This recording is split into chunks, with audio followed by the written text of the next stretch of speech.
Hey, hello everybody. Welcome, welcome. As always, JR here with our continuing trip down the Resident Evil games here. Uh, Today we will be going through Resident Evil Outbreak File 2 here. Also, really, really awesome cover. I really like this cover. This is a really cool cover. Um, Also, the cover for the Outbreak one was also really cool. Um, Also to cover a little bit of recapping, touching on a little bit of stuff from the Outbreak 1 stream. Um, uh, hold, hold on. Since you brought that up, hold on. And I'm surprised that you can see it. I'm surprised that you can make it out too, because I know the camera can be a little blurry, so I'm kind of surprised you could actually make it out. Hold on a minute.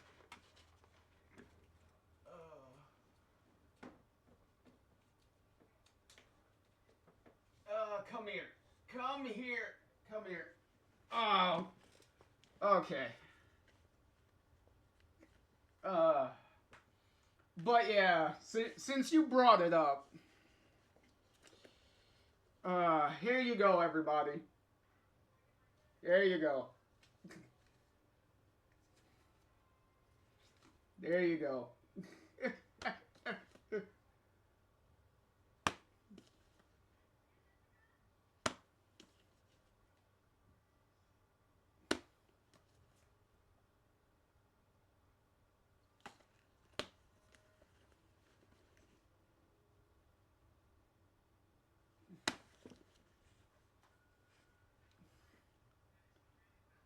And the final act.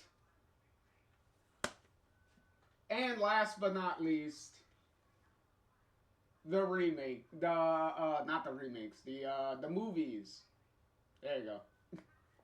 I wouldn't be surprised if they remake Inuyasha at this point. But but yeah, cool cat. Since you brought it up, since you noticed the Inuyasha, I was like, all right, let me bust them out of the shelf. Let me get them off.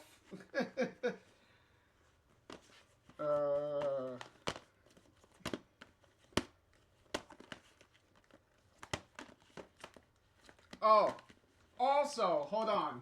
On that subject, on the subject of anime,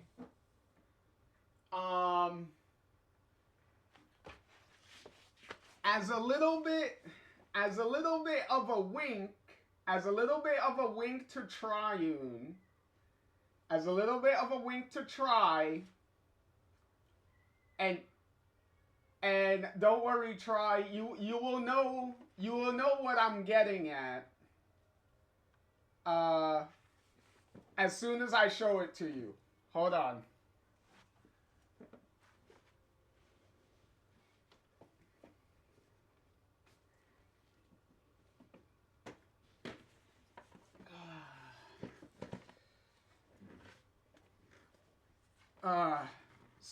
So this is for you, Try. This is for you, Try.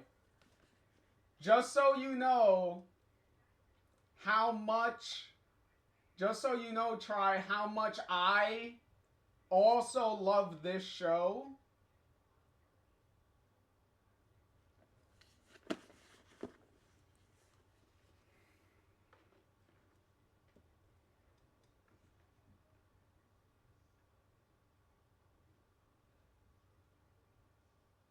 Hopefully you can see this, Try.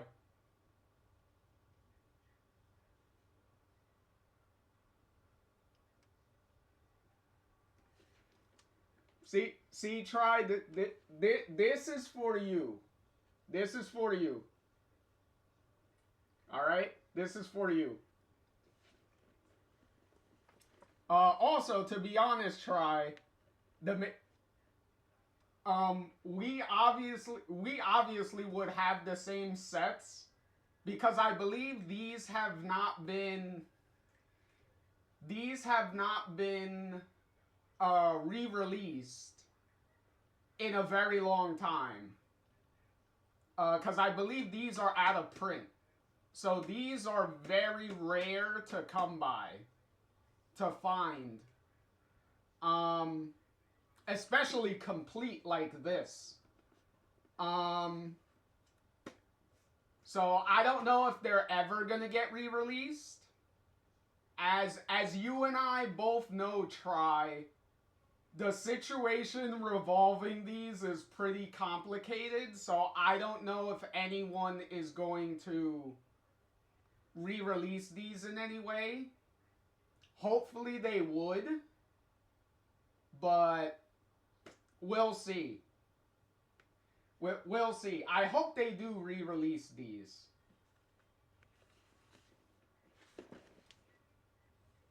Because luckily for me, I got these like many years ago. I got these many years ago before they got super expensive. Because I'm pretty sure you could go look up prices for these and you will probably scream if you look at the prices that these go for. Just saying.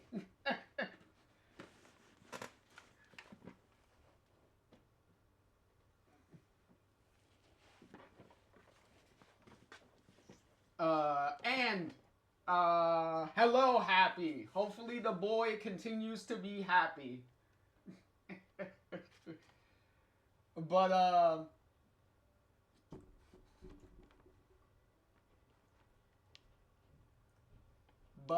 yeah.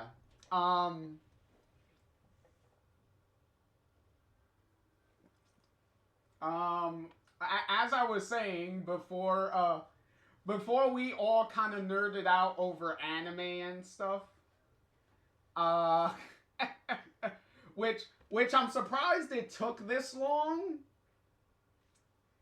for anybody to nerd out about anime, considering the mountain of anime that I'm sitting behind. So I'm kind of surprised it took this long for somebody to start pointing out a bunch of stuff behind me in my collection.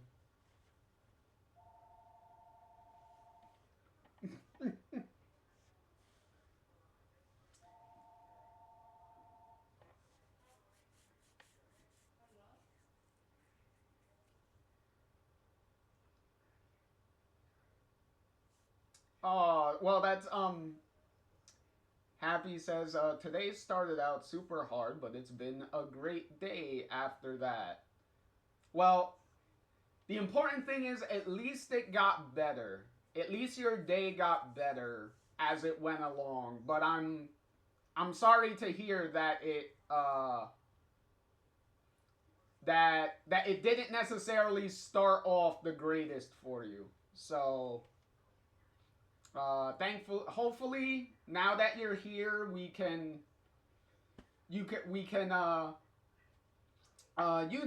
enjoy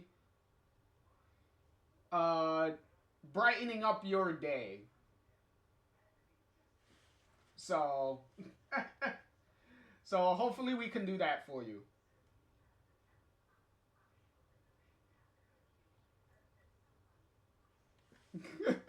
Happy says your wall behind you is legendary. I think we all assumed it was your collected writings of your James Bond adventures around the world.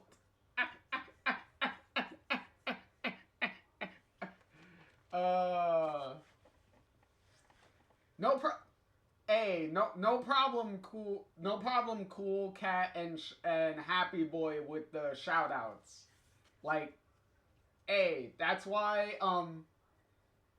that that's why Try is such a homie, and why they are a a mod, because I did talk to Try before presenting them with the mod idea. So obviously, Try is a real homie and they do amazing work. So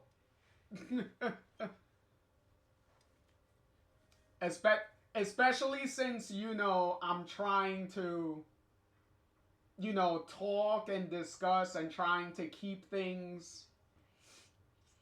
uh trying to keep things on topic and stuff. So me trying to do like everything is can be kind of hectic. So if anyone's willing to help out with different things and whatnot to make things run more smoothly and stuff, then hey, by all means. um but yeah, but back to the last Outbreak stream. um to clarify some of the stuff that was going on in that stream, if you were able to play any of these games online, any of the Outbreak games online, you were able to have 3 partners with you. So you would end up having like 4 players play every scenario like together. Um and uh Try says it's the least I can do since I regularly cause the distractions. hey, hey, to be fair, Try, um, today it wasn't you, it was the cool cat. Hey. But hey, we all love her for it, so it's fine. um and if you play these games offline, then you only have two AI partners. So you only have a team of three uh, characters that you're using to play through the different scenarios with. Which I think the main reason why they have 3 characters, if you're doing offline, I think may have something to do with certain scenarios, as we saw in the first game. They have like one of the main characters being in the scenario no matter what happens. So even if you don't choose them, if you don't choose the special character that scenario technically revolves around, then the game will put them in the scenario like anyway as a completely separate character. So I think that's why offline they dumb it down from 4 to 3, I think. But that's just me speculating on that part. Like, I don't know. Unless I talk to any of the developers or anything, I'm not really gonna know a 100% answer on like why certain decisions were entirely made the way they were. It's just me spitballing and speculating at this point. Um,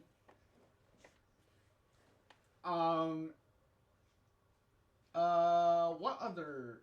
There was a another point I was making. And loving the fact that some of the scenarios revisited um, revisited and expanded on areas from the original game. Like the below freezing point level taking place in the lab area from the original Resident Evil 2. And then the Raccoon City Hospital in the Hive scenario being based on the hospital section from the original Resident Evil 3 that Carlos goes to get the vaccine for the T virus to save Jill. So doing that is really fun. Also fun is they're gonna be doing that also again in this game, but in a very big classic area from some of the original series of games. And you will know it when you see it, because the opening credits of this game will show you where each of the new scenarios are going to take place in. And there are 5 new scenarios. So there still is only 5 completely new levels that you go through. So there's that. And a little bit of a heads up, because I also explained this at the beginning of the first Outbreak video. I did fully intend to play these games myself, because as you can see here, and as you hopefully saw in the previous Outbreak video, I do have the physical versions of these games, and I do have a physical PlayStation 2 and a HDMI converter to play these games. The problem that I had, and still have, is my controllers for my PS2 seem to have a glitching problem where they are doing button inputs when I'm not pressing anything. So you could probably see what the big issue there would be if I tried to play the game myself. So, because I was testing it out, I was trying to figure out like what the problem is, trying different things, making sure things are extra clean and whatnot, thinking that maybe that might be the problem. But no matter what I did, the controllers were still spazzing out and having problems. So, I don't know. And obviously it would take me a while to go to a specialty video game store and try to have them, look over the situation and then, see what the problem is. And then depending on what the problem is, how long and how much it would take to fix it and things like that. So obviously we don't got that kind of time right now. So what we end up doing for that video and for this video is we are going to watch a complete run-through, a complete walkthrough of the entire game's new scenario, like all the new stuff. And we're specifically going to watch Alyssa's,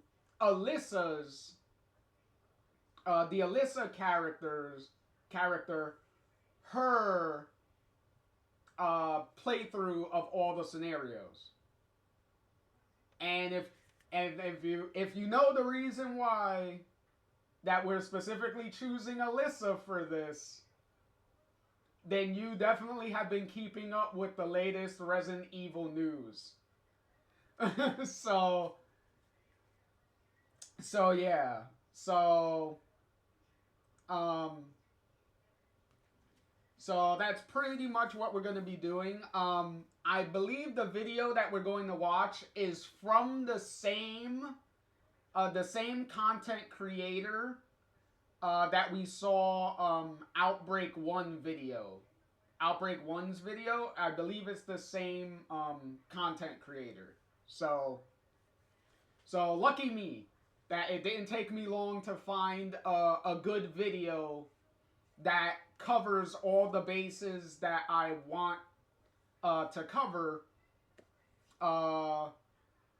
without having to search high and low for it. So thankfully it was an easy find. So let's switch over to the video. Also, all the main characters that you could choose, the 8 main characters from the first game, they all return for this second game. You could pretty much think of this second game kind of like an expansion pack. So this was pretty much like an expansion pack to the first game.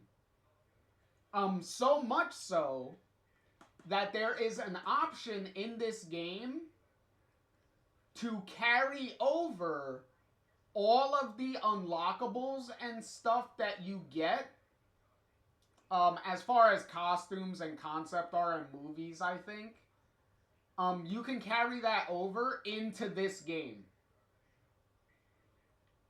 And a funny little trick that I learned too that you can do in this is a little bit of a secret here for anybody who's playing the Outbreak games. If you have File 2, you can take the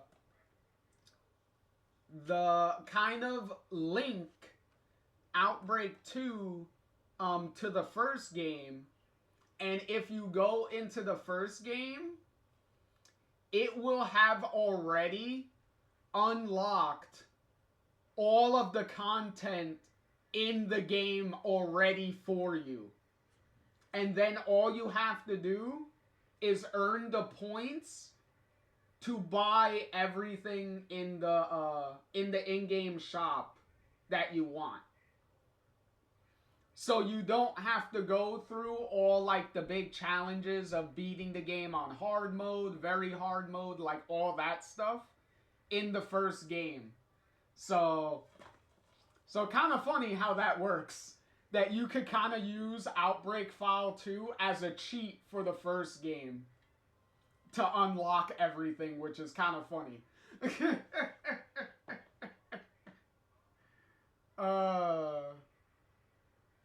But yeah, don't tell anyone I told you that. It's supposed to be a secret. It's just between me and you, okay? It's a secret. I say that when I'm posting these videos on the internet so everyone can see it. But anyway, also, in relation to all the returning characters, all of them have gotten redubbed. So they recasted everybody from the first game. So in the second game here, if you remember how the characters sounded in the first game, they're gonna sound pretty different in this game. So there's that. I do want to specifically shout out specifically 3 of the characters, of the recasted characters in this game, because there are 3 of the female characters in this game, and all 3 of them got recasted by 3 of my favorite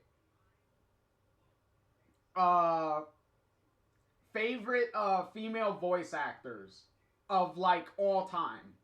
Especially if you see a lot of anime and stuff, you are definitely gonna know who these women are. So first off, in no particular order, I'm just reading these as they are listed in front of me. Okay. So just because I say somebody first does not mean that they are my favorite. These 3 voice actors are in no particular order. So, first off, which is kind of appropriate for this video, Alyssa Ashcroft in this game was recasted to be voiced by, in this game, Wendy Lee. And if those of you who don't know who Wendy Lee is, especially if you've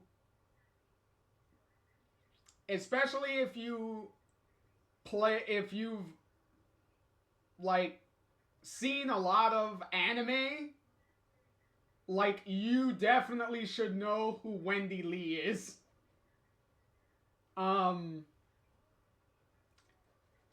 Just to give you a little hey, it's okay, cool. It's okay, cool. You're good. You're good. Take care of the kids.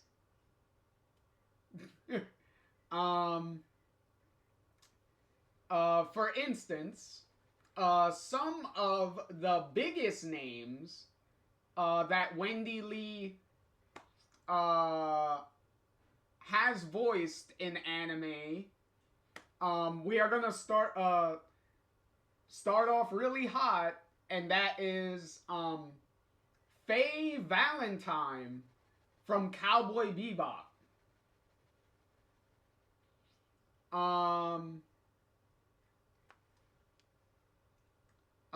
And she also voiced Haruhi Suzumiya from The Melancholy of Haruhi Suzumiya. She also voiced, definitely for me, Yodoichi from Bleach, if any of you have seen any of those shows. And obviously, like,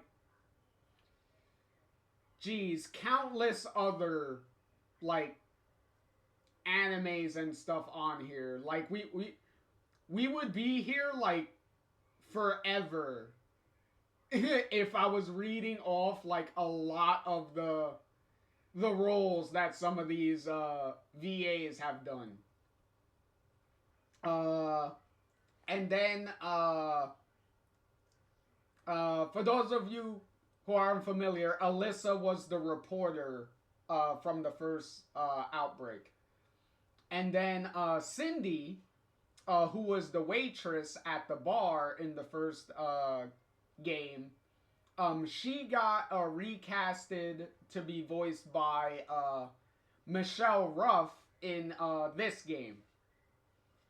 And obviously, Michelle Ruff is another, like, really big, like, voice actor. She's been in a bunch of different things. Like, it's ridiculous the amount of things that she's also been in. So, like, for me, Michelle would always be remembered for me for probably probably Rukia from Bleach. Like that's for me one of my like most favorite roles that she's done. But she's done so many really good roles. Whether she's a starring character in any of the shows or whether she is like a support playing a supporting character, she's she's also really amazing. Um, and then we have what was it? Yoko, who was the girl with the book bag that could carry that has the biggest inventory like space in the game. She got recasted to be voiced by Stephanie Sheh in this game, and as always, Stephanie Sheh is also a really big voice actor who's done countless like a bunch of really good anime. Two of the biggest that I will point out, like she's done like many more, but two of the biggest for me is Orihime from Bleach, which is kind of funny that all three of these women all have pretty prominent roles in Bleach, so that's kind of funny how they all went on to be casted as pretty important characters in one of the biggest Shonen Jump shows of all time, which is kind of funny. Um, and then Stephanie also, most recently over the past couple of years, has been voicing Sailor Moon in the redubbing, in the Viz Media redubbing of the classic 90s Sailor Moon anime, and also playing Sailor Moon in the dub of the remake of Sailor Moon Crystal, which if you haven't seen Sailor Moon Crystal, that is the version of Sailor Moon that is a lot more closer to the story of the manga, because the original 90s show was being done when the manga was still going on, and if you've been around anime long enough, then you know that when you're in that situation, the anime tends to take a lot of liberties with how the manga storyline goes and starts inserting a lot of like original like filler material that is not in the manga there to kind of stretch out time and give the manga more time to write their story so the anime can adapt it. So so yeah, one of those situations. But yeah.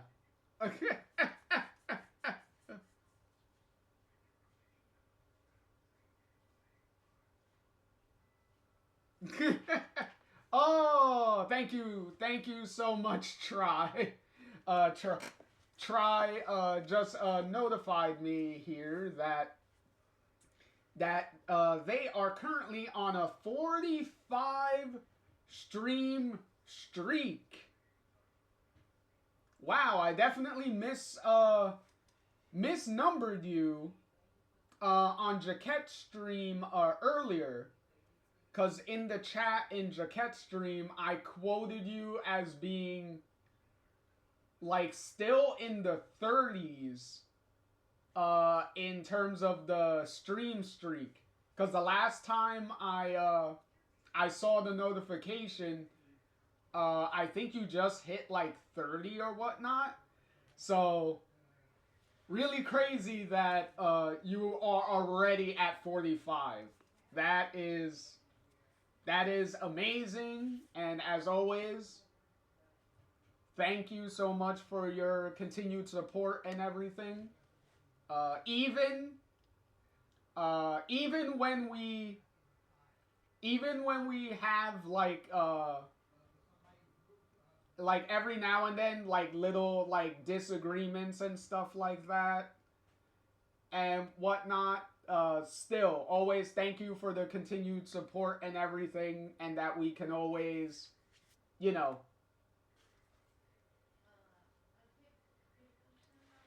that we could always, come together afterwards and still continue to support each other and everything.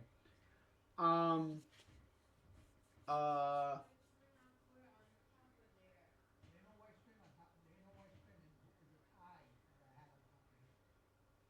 Try says, yeah, they only let uh yeah, Try. We're always good. We're always good, Try.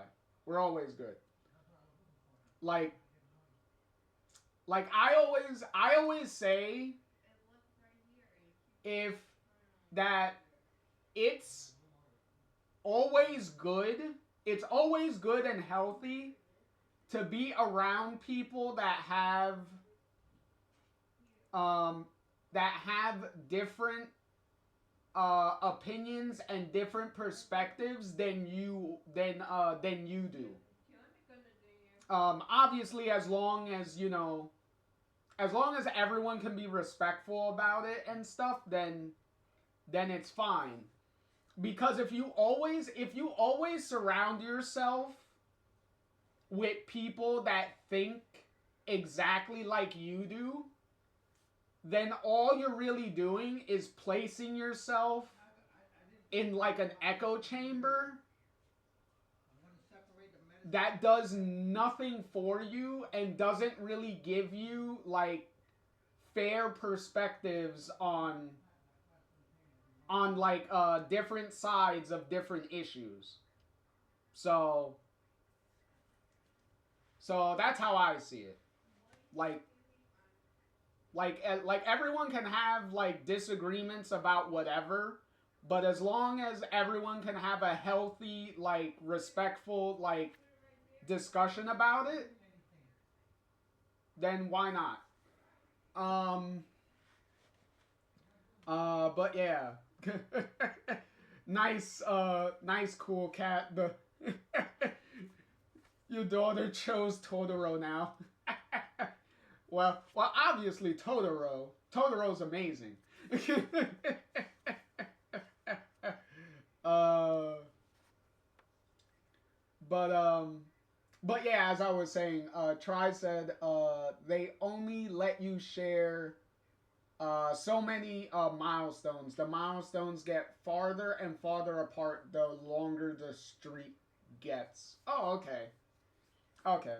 So it's not just me. I was just worried that I was missing all the different like streak notifications that you may have been sending. So at least I know I'm not just going crazy. uh, but oh yeah, and earlier Try said in relation to the Sailor Moon redubs. Try says the new dubs were so much better than the original, and Crystal is superior to the OG series. Well, I am I am that is fair.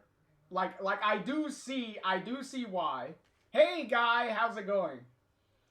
Um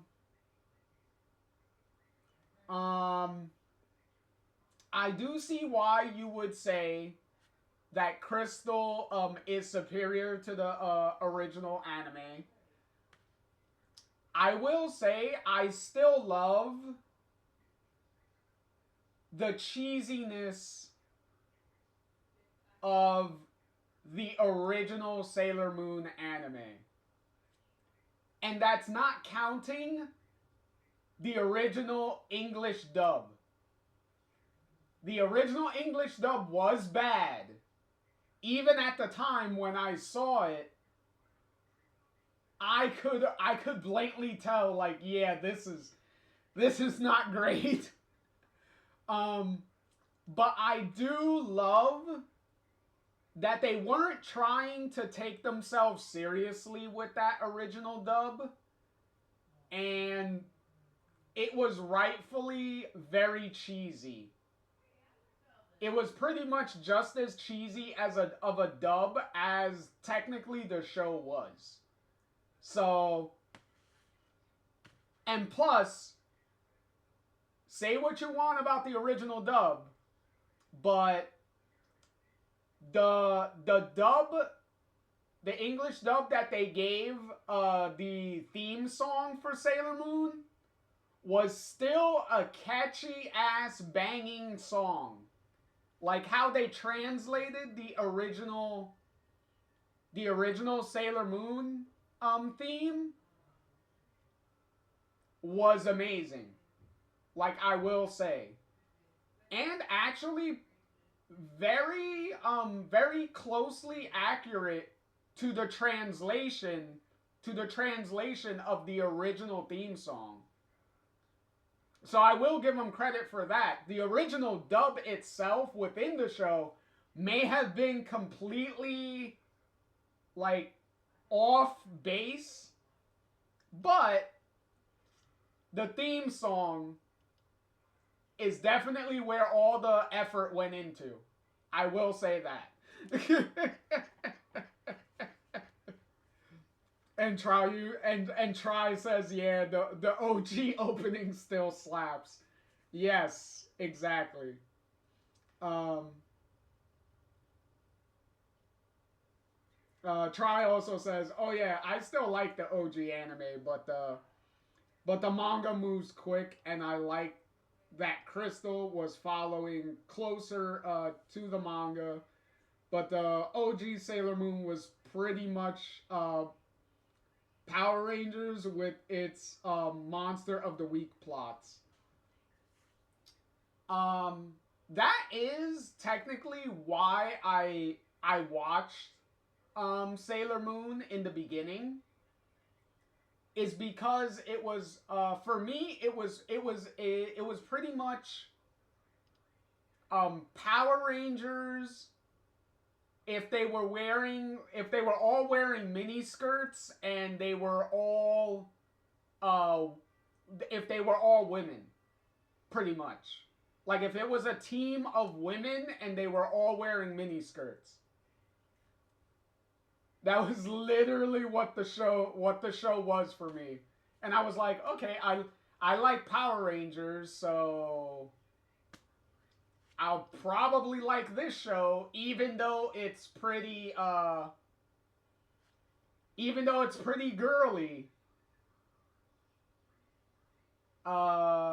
though it was pretty girly, I was like, hey, I like Power Rangers. This is similar enough. I'll give it a try. I'll give it a try. But hey, I wound up really liking the show, and then when the remake was happening and Crystal was going on, I was all over it when that got announced and just anticipating when it was gonna start. So I was right there for it, and I watched all of Crystal with the biggest smile on my face. Especially when they reused the original theme music in Crystal. When those original theme musics from Crystal, in Crystal showed up, I literally had tissues. I had tissues next to me because I was like, you didn't have to do this, but I love so much that you did. I love so much that you did. But yeah. So, Try said it was Power Rangers, but make it sexy.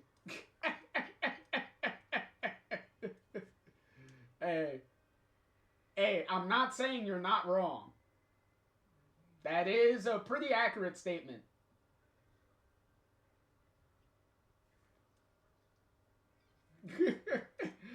Triune said, Triune said, I ain't, you ain't gotta convince me, brother. I caught shit from neighborhood kids for watching it and liking it more than Dragon Ball.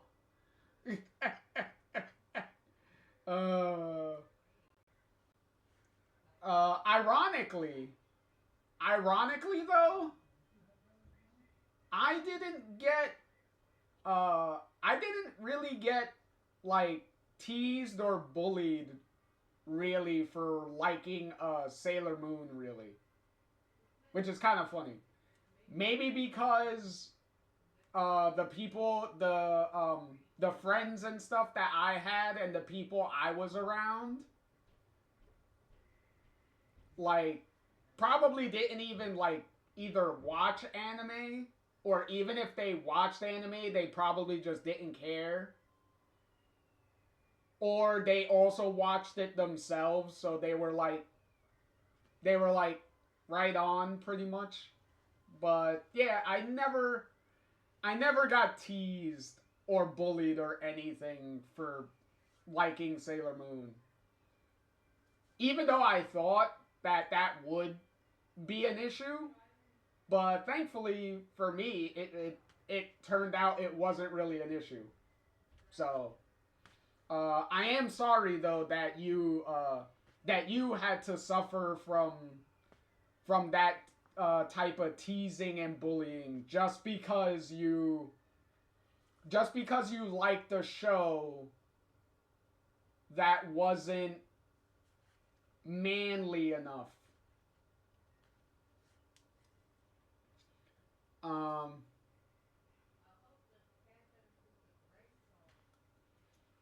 yeah, exactly. Try kids can be cruel.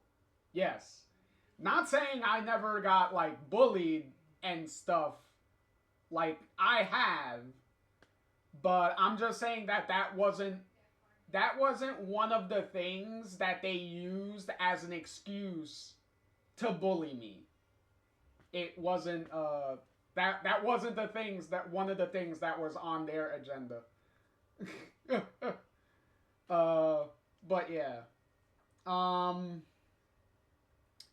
let's exit out of this stuff and let's jump into uh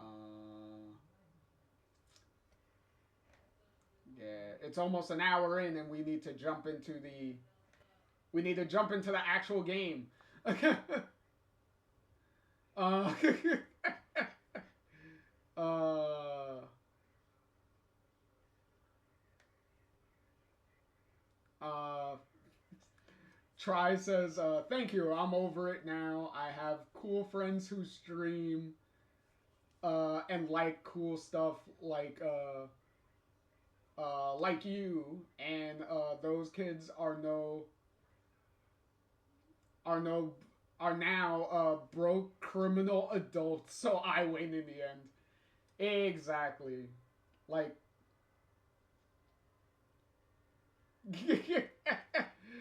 Try says, "Oh yeah, get your game on before I distract you, and we're here for 9 hours again."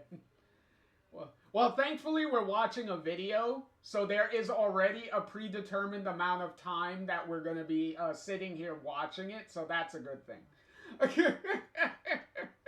That's one of the benefits of doing this the way we're doing it.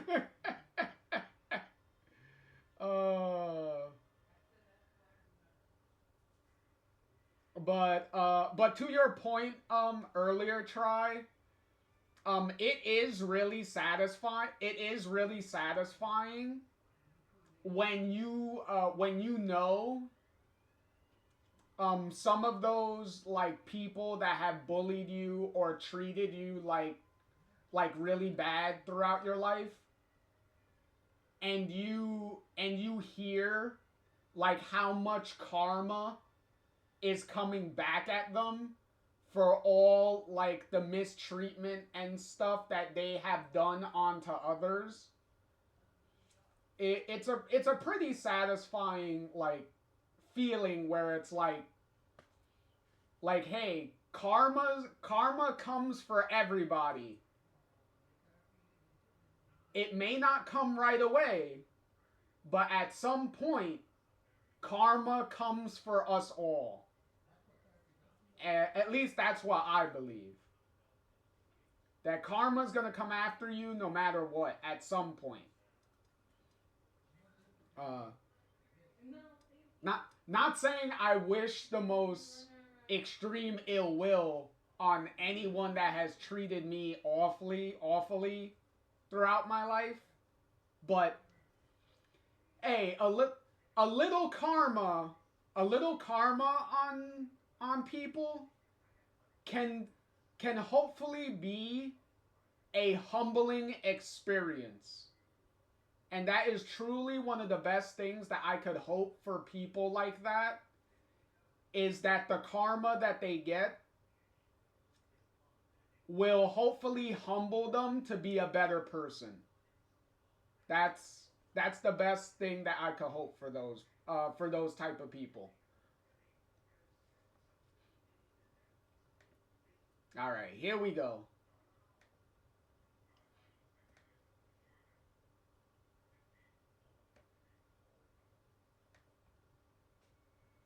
All right, the volume's good. Okay. And there's your first hint at one of the locations, one of the old school locations. Also, before the video starts getting into high gear, shout outs to Cyrito's 7 again for all the credit for the video that we're watching to discuss this game. So all credit to them for the video itself that we're watching.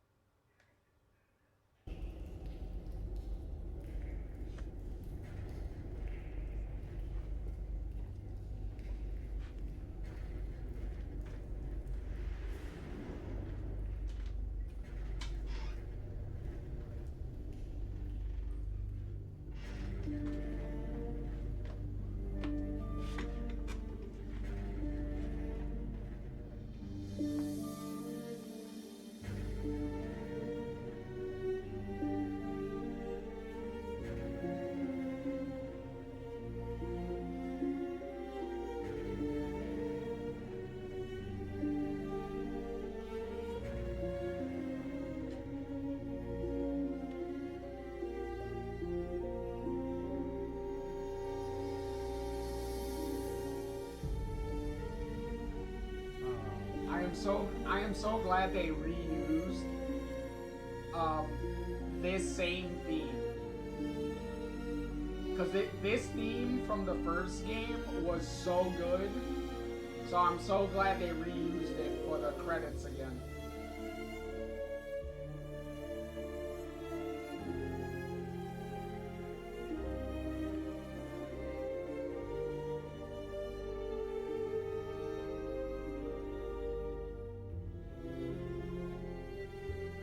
Plus, I love, if you notice, I love the added effect of the names of the developers pretty much exploding into the colors of the Umbrella logo, the red and the white. I love that added touch that they gave for this opening credit sequence. So good.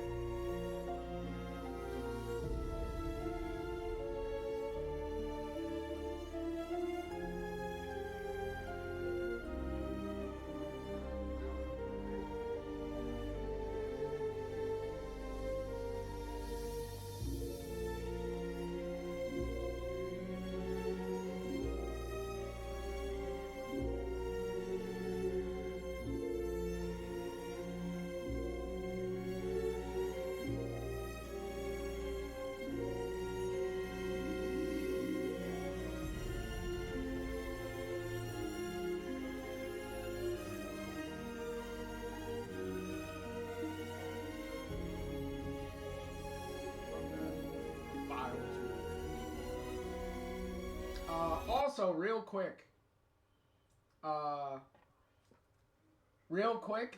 if you haven't noticed, the Resident Evil logo, the word Resident Evil, the font that they're using is the same logo design as the first Resident Evil live action movie with Mila Jovovich. So it also kind of tells you what time period these games came out, that they used the movie logo for these two games. Not gonna lie though, the movie logo font is really cool. So I don't blame them for using it. The logo design was always pretty cool. The movies themselves are an entirely different thing. But the logo, you can have it. That's a good reference.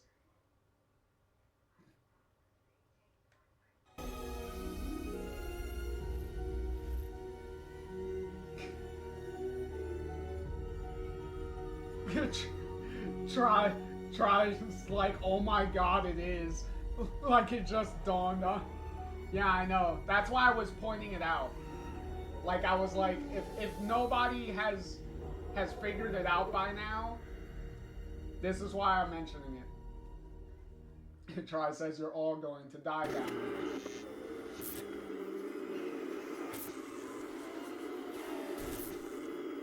I love this menu sequence. This title's...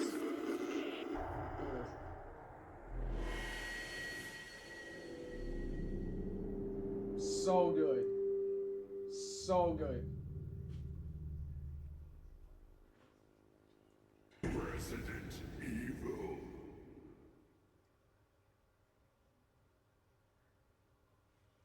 Outbreak. File 2. Oh boy.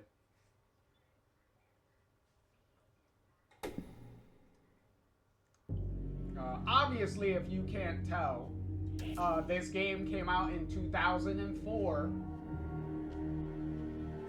So this game came out about a little less than a year. In Japan. Yes. That the first game did. So they pretty much worked on this pretty well. So this is the first scenario of Wild Things for File 2. And I really love this stage.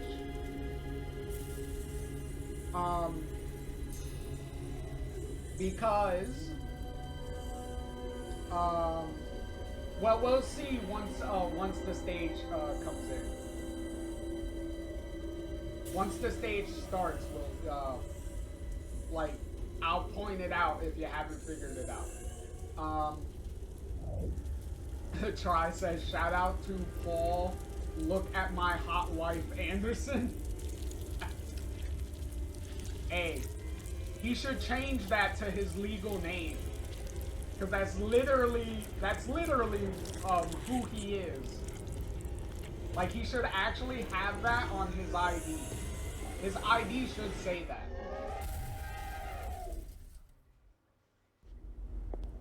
And that elephant is pissed. To the citizens of Raccoon City.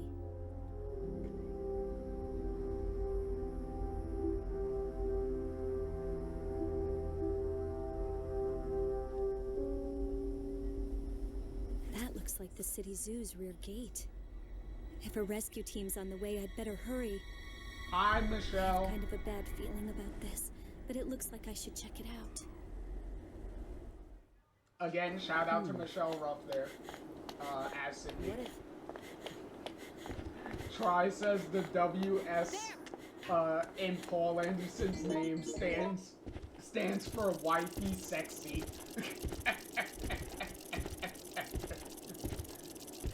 True.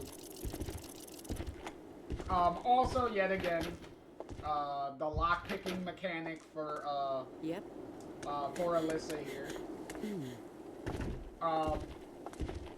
So, if you haven't figured it out, one of the things I really love about this scenario is it entirely takes place in the Raccoon City zoo. So it's a very unique location, and it also has unique enemies because you will be encountering like zombified versions of some like zoo animals,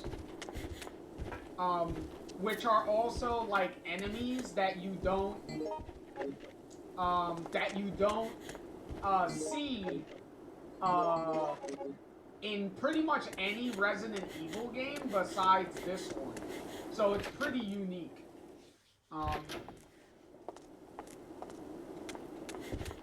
Hey, how do you say that?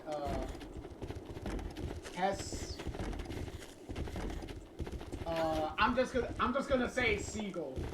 I'm just gonna say Seagull and spare myself the embarrassment of trying to say the name and butchering it. So hopefully it's okay if I call you Seagull. But hello, welcome. Shit! Hey, watch your language, Alyssa. Also, shout out to Wendy Lee again as Alyssa, the character that's being played right now. So.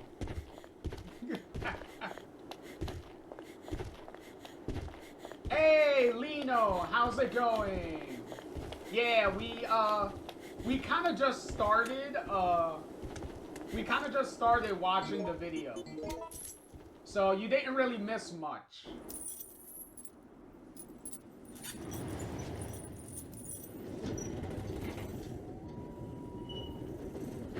Lino, like Lino.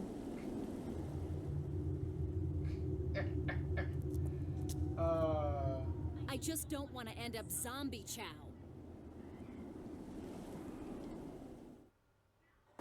Okay. Let me think.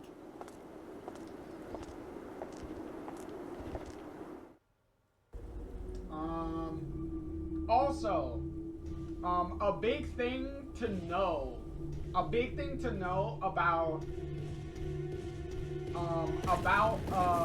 Outbreak File 2. Well, besides the fact that we got a giant fucking zombie elephant that we have to deal with for this stage.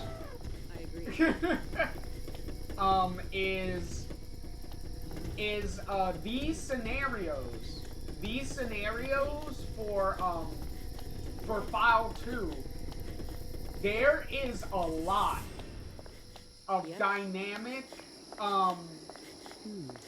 branching situations that you could do within these scenarios, which is one of the things that the developers really wanted to emphasize in File 2, because we got a couple of hints of that in the first Outbreak game. But what they wanted to do with File 2 was take those concepts of the diversifying different things that you could do within the scenarios and pretty much inject a fuck ton of steroids in it and really go crazy with the amount of diversifying things that you could do within the all the different scenarios. It is pretty crazy the amount of like different things that you can do in some of these scenarios. It's crazy. Like obviously, even this playthrough that we're watching is not gonna cover. Oh, the day I'm having here. Is not gonna cover everything, but I think. But it's one of those things where it's like you can't really cover like all the different things you can do in every single playthrough. Damn it. Like you really have to like play these scenarios multiple times and do different things to really experience like all the different things that you can change in these different scenarios.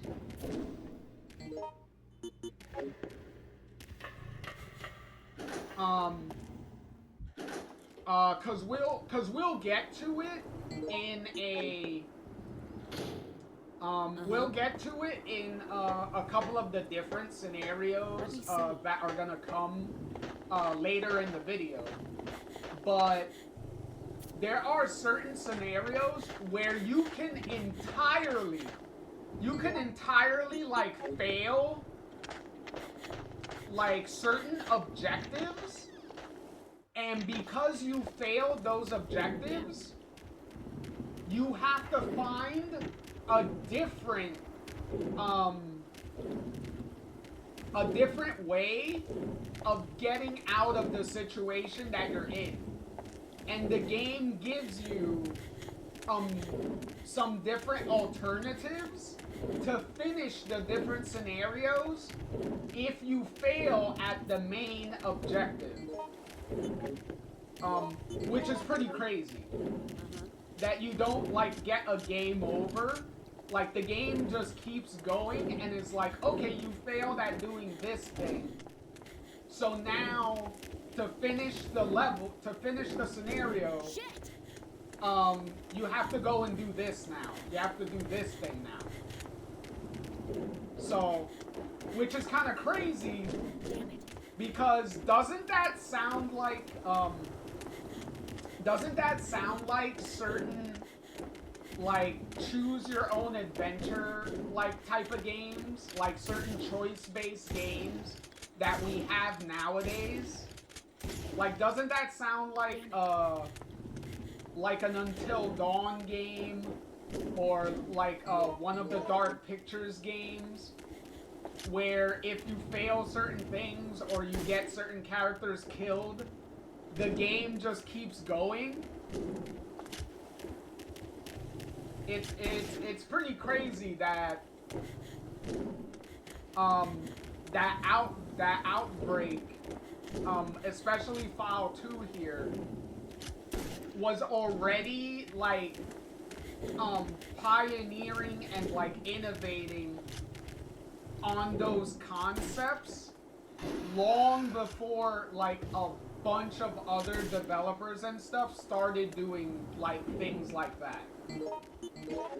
So, yet again, one of the many things that these Outbreak games were so ahead of their time with a lot of the different mechanics and functions that these games have. It is so crazy. Like obviously, I'm gonna bring up some of these divergences in the scenarios as we get to the different scenarios. So we will like expand on that conversation as those scenarios come up. But yeah, yeah, try enjoy your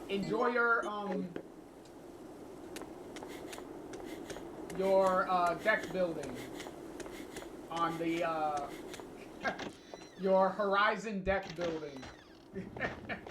Hopefully it turns out good.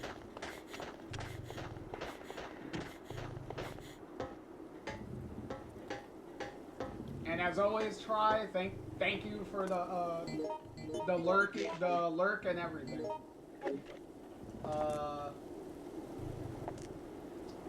Hello, funny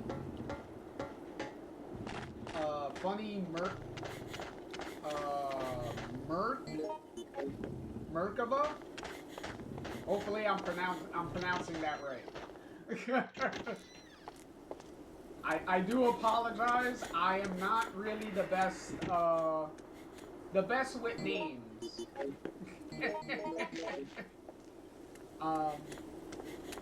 Especially when I'm not hearing somebody like say the name to me.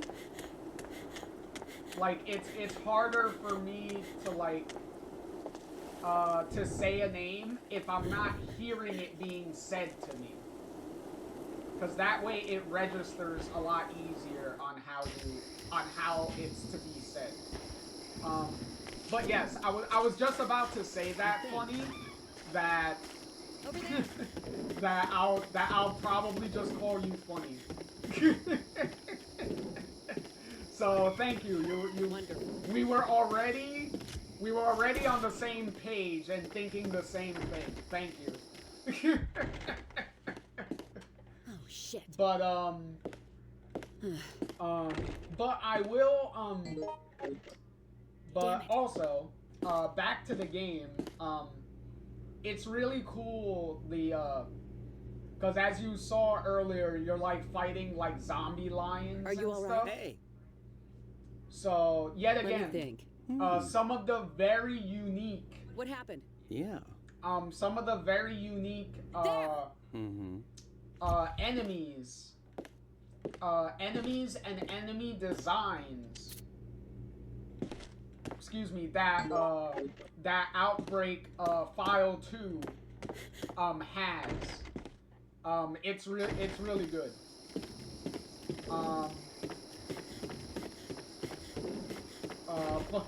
Funny says it's all good. People do have a hard time with my name, and that they also hate this scenario a lot. Yeah. Hey, I don't blame you. I don't blame you. Especially when you get into the parts of this scenario where the elephant is gonna chase you around and like surprises you and like jump scares you when you're inside like certain buildings and things like that. So yeah, I don't blame you. Like I completely understand. Stupid. Like, especially that scenario with the fucking, like, alligators and stuff. And trying to make, well, alligators or crocodiles, and trying to make sure that you don't get fucking insta-killed in the water. Like, I always hate, like, in games, especially in, like, water sections, where you have, like, water enemies. Why? And you can't defend yourself at all. You have no defensive, like, capabilities when you're in the water. And if the enemy, like, touches you, it's, like, insta-death. Like, I really hate those types of, like sections in games. Like that stuff like really gets on my nerves. And then you got like the fucking zombie birds. Fucking crazy. Funny says, not only that, the zombies in the restaurant be giving my teammates a hard time. I play this online and some of my teammates be playing with me. And they don't know what to do. That's why I'm so scared of playing most of these scenarios on very hard mode. Yes. Especially since when you play it, when you play these scenarios on the harder difficulties, especially like you said on very hard mode, it changes like certain enemies that you will face in the scenarios. Like in the first game, like in Outbreak 1, in the bar scenario, when you get outside the bar and you're doing the cop section, and normally in the lower difficulties, it's zombies that you're dealing with. But if you play it in the harder difficulty, like very hard mode, for instance, you're dealing with the what was it? The big roaches or something? Like the big insects is what you're dealing with instead of the zombies. So it's like one of those things. Up and there's the elephant. And there's the elephant breaking through the wall and stuff, like trying to attack you. Oh, that's what the bugs are called?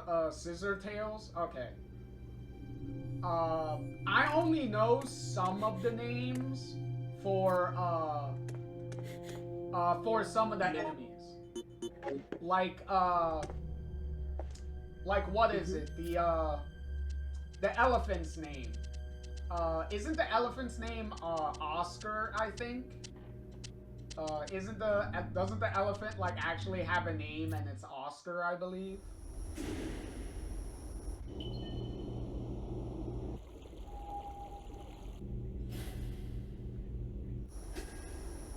And also, to your point too, yeah, funny. Also, the puzzles change.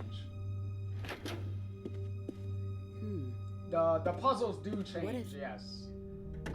But to be fair, that's also something that like. Let me see. Some of the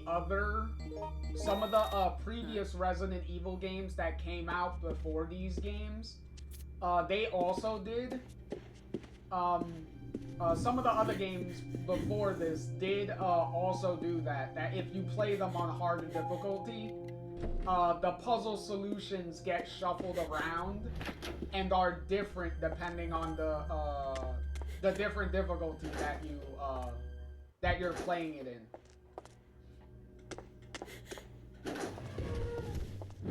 Over here. And Funny does say his name is Oscar, but on the track his name is he's named Titan. Oh, you mean the music track? Yeah. Okay. That's interesting. That's interesting to know.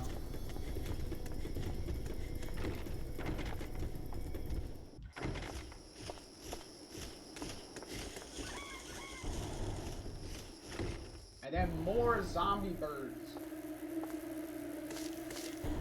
Hey, at least it's different zombie birds than just the zombie crows. Got it. At least the zombies are different besides just the crows all the time.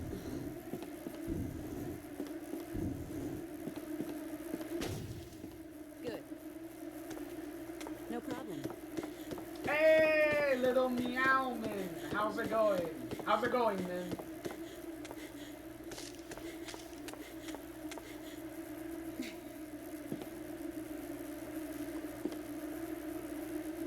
Good. Oh, okay.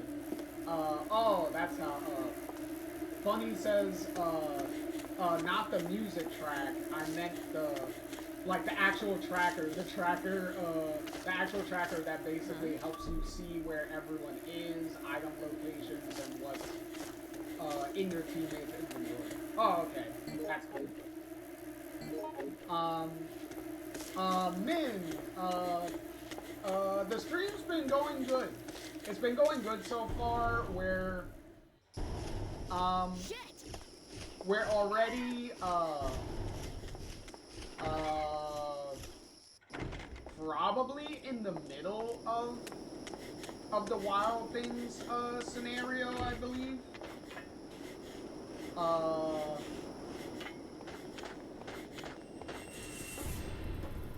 Yeah, okay, because this is a thing that you can do. And that is you can trap, you can either kill the elephant, if you have enough ammo to do it. You can either kill the elephant, or you can do, like they just did in the video here.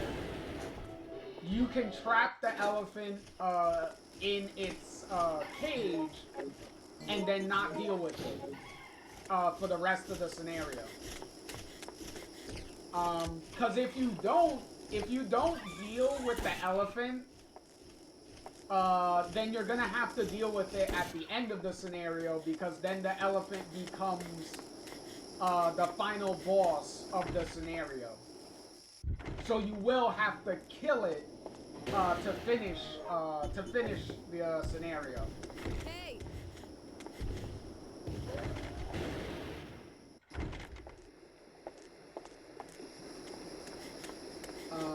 Funny says, for this scenario, it's better to have Kevin or David to take out the lions while Alyssa lockpicks the doors and lockers. Jim is really good for the scenario because the rifle with his 30% crit against the elephant. Oh, interesting. See, yet again, this goes back to my previous point in the Outbreak 1 video. Because in the Outbreak 1 video that we did, in that video is when I, like, broke down some of the different, like special, like, abilities and things that each of the characters have. So I kind of already went into that in, like, the first Outbreak video.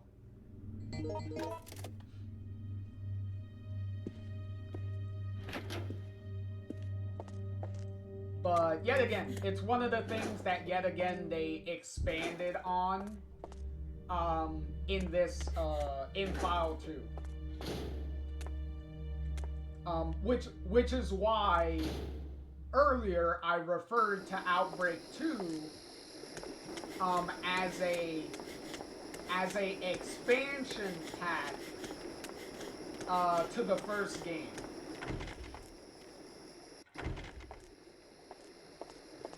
So if you wanted, you could technically take both of the Outbreak games and kind of like smash them together into one game with all of the with all 10 of the main scenarios, like, together, if you want. Also, to bring the point, to say the point now, because I know it's probably confusing at this point. Outbreak story, because I mentioned this in the first game, Outbreak story is not really told in a very, like, linear way. most of these scenarios in both games can be kind of taken in any order, really, as far as the story goes. Like, obviously, for the exceptions of, like, the final scenarios of like, both games, and, obviously, the bar scenario in the first game is clearly the beginning of, like, everything. But most of the other scenarios, it's very, like, extremely vague on, like, when each of those scenarios, like, take place. Like, where would you put them? Damn it. Don't just give up. It's definitely one of those things that I wish, like, Outbreak really had, was some, like cutscene or something that connects the storylines, like, each scenario, like, together. Where you can follow a clear path of like, okay, they left the bar, they went here, then they went here, then they went here, and then they went here. But, these scenarios don't really do that.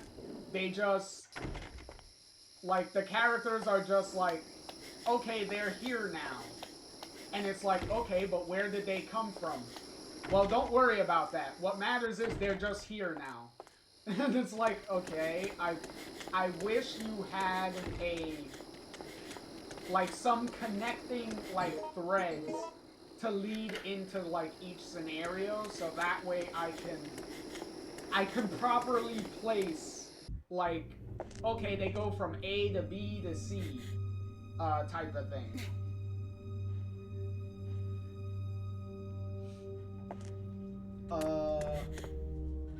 Funny, said, David plays, normally, knife, the lions to death, and then, no, a cheese, start as well. Kevin players just do their pot shot against the lions with a normal gun or revolver, and it depletes the lions' health. Hey, whatever works, right? Hey, I'm no stranger to exploiting some cheesy, like, tactics within, like, Resident Evil games if they're there. Like, hey, if the game lets me, like, do some, like, cheesy exploits to make things easier for me, then who am I to argue with what the game lets me do, right?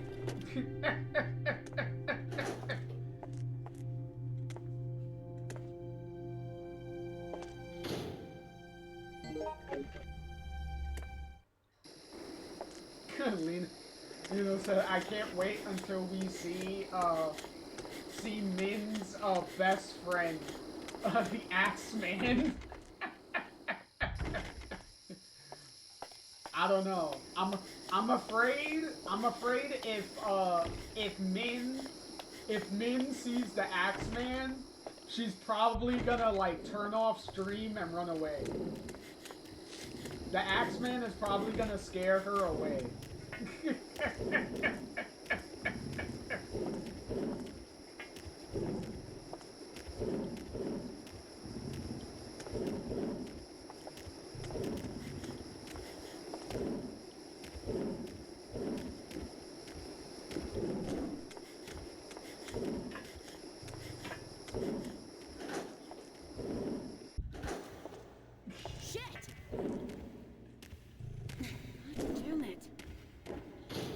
Wonderful.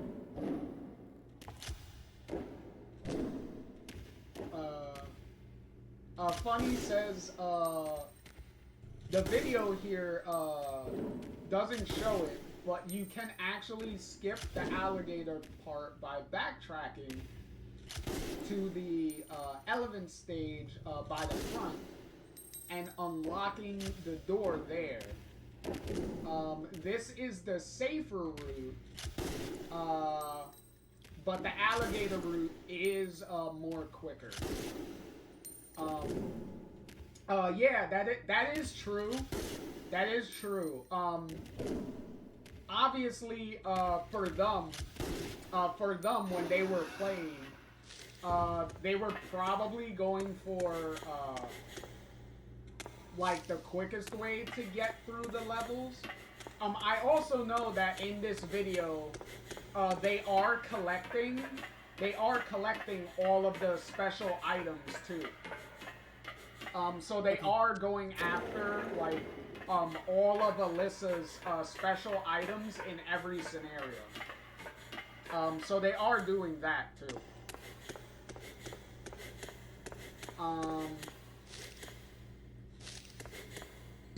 Lino says, Min gets really scared when he chases her in flashback. Yes, the Axeman is really scary.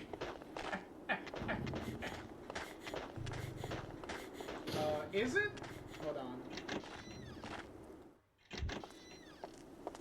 Got it. Don't just give up. Hell of a day Oh I'm no. having here. Okay. I was just checking. I was like, when is the flashback scenario? Shit. And I'm like, okay, it's the scenario after the next This one. sucks. So we still gotta get through one more scenario after this one, and then we're at the flashback scenario. So don't worry, Min. You still have plenty of time before the Axeman shows up. You still have some time, so you don't have to be worried about him yet.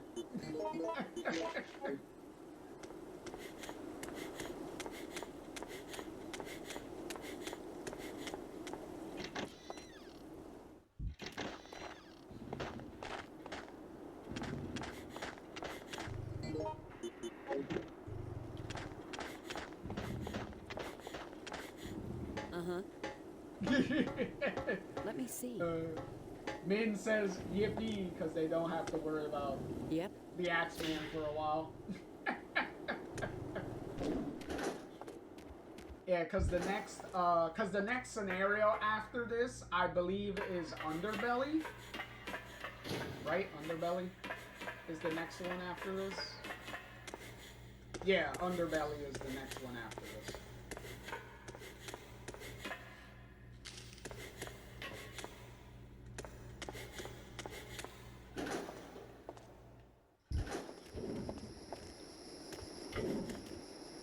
Hell of a day I'm having here.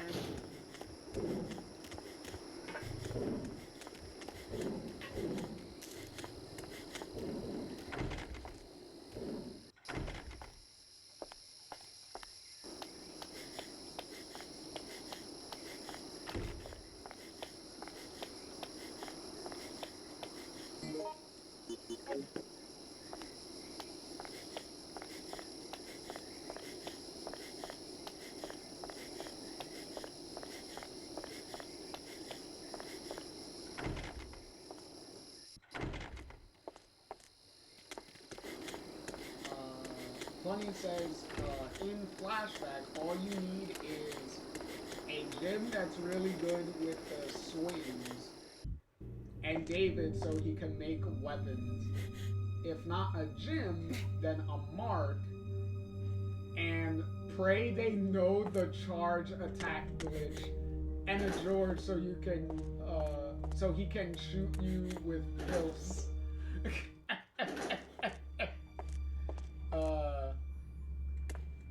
Cause you know you always need a George. You always need a George to be popping you with those drugs, right? Hey. George is the drug dealer of this game, okay? He just makes all the drugs for you.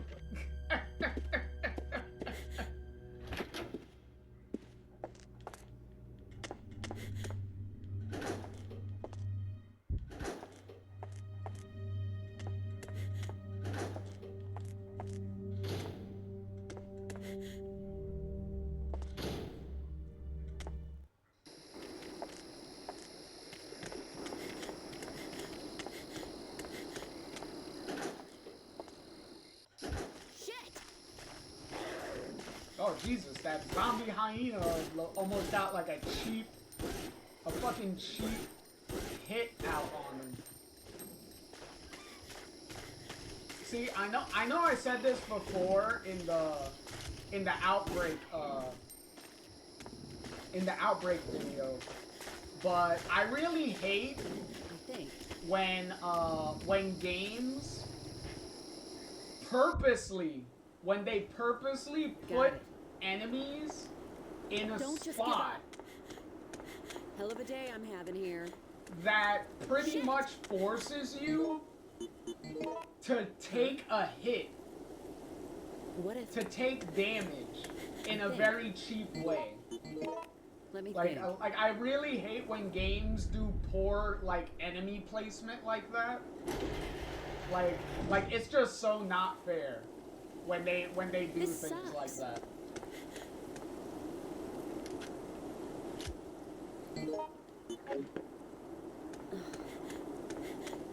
Good. Over there. Hey, over here. Funny says, even better, a Cindy and George, because he can make more recovery pills with a blue and red herb. And since Cindy starts with 2 reds and 2 blue herbs. Exactly, you can get a head start on making those drugs for everybody. That's because Cindy is the supplier. She supplies George with the ingredients that he needs to make the drugs.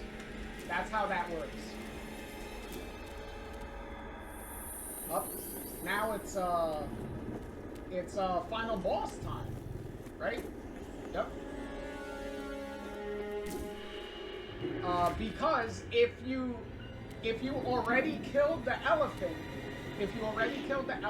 or you trapped the elephant in the cage, then the final boss for this scenario becomes the lion here.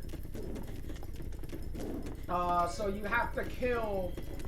So pretty much you have to kill either Mufasa or Simba, whichever one you wanna call them.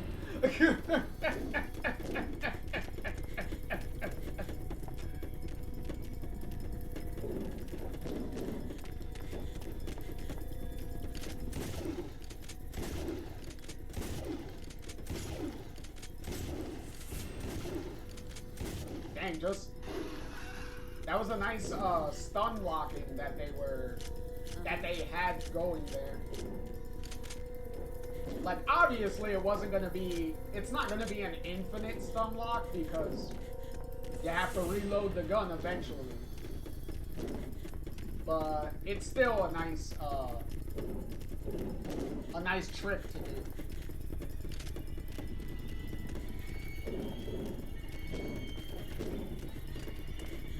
And then you still have one of the... Oh, there you go. See? I like that. Bunching up the enemies together so that way everyone gets hit at the same time.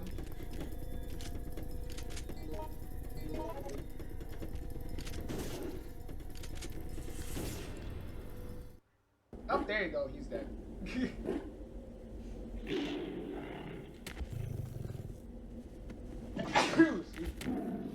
Excuse me again. It could be really, bosses like that can be very annoying. When you have a boss And then the boss, and then you not only have to deal with the boss itself, but then they also have like little minions with them that you have to fucking be annoyed by and then take care of also. Like that. That is pretty annoying.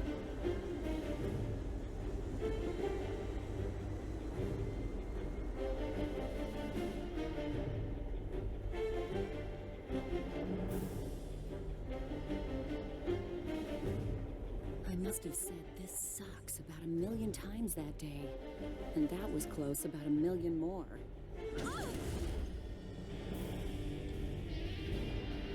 How much longer would my luck hold out? How many more times could I cheat death in that seemingly endless living hell?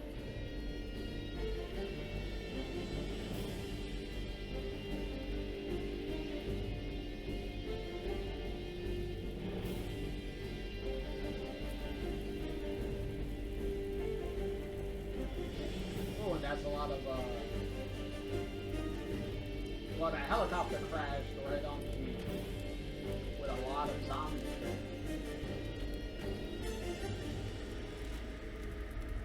The police and the National Guard continue their efforts to keep the chaos in the city under some semblance of control. Their mission is proving to be more difficult than even the most pessimistic.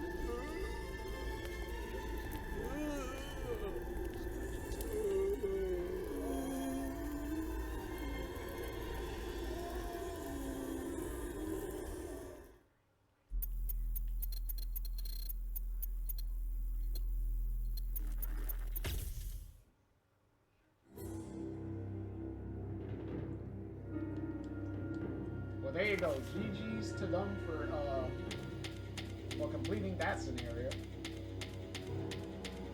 And they got a 70% completion ratio for that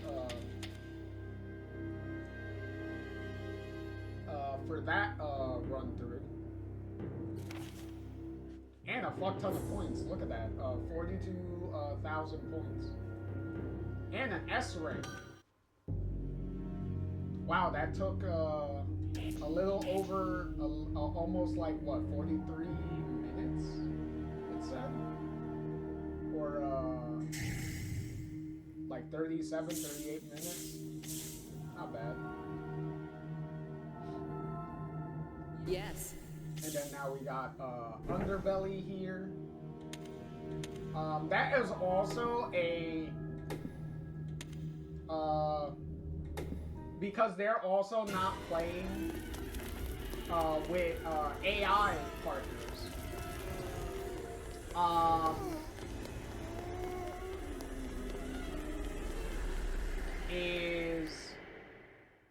And thankfully they're also they also took care of what I mentioned earlier, and that's having cutscenes that transition between scenarios. So that's really good. That they did like take some of that criticism from the first game, that there was no connecting scenarios.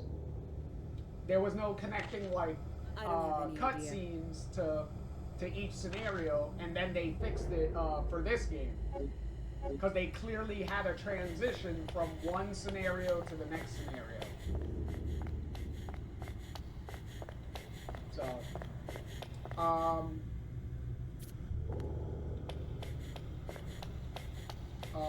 Funny says, giving a Jim the rifle or the axe would make the whole scenario become a whole slaughter moment. And Lino says, if you're playing offline, it's honestly better to play without the AI. AI can make it more difficult. And then Funny says, yeah, playing the game on Lone Wolf mode, which is the mode without the scenario, without the AI partners from the Let me see. from the first game. Shit! Shouldn't be a problem. Gives you less enemies, I mean. True. But what I was gonna say with the AI partners is, in File 2, if you do want to have the AI partners, this game actually gives you the option to pick what characters you want as the AI partners. Because the first Outbreak game was completely random in most cases. To what characters would be the AI partners. So it would be, for the most part, random. There were some scenarios that were predetermined on the characters the game would give you for certain scenarios. What's going on? But if you wanted particular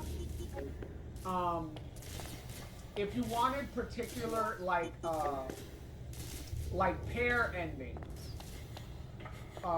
in the first game, like if you wanted specific pair endings, then you would kind of need to hope that the game would give you, Let me think. an AI partner with the character that you needed that ending with. And if it didn't give you that, then you would pretty much have to restart the stage again until the game decided to give you the specific character that you needed to be partnered with. So, and then obviously you have to go through the whole scenario of making sure that the AI partner that you need stays alive for the whole scenario, so that way you can get the pair ending that you need. So there is that too, which is really annoying to deal with.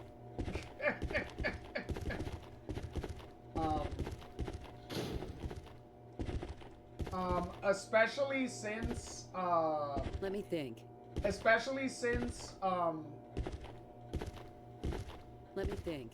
and this is also really funny, that this is actually really good. A really good thing that they have in the game is, if you're examining like a file, in this instance, the enemies do not attack you, which is really good, because that kind of mitigates the risk of getting like cheap shots from the enemies. So that is actually that's actually a really good thing, that they actually like thought of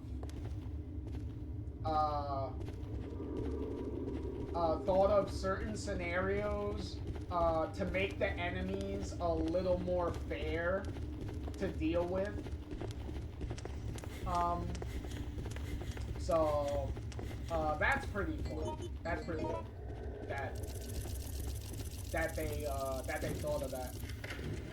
Also, as far as the first game goes, you do have to unlock Lone Wolf mode. So if you're playing the game completely fresh, then you have no choice but to deal with the AI partners. So that is a thing that you that you also do have to consider. Shit. That Wonderful.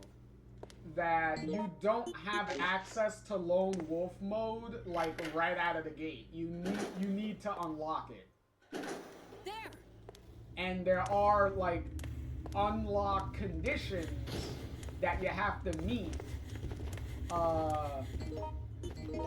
to get to get the ability to even unlock lone wolf mode. And then you have to earn the points that you need to buy lone wolf mode. So it's not really the most easiest task to get lone wolf mode.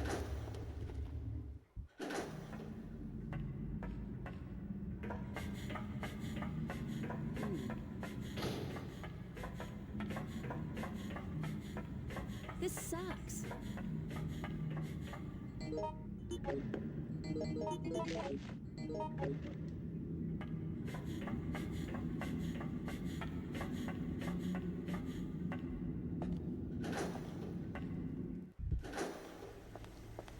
What's going on?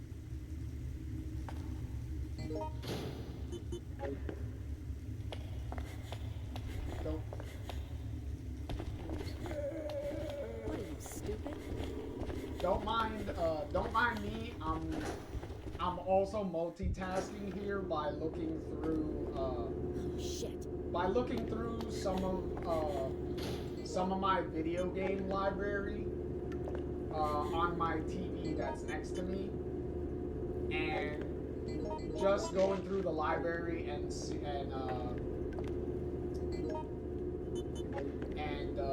Let me think.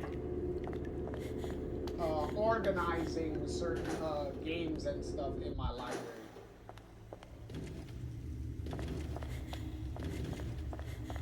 Ooh, excuse me.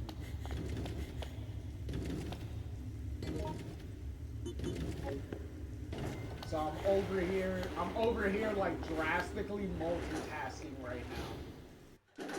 Cause I'm watching the video, I'm paying attention to chat, and I'm also doing this. And I'm also doing the organization on my TV here, so. This sucks.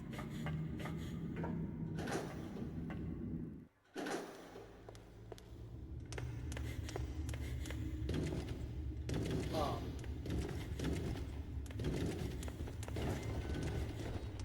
Oh. Oh yeah. Oh yeah, Lino. Yeah, I know what you meant, Lino. I know what you meant. Hold that thought real quick. Hey, Bo, how's it going? How's it going, Bo? Hopefully you're doing well, Bo, and everything is going good for you.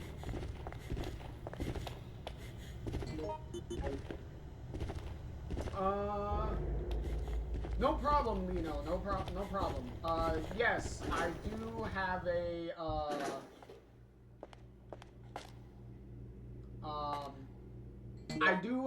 a Discord. Just to make it easier for me, just send me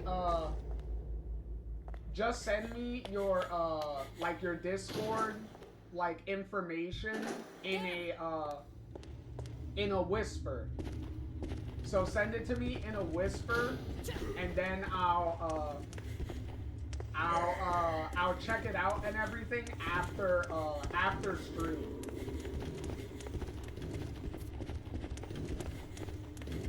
Because I don't want to do all that in the middle of stream, because I'm already multitasking enough as it is.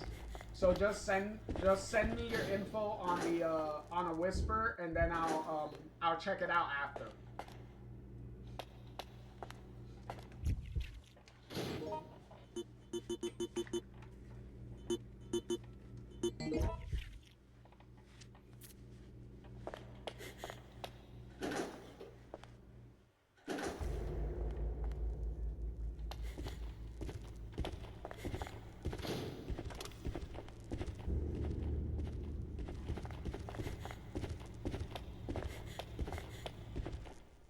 Oh yeah, Lino, no problem, no problem. I really appreciate the help. I really do.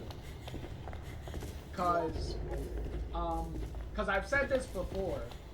I believe I said this in the last Outbreak, the Outbreak 1 video. I never got the chance to play these the Outbreak games online. Like, I never had the capability to do that. So it would be a fun, a fun experience to like play these games like online and talk to like people and stuff and like organize and be like, oh yay, we can you can go over here and go get this and go get these items that we need, and I can go over here to get these items that we need, and then we can meet up and stuff and like get through a puzzle real quick because we went and got like the different items that we need and things like that. Like, that would be really fun.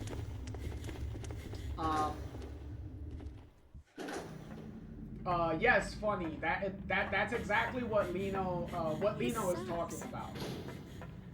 Is helping set up online for Outbreak. Cause I would love to play this. Whether it's online or not, I would just want to play it. Don't just give up. Oh, you're in ads. Okay. I'll hold that thought until ads are done.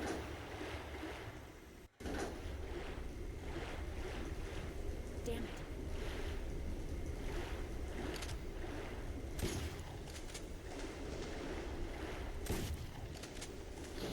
Now we got another water section. At least it's not that bad. It kind of reminds me of the water section in Outbreak 1. That had like the hunter betas in it. That's kind of what it reminds me of.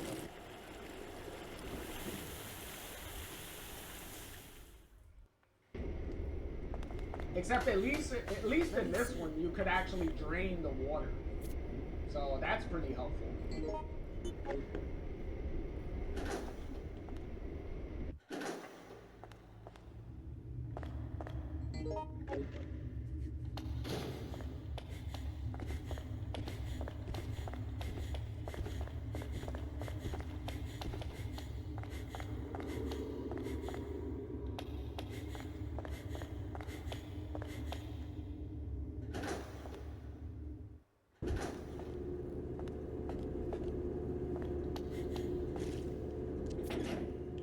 Nice.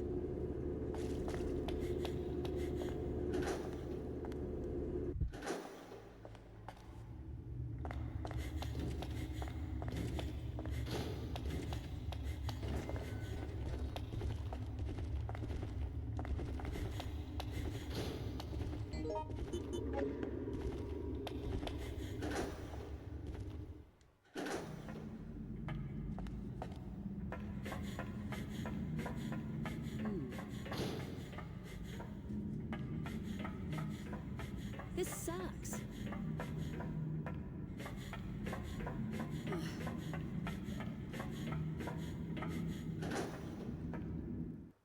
The only thing, because this was another thing that was a thing in the last video too, was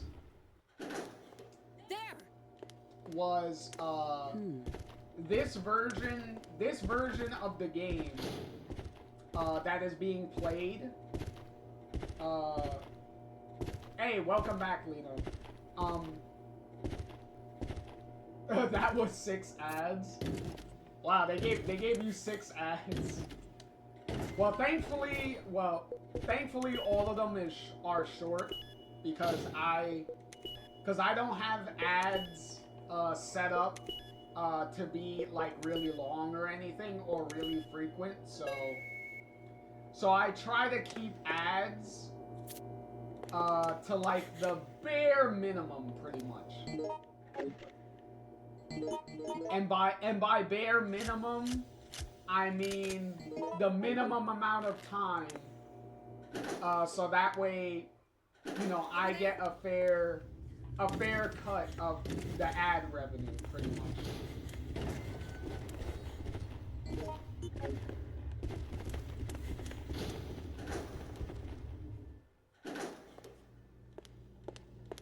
This sucks. But like I was saying, that the thing that I'm kind of disappointed by this version of the Outbreak games that we're seeing, because this also happened in the last in the Outbreak 1 video too, is the load times are so fast that when you're going like through the doors and stuff, that they don't have like the text marker that tells you like the section of the level that you're going to, and it doesn't have like the heartbeat. Because I really like the door transitions, and that they have the heartbeat going, and the heartbeat is different depending on what your health status is. So the rhythm of the heartbeat like varies depending on what your your health status is. Like I really like that touch to the door transitions. So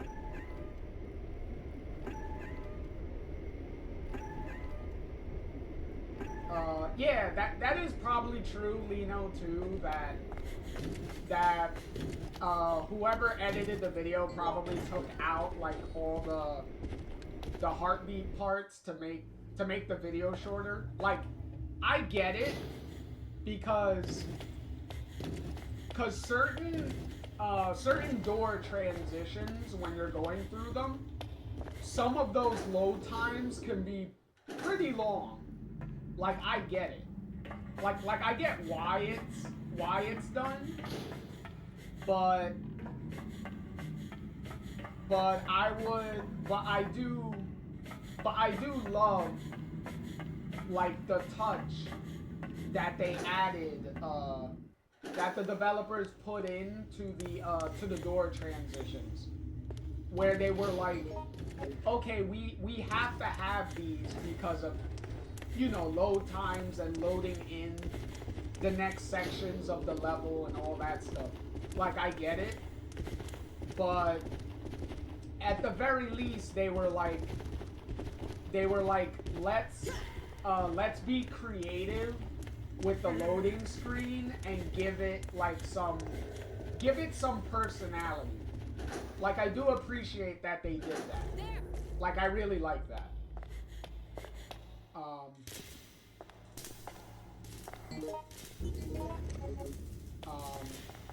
Lino does say that they have fast loading, so the transitioning is not too bad. Oh god, and then here we have the big ass fucking ticks now. Like, yet again, if anyone has any phobia of like bugs or anything like arachnophobia or anything that's watching, I am really sorry. But this is how the game is. There's no real fix for that. Like, there isn't a mode there isn't an option in the game to turn on like arachnophobia, like sensitive, like mode or something. Like this was way before the time of accessibility options like that. So yeah, if you don't like big ass bugs and stuff like that, and they trigger you, you may not want to pay attention to the rest of this scenario, because it's not gonna get any better, especially when it comes to the final boss of this scenario. So keep that in mind.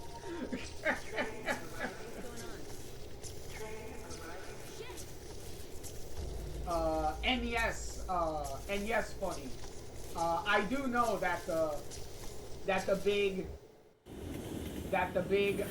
ticks and stuff that you fight in this are called megabytes. Yeah.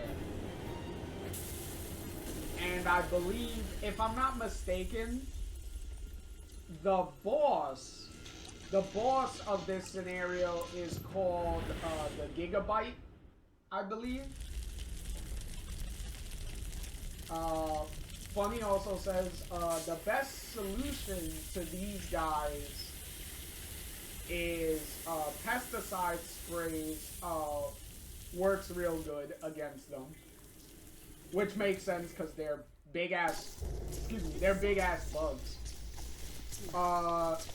You can use the blood pack glitch to distract them, and they can't go through doors.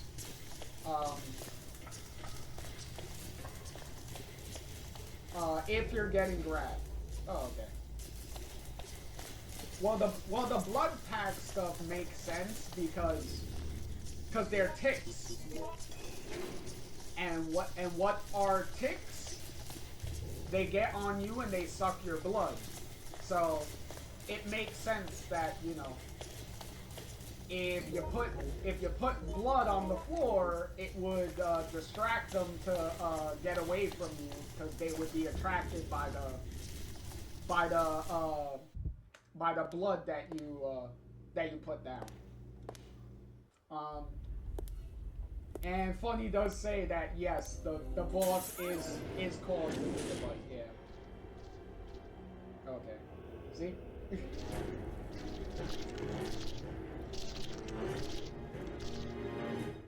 Alyssa, what happened? Oh, there's the boss.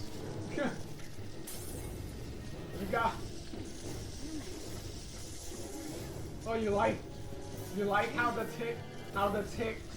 smaller ticks do the little they're doing their best Sonic impression with their little Sonic roll. They're trying to do a homing attack, a spinning homing attack at you. Look at them.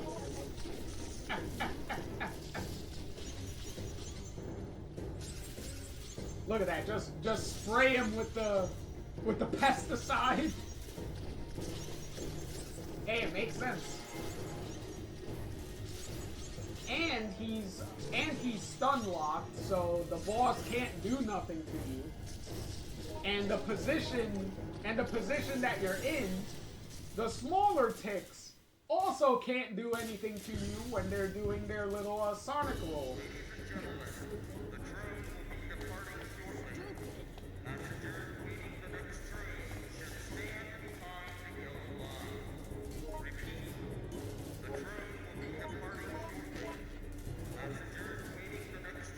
Funny says the rolling ticks are on very hard are the most annoying. Believe me, I'm not sure. Yo, Funny, you're speaking to the choir here, okay? You're preaching to the choir on that one. Like I do know. Like I know. I know.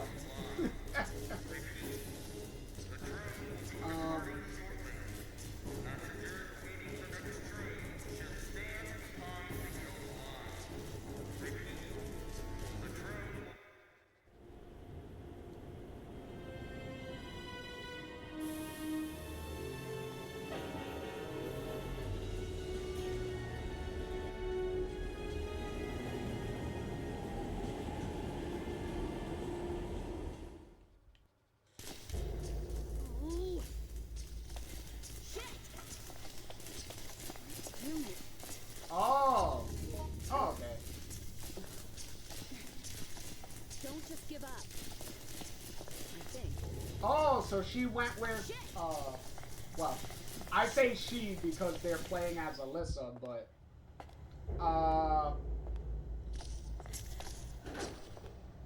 but, but in the video here, they went with the alternate, ending for this scenario. Because usually, because the main objective to end this scenario is getting on the train before it leaves. But like I said earlier, File 2 in a couple of the scenarios in this, they have alternate endings that you can get if you fail certain objectives. So since they didn't get on the train,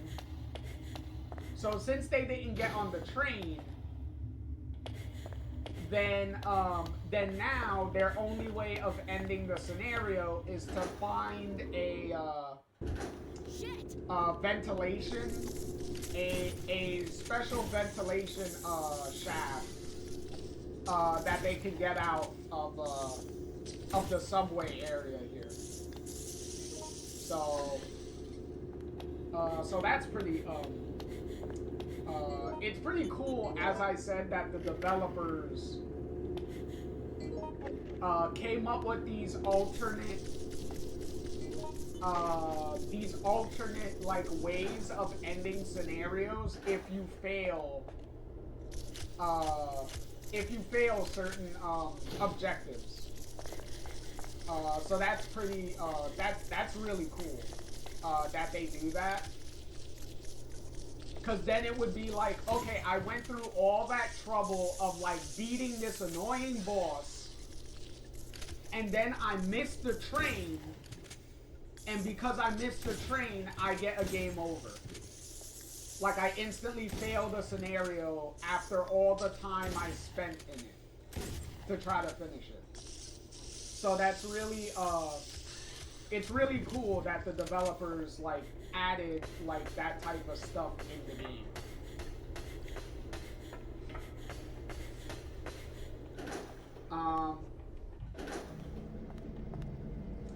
Funny also says, what's worse is when they did this scenario with randoms, a gym type used the first aid spray on themselves while they were down. Oh yeah, that sucks. when you need a heal and your partner doesn't heal you, and worst of all, heals themselves instead of healing you, even though they didn't need to be healed. So that really sucks.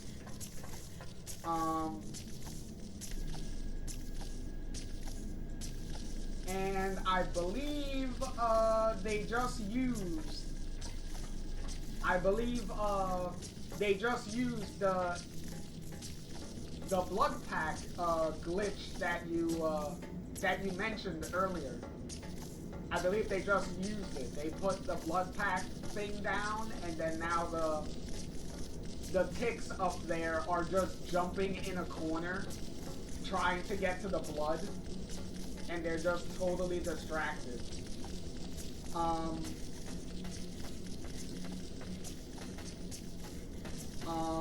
And Funny also says, it's canon that Jim and the others missed the train because the alternate route leads to the RPG. Interesting.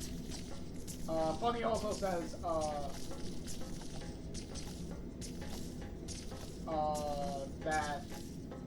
that wasn't the blood pack glitch. The blood pack glitch is putting a blood pack on the train entrance before entering. Well, they clearly did a different variation of the blood pack glitch here, because the ticks are jumping around and trying to get at some blood that's on the floor. And they clearly can't get to it because they keep jumping into the corner. And they're totally not paying attention to Alyssa at all. like something's happening there. Like those ticks are clearly bugged out over something.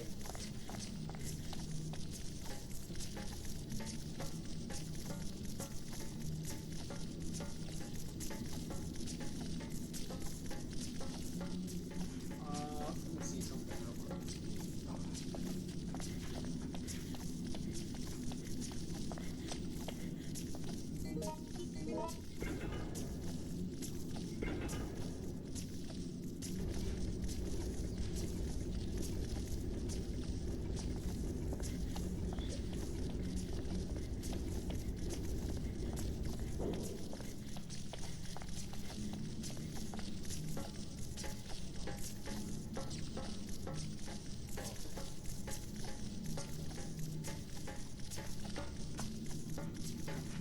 Oh, shit.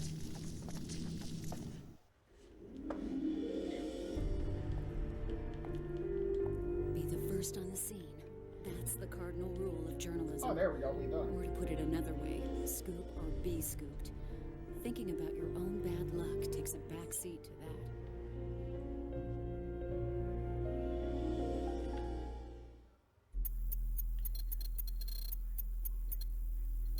Well, there we go. That's Underbelly done.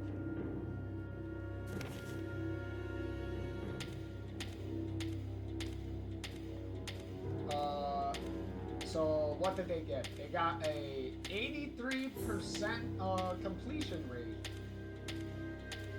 Nice. Nice. That is cool.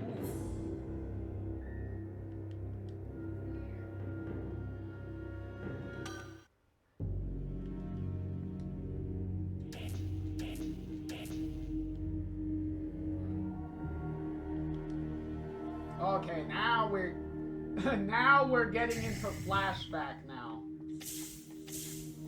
So hopefully Yes. if Min is still here,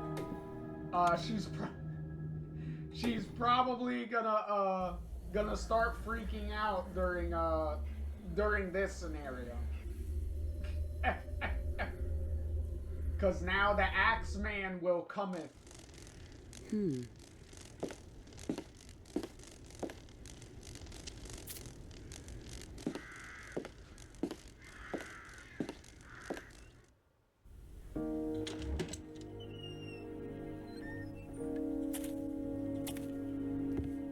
I don't get many visitors around here. I hear the city's in quite a state right about now. Well, there is an old road through these woods that leads to the neighboring town. It's easy to get lost, I'm afraid. Let me show you the way. Let's hope no one gets hurt. It's not like there's a decent hospital around here after all. Hospital? Yeah, this guy is not creepy in any way, now is he?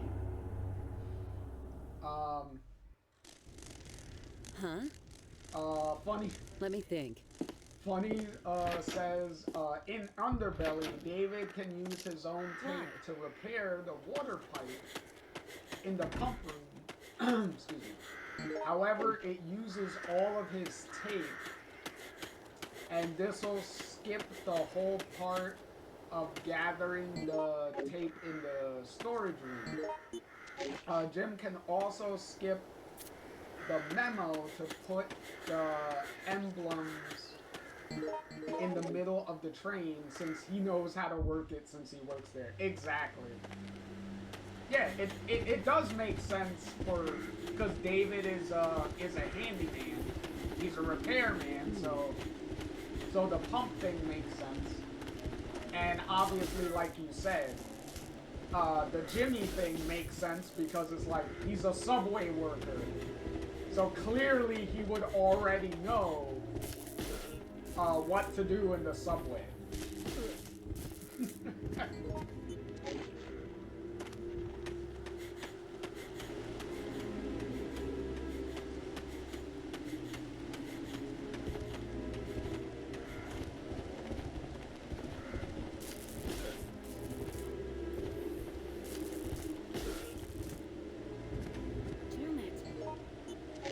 Okay, here's for everybody. Let me see. Okay, for everybody that is, that has played, everyone that has played, both Outbreak games. For everyone that has played both Outbreak games. Here's a two-part question. A two-part question. Actually, a three-part question. What should I do? What is your favorite scenario in Outbreak 1? What is your favorite scenario in Outbreak, in Outbreak 2? And lastly, what is your favorite scenario in both games?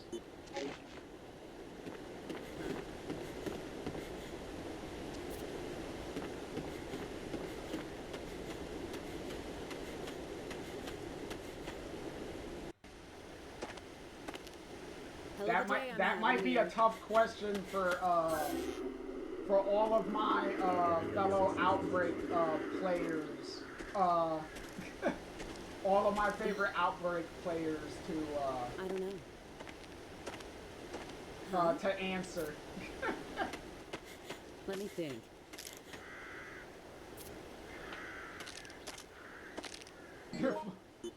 Funny says, plus Jimmy can crawl through the vents like a little subway rat.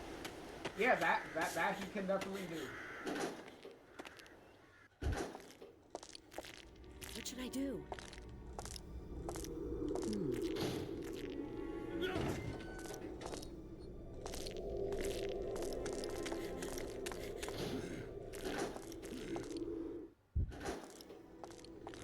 What if...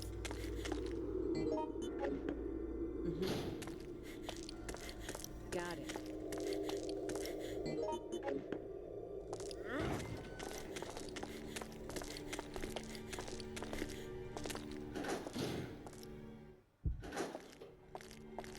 Yeah. What are you, stupid?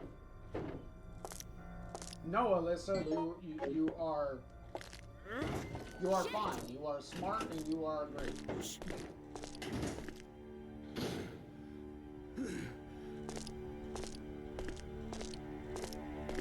Oh, there we go, hiding from the Axeman.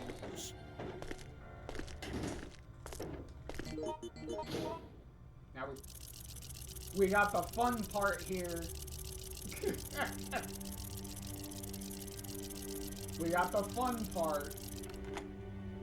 Making sure that Axeman doesn't come and get you.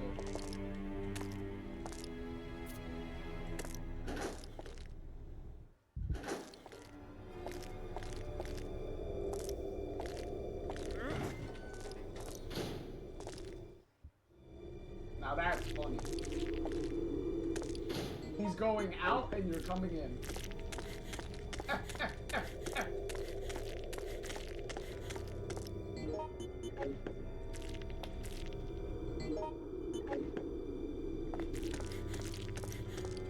See, now this is This is also Alyssa's.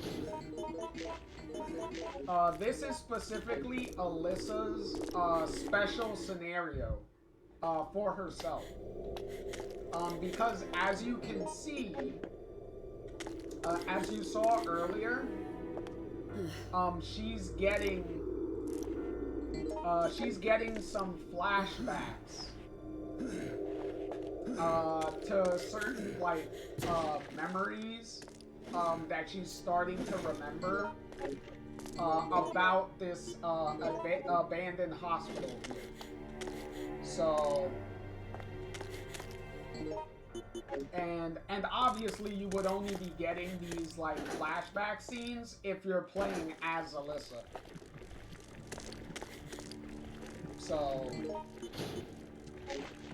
So yet again, more of the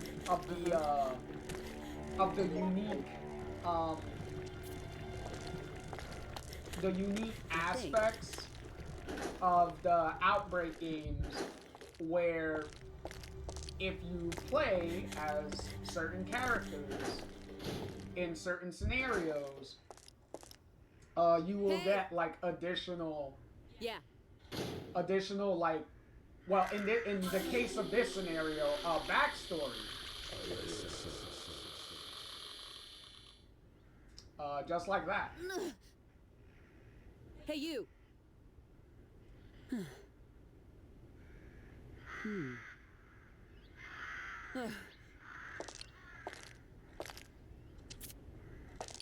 So,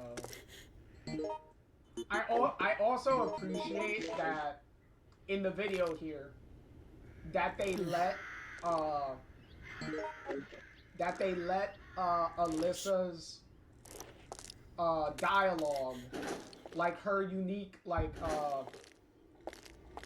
text, like subtitle text that pops up on the screen. I do like that they leave like the story related subtitles to play out before they move on to like the next thing, and they don't like interrupt it and stuff, so that way you can get the full picture.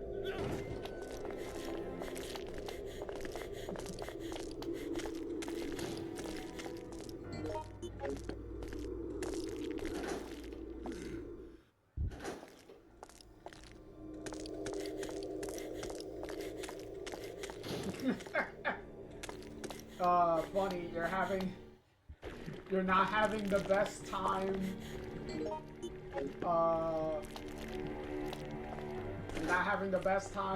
playing Outbreak right now with certain partners. Certain partners are not doing great. What happened? And case in point, that is an extremely disgusting plant there, by the way. That thing looks excruciatingly nasty.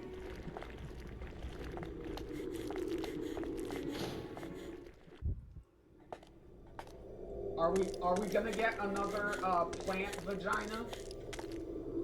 Are we gonna get another plant vagina like the first game?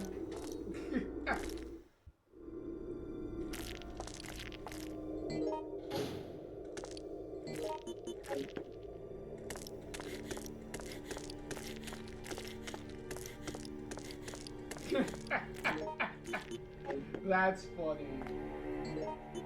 That they kept using the screaming ad lib to just constantly annoy you. That is unfortunate. Shit!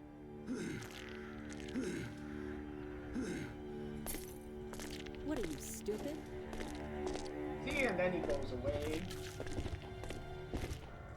And then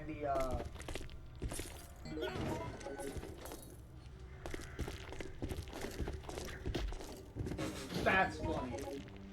You just toss the thing at him and just knock him down. That's funny.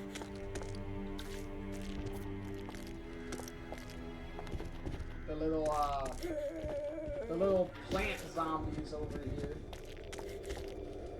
I do like the plant zombie designs for this level. They're really creepy and really cool. I like them.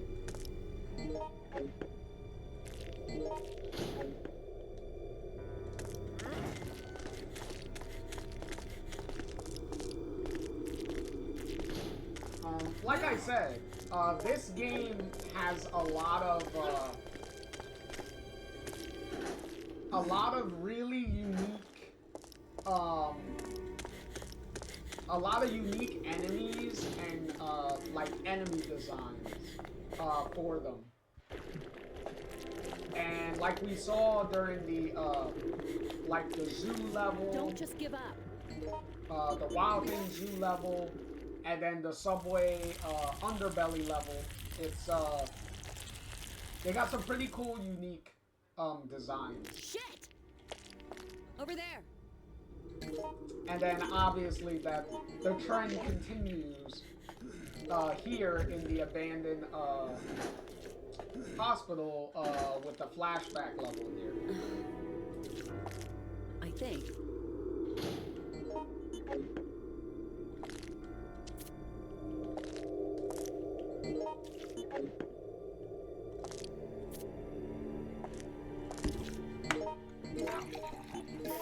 Okay.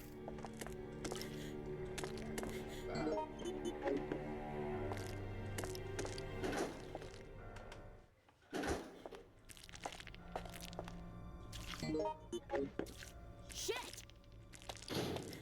Over there.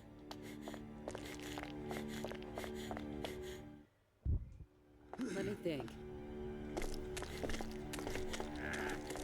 Bye, Axeman. Oh dang, that Axeman was like coming right up on Alyssa's ass. That's funny.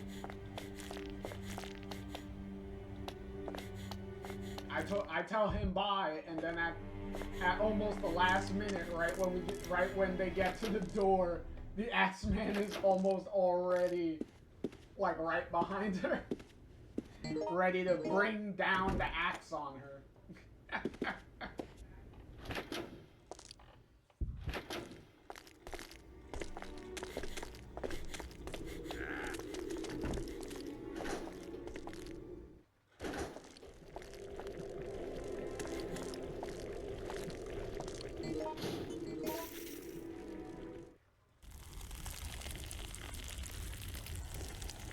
Yeah, having to do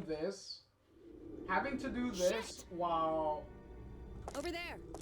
avoiding the Axeman throughout the hospital here was really annoying.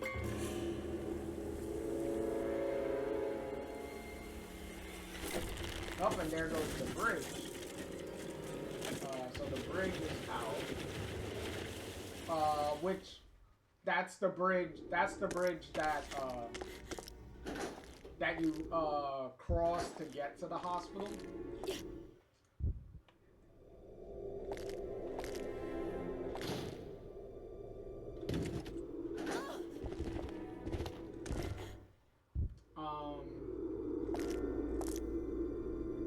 But yeah,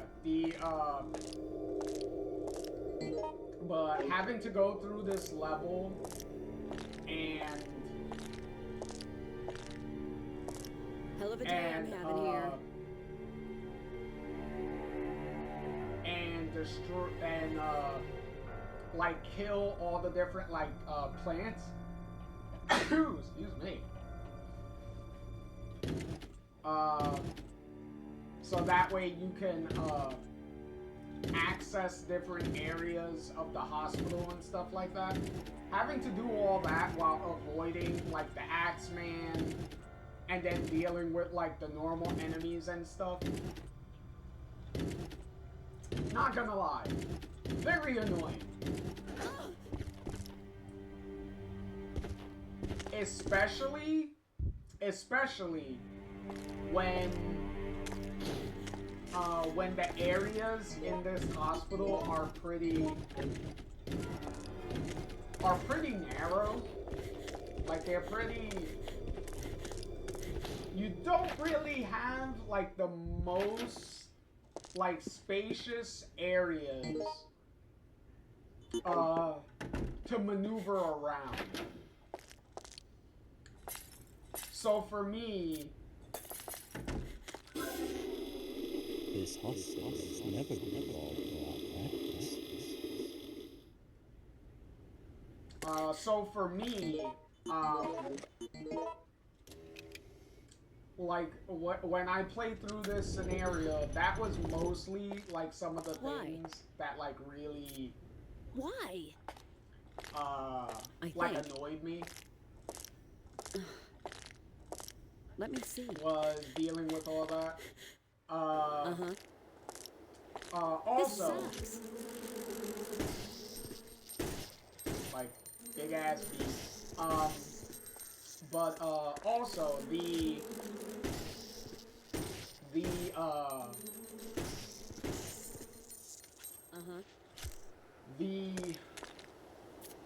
how do you say it?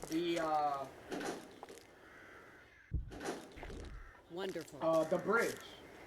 The bridge we saw earlier, where we got the cutscene of the bridge we came to the hospital on breaks and stuff, which pretty much tells you that you can't leave the hospital now. Like you can't.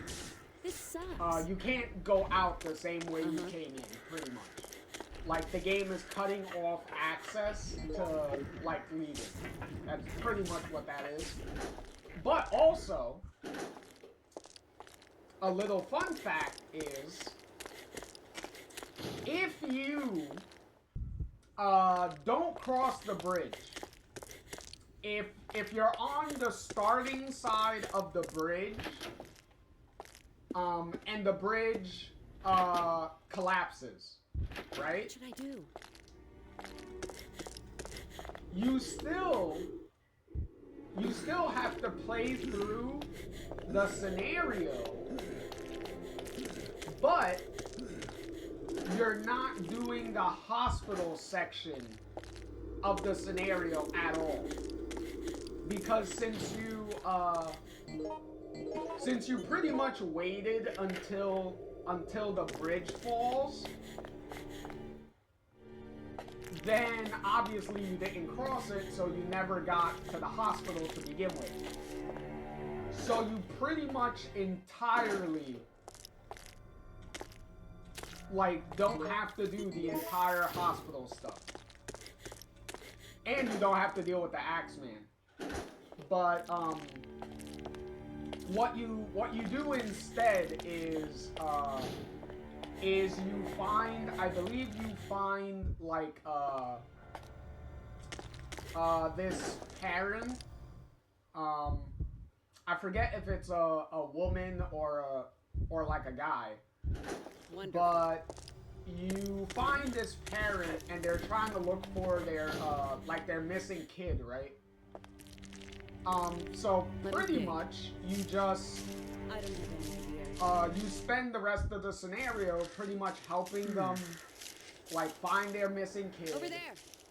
And then from there you find an alternate way What happened? to get out of the forest. Wonderful. Pretty much.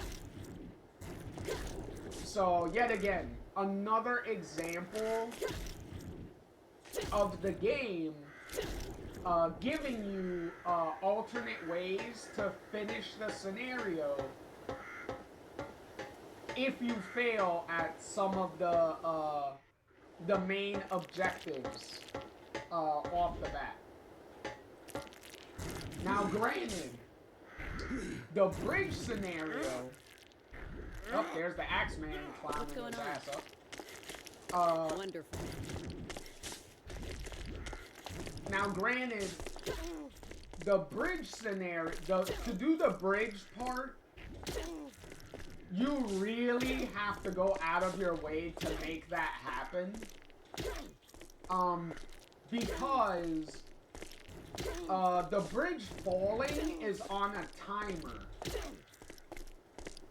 So you pretty much have to just sit there and wait for the bridge cutscene to happen. And then the whole looking for the kid side quest and helping the parent with that kicks in after that. And I believe you have to wait like, I think it's like 15 minutes or something before the bridge collapsing cutscene plays, I believe. So you really have to you really have to try to get to do that alternate route.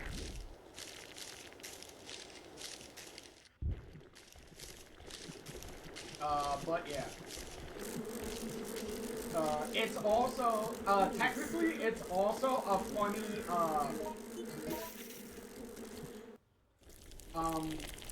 and there we go, I believe, is that the last plant?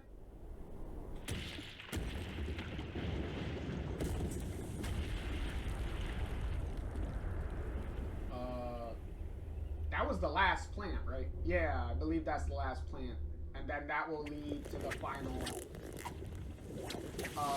boss area, yeah.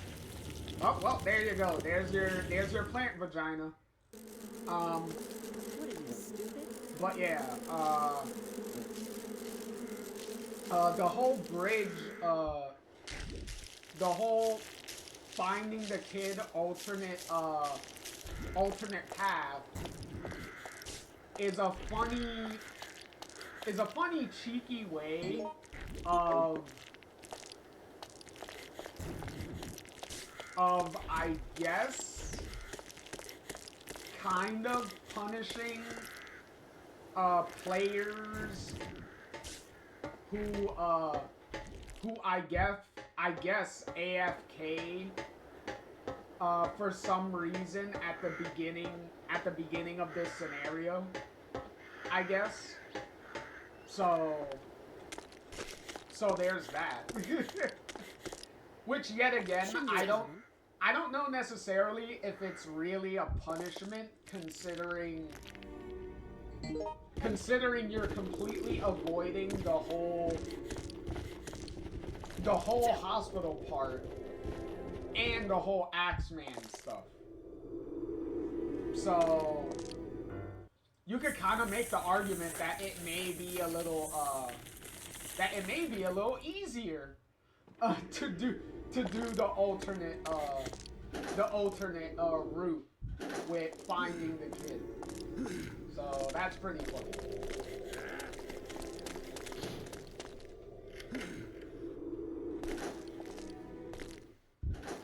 This sucks. All right, hold on real quick.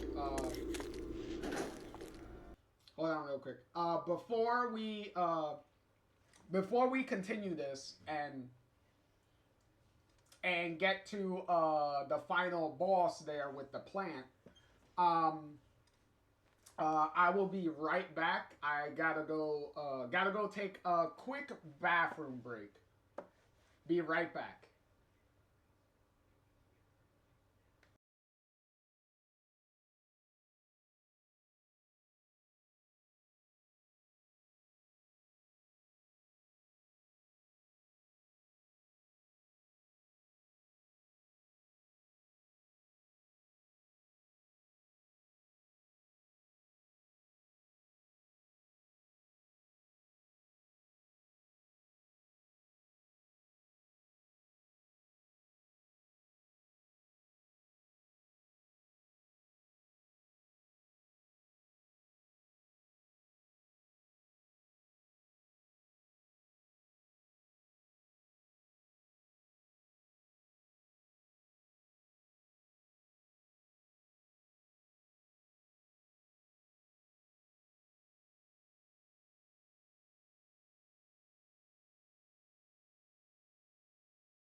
Okay, I'm back.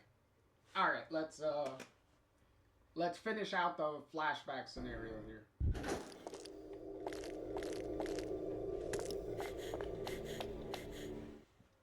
Because we still got, we still got two scenarios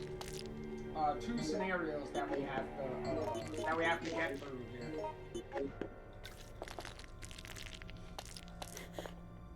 Oh, excuse me. This sucks. I don't know. Shit!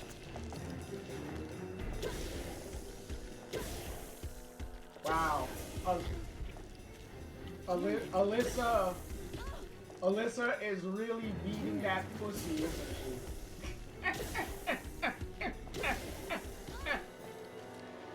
Oh.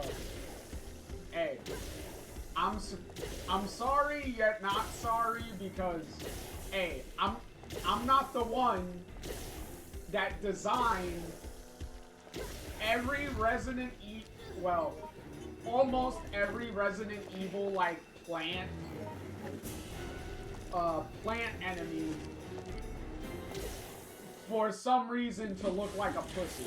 I'm sorry. Like I'm not the one that designed the game. It ain't my fault it looks that way.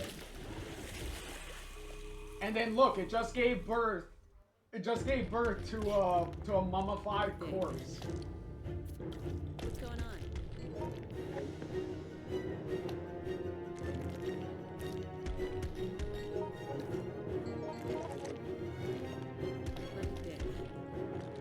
think.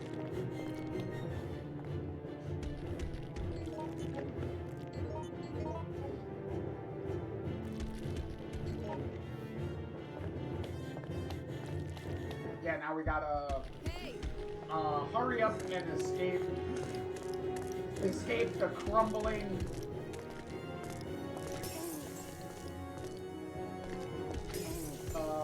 Now we gotta hurry up and escape the crumbling hospital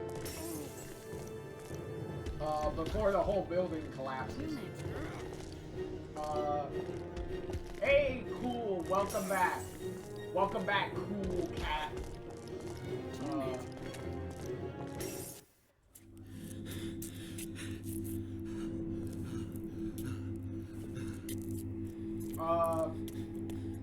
Alyssa is pretty much throwing. She's pretty much throwing whatever she has left at him. Shit. Don't just give up. Hey!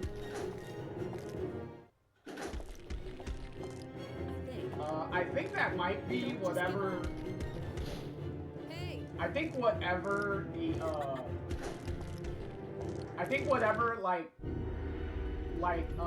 plant, whatever plant killing like things that she had left over. So there you are, my dear. I believe that's what she was throwing at the Axeman. My dear Dorothy. Which turns out the Axeman was the creepy old guy from the beginning. Leave your side again.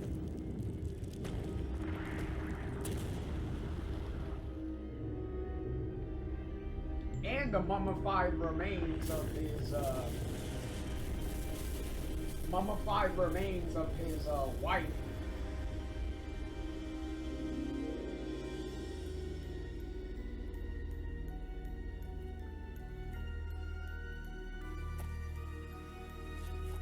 That hospital's experiments were more than just human rights violations. They were crimes against nature itself. Kurt, your sacrifice won't be in vain. I'll escape this damn town alive and spread the truth about what happened.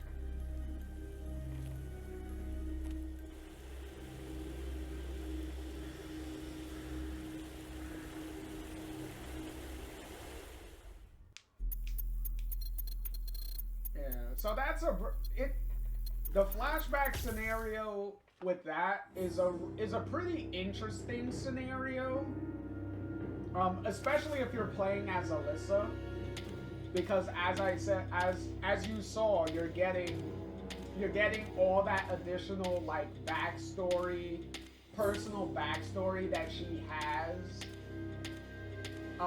to the abandoned hospital and everything that happened there and all that stuff. Isn't it also ironic though that Alyssa in this flashback, they're actually doing it. All right, hold on a minute. Let me finish this explanation real quick. Hold on. Before we get to it. Oh, because they are gonna do the finding the child ending. The finding the child route.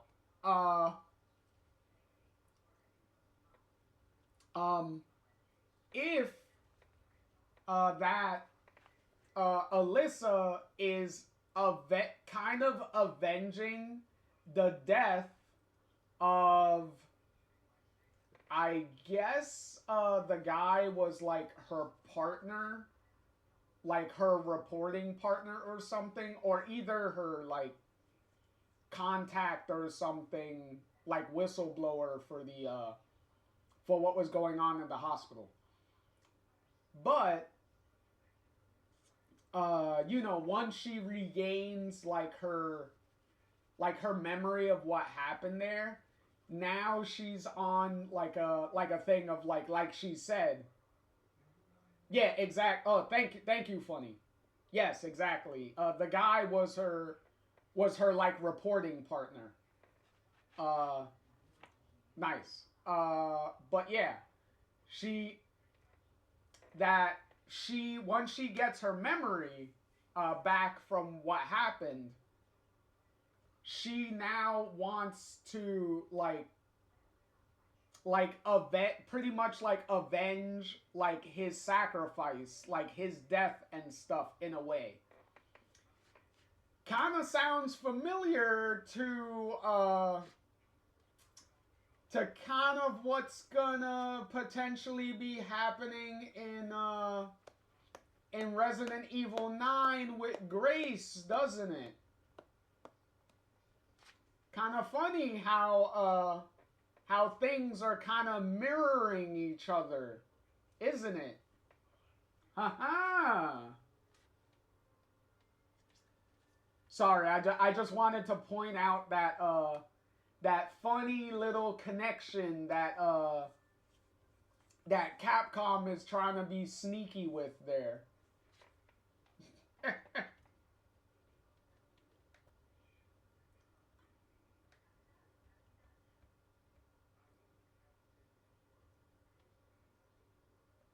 All right, so let me read this real quick.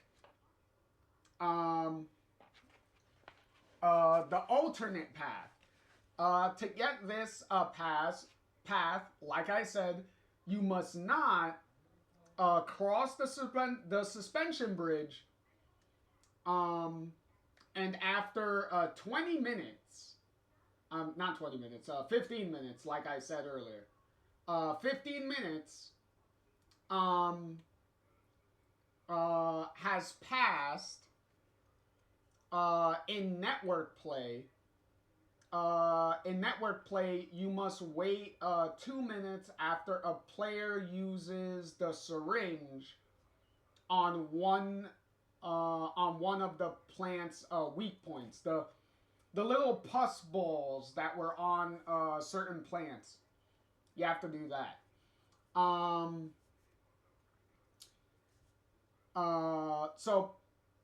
So it's a lot shorter of a wait if you're playing online. If you're playing online, then you could force the scene to trigger. But if you're not playing online, like I said, because I've never played any of these two games online, you have to wait 15 minutes and don't cross the suspension bridge. And then after the bridge collapses, you must take a new route on the mountain path, and then cross a different bridge.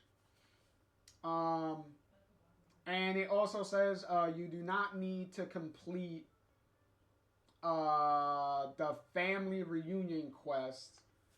This will unlock event number 20, Saw, an end to wandering scene. Okay, so a little tidbit for all the completion, the completion hunting people. There you go. Alright, so let's just see how this alternate scenario plays out. I'm tired. Tired from all the stuff we've been through today.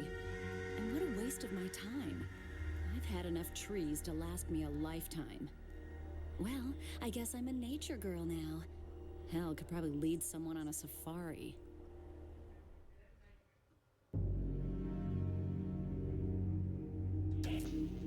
Oh, I guess they don't do them. They don't do it at all. Okay, they just left it. I thought they were actually going to do it. That they were going to show you the entire scenario, but they didn't. They just kept it as a text, a written text thing. I thought they were going to actually show you the entire like alternate scenario, but they didn't. But yeah. It's whatever. I already mentioned it earlier and kind of like it pretty much explained like kind of what the alternate scenario like pretty much was, so hey. And before we start like one of my favorite nostalgic scenarios in File 2, and also one of the most annoying scenarios in File 2 for me. Let me finish reading Funny's comment real quick before we dive into the Desperate Times scenario. Funny says, because Alyssa was a newbie at the time, and the hospital was her first scoop, Kurt decided to break in that night, and Dorothy, which was the mummified wife that we saw, who was already a zombie, pretty much ate him. Because we saw that with him getting eaten and pretty much like telling Alyssa stuff. And Alyssa soon was taken by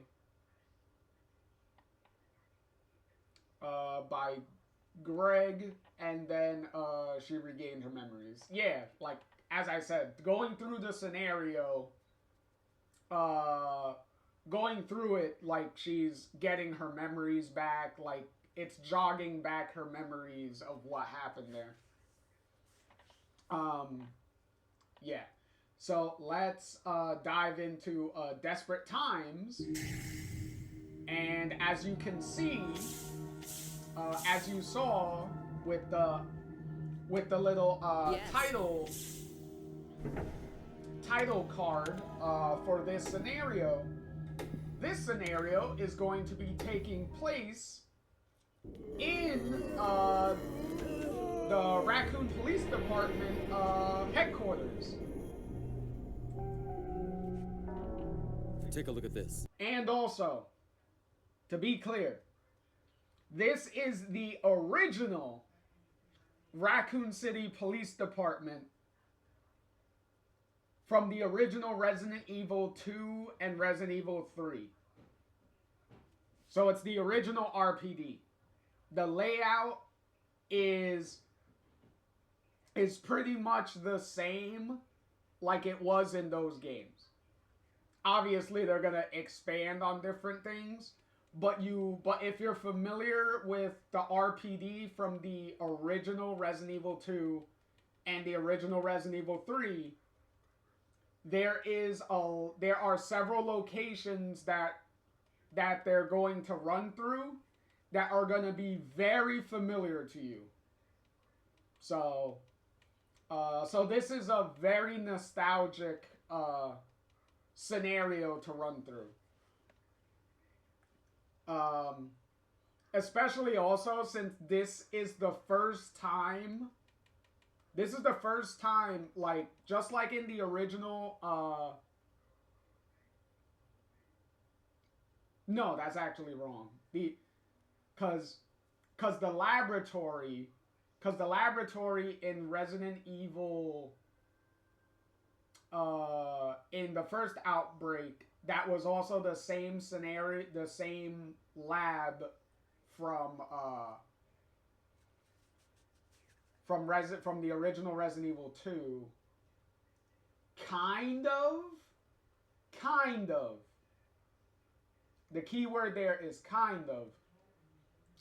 Was almost like fully 3D in Resident Evil 0. Because Resident Evil 0 came out in 2002, and the first Outbreak game came out in Japan in 2003. So as far as that goes, that came first. But the lab was 100% like fully 3D in the first Outbreak. But as far as File 2 goes, the RPD, the classic RPD, is in 3D for the very first time in this game. So this is the first time we could freely explore the classic RPD in full 3D. So this was like a really big selling point for me for getting File 2. Like being able to travel around like the RPD in full 3D was a real big selling point for me. So let's keep going. It's a map of this place back when it was an art museum. There should be a ventilation tunnel underground. Hi, That'll Marvin. get us out of here? It should. Hi, But Marvin. it's so narrow, you might be the only one who can fit through. So I'll get help and come back, right? Looks like it's a race against time. Now that we've lost communications, there's nothing else we can do. All right, everyone. We've got to hurry up and find a way into that tunnel. It's going to be our way out of here.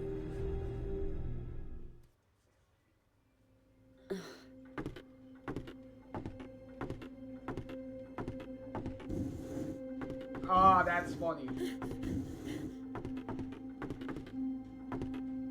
That's a funny reference. Wonderful. That the box that Alyssa pushes is a classic Resident Evil item box. So that's pretty cool. Even though this game doesn't use item boxes, that's pretty sweet.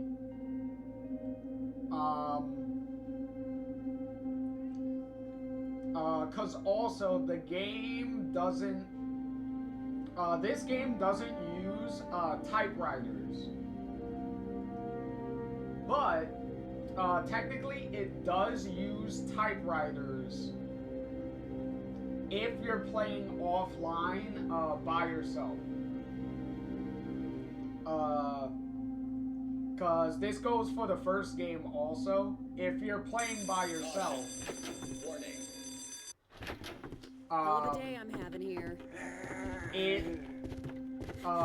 will at points in the scenario, it will like have typewriters in certain places, and you could save in the middle of a scenario and like come back to it later if you want. But if you're playing online, then you have to Hey! go through the whole scenario. Like, you have no choice. You have to go through the whole scenario.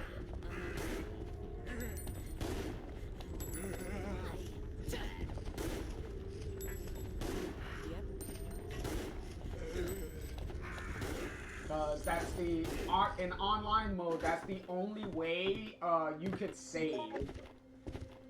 You could traditionally save.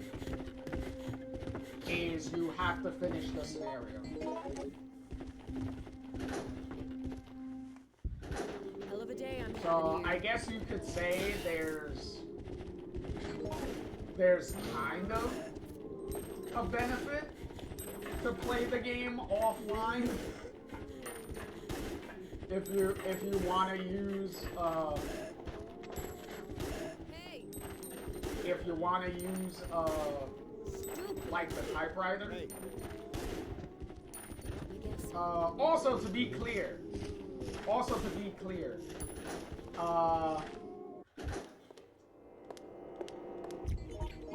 if you're using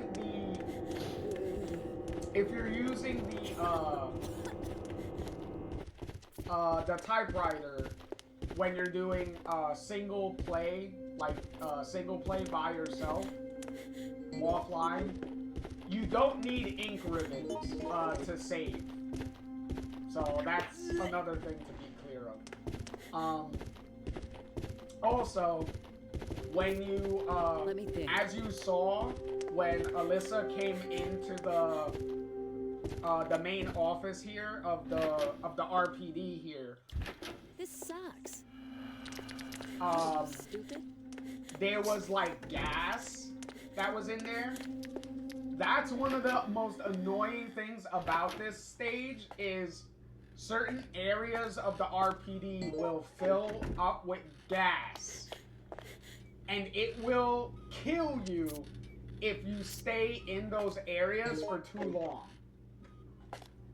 long. And also, like they showed here, you can pick up like these little like canisters, and you could set it down in those places, and it'll take away the gas. But the problem is that the gas will periodically just keep happening. Like as the scenario goes on, so it could be very annoying. It could be a very annoying thing, which is why I really like this scenario, but the whole gas mechanic that they have in this scenario can really be a pain in the ass. Like, I really don't like it because I really like to explore, and like I said, this is the first time the original classic RPD is fully in 3D. So I would like to explore and enjoy it, but that's kind of hard to do when hallways and stuff are being filled by gas that's going to fucking kill me if I take too long exploring areas and trying to enjoy the environment. Don't just give up. Hey. But yes, to answer your question, Happy, because I saw your question, I just wanted to finish my thought, get my complete thoughts out there real quick. Happy says, what is my favorite retro Resident Evil game? Huh? Well, you say games, okay. But if I have to pick, I'll actually do you one better. Not even retro. My favorite Resident Evil game, period. My favorite Resident Evil game, period, of all time, to this day, is still the Resident Evil 1 remake. is still the best Resident Evil game that I've ever played. I agree.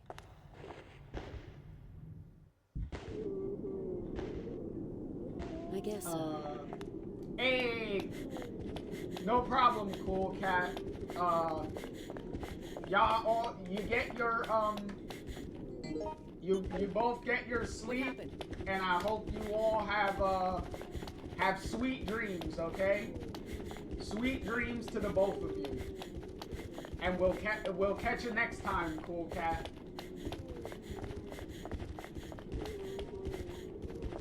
What should I do now? But, yeah, Happy. I hope that, I'm pretty sure that answered, your question, Happy. I pretty much definitively, like, put a stamp on my favorite Resident Evil game.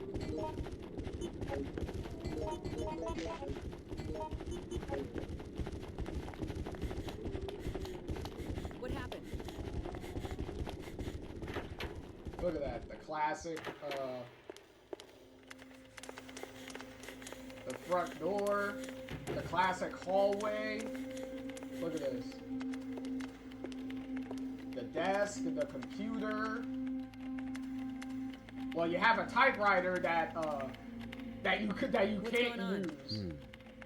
Like, it's only there for aesthetic purposes. Yeah. But yeah. What should I do? Hey. What happened? Mm-hmm. He's just talking to Marvin here. Let me see. Yeah? Are you okay? Mm-hmm. Hey! Yo, this is so nostalgic, and then you got the ladder. Then you got the ladder right behind Are you alright? behind the desk area here that you can well, in the original Resident Evil 2, you have to activate the ladder and make the ladder come down. Here, the ladder is already down, so that's pretty handy. Because in the original Resident Evil 2, that's a shortcut. That's a shortcut that you have to unlock by going all the way around upstairs, and then cutting through a bunch of rooms, and then finally getting back to the main hall, and then activating the ladder so that way the ladder goes down. And then she just pushed the item box back.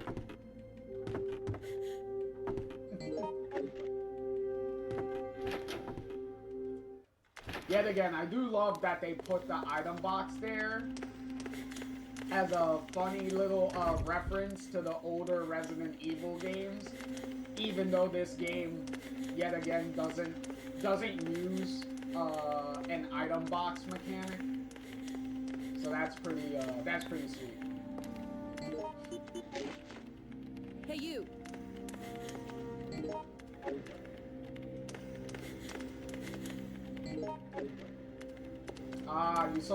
You saw the key that Alyssa picked up was the Joker key, which is a cheeky reference because in the RPD, in the original Resident Evil 2, and this also goes for the Resident Evil 2 remake also, because they kept this aspect of the RPD at least, was the keys that you needed to unlock like special doors and stuff as you're exploring the RPD were all named after traditional playing cards. So you had like a heart key, you had a club key, you had a spade key, and you had what was it? It was hearts, spades, club, diamond. There you go. What happened? It was those 4 keys. And then, in this, What should I do now? you picked up the Joker key. So it's pretty sweet that they kept the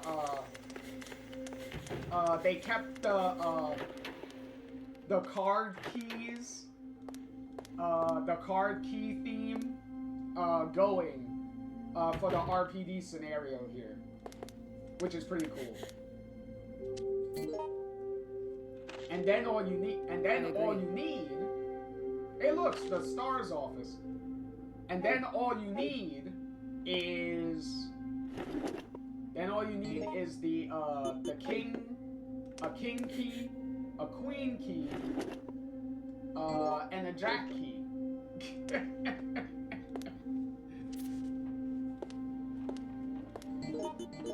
and then you'll have the full set. So that's pretty sweet.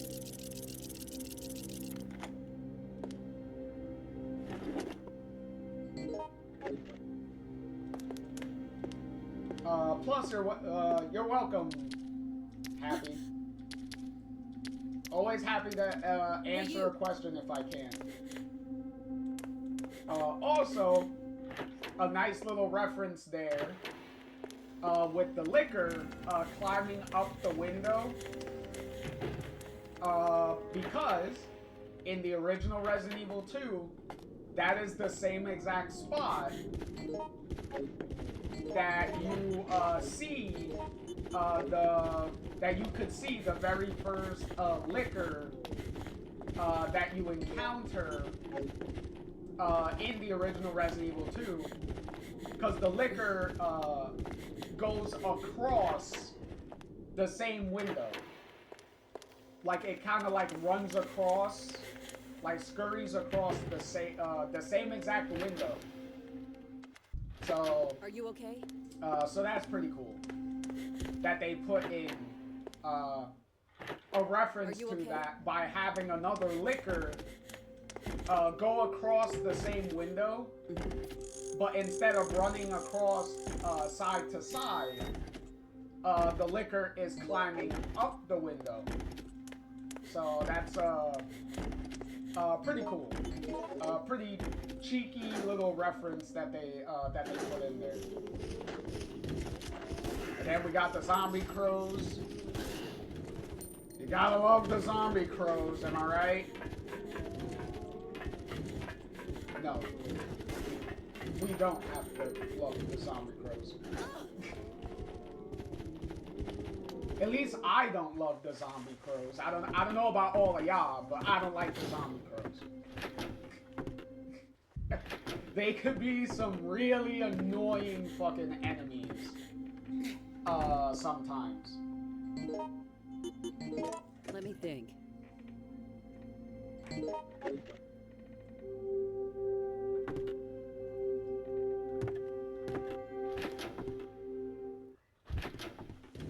You can kind of easily avoid the zombie crows, but you know, depending on where they are and what game they're in, they can be pretty annoying to deal with. So there is that.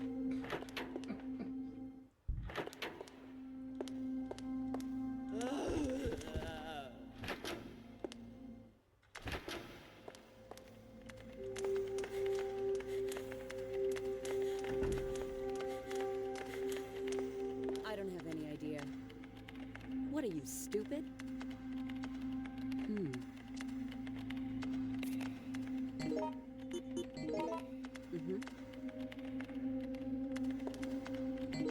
Okay, so we found...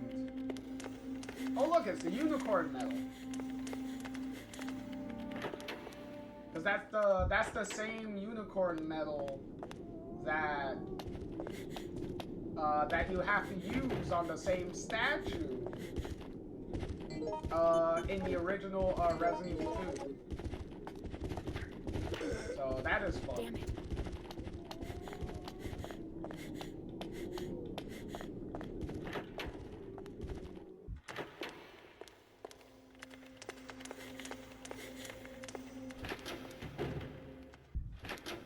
Are you okay?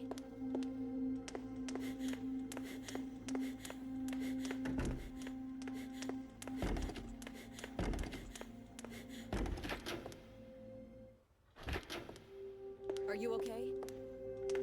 Yes, Alyssa, I am fine. Let me think. I am fine just sitting here chatting with the chat and watching this nice little playthrough here with everybody. Thank you for asking, Alyssa. Hey! Hey, Jesus Christ, she's just pushing that whole damn table with everything on it and everything. And then she's holding the door. Look at that. Alyssa is way stronger than anyone realizes, huh?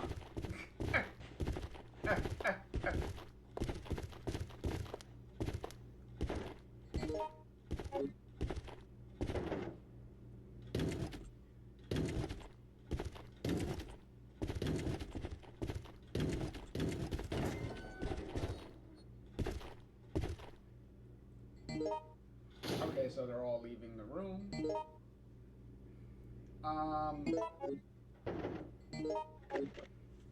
Also, one of the, cause it's happened a couple of times in both Outbreak 2 here, and then in the first Outbreak was,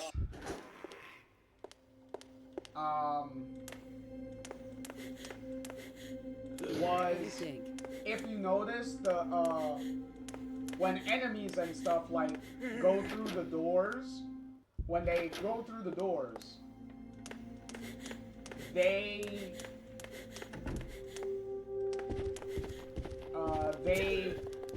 the door stays open for a little bit, and if you're quick enough, before the door closes, you can just go through the door and completely avoid having to open the door again. So that's pretty sweet. That you can kind of cheese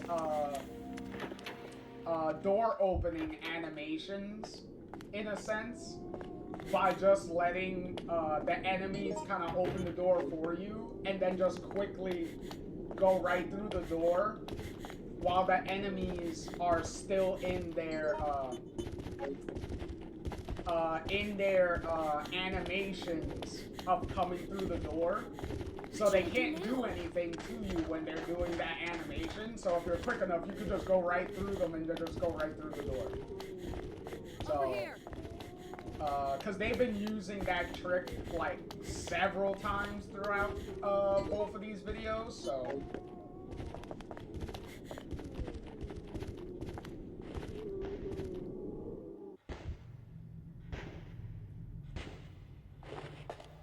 Oh look, we're in the garage.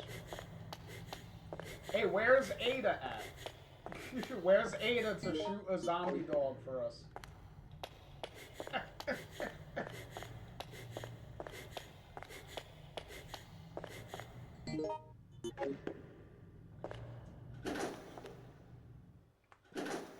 This sucks.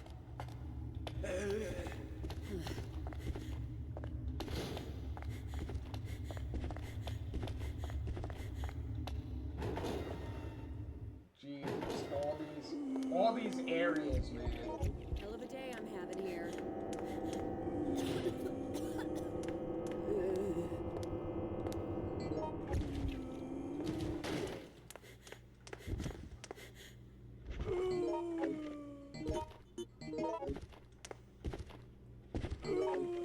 what's a little handy about the gas, at least, is it kind of goes away on its own after a little while. Like, the gas is pretty much like on a periodic timer. So that's kind of a little bit of a good thing. Especially since the items that they give you to make the gas go away immediately, it's not like you have a lot of those to spare. It's not like those are infinite.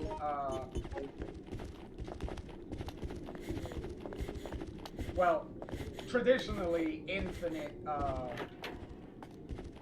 in a basic playthrough, at the very least. So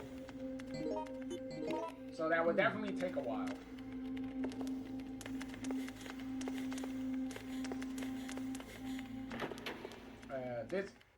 Also, if you could tell, getting all of the pieces for the statue here is definitely taking a while. Because there's, like, what, 5 pieces that you have to find to finish, Let me see. to get to the final part of the level, well, of the scenario, to get to the final part, so that can definitely be annoying. Is that there's so many pieces to find. Warning. Caution. Warning.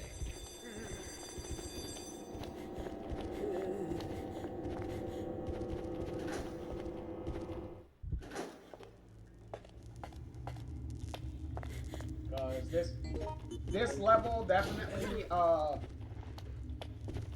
this scenario definitely goes against the rule of 3. Hell of a day I have in here. Warning. I will also say, because we've seen it, oh, fucking zombie dogs. Because we've seen it happen throughout this playthrough and the Outbreak 1 playthrough, is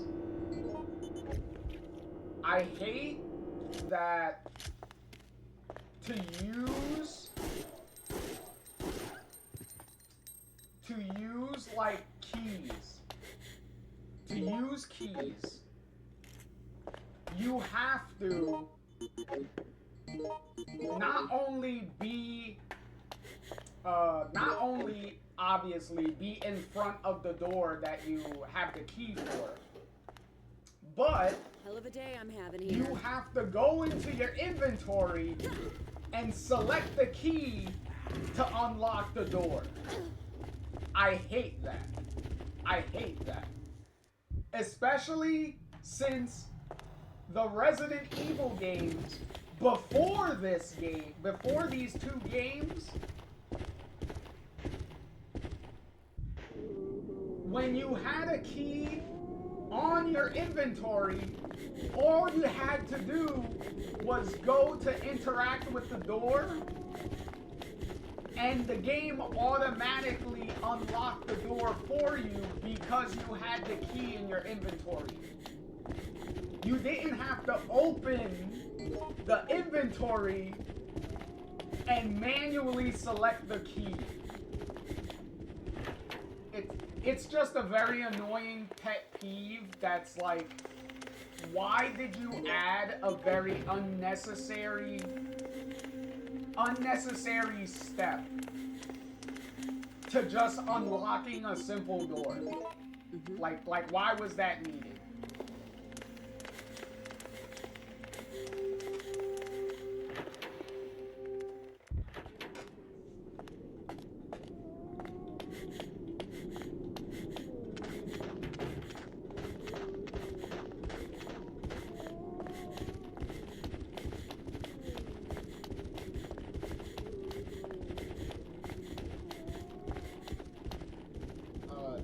that also goes for any other like key item that you need.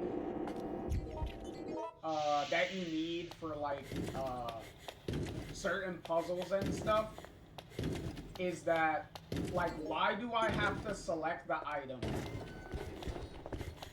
just to put the item in the thing instead of just interacting with it? And it puts it in there automatically as long as I have it in my inventory. Like, why am I manually selecting things to place things in there when there's like no real point in doing that? Like, you should just let me interact with the thing and just have it there. Also, hi, Ben. How's it going, Ben? Nice to see that Ben is still locked up in the RPD before Leon or Claire. No, before Leon. Leon and Ada meet him. Let me think. Don't be a moron. Well, Leon and Ada meet Ben in the original Resident Evil 2.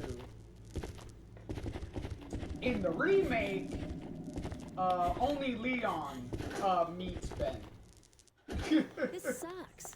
Because Ada doesn't meet Ben in the Resident Evil 2 remake. Ada shows up after Ben is already fucking dead. So...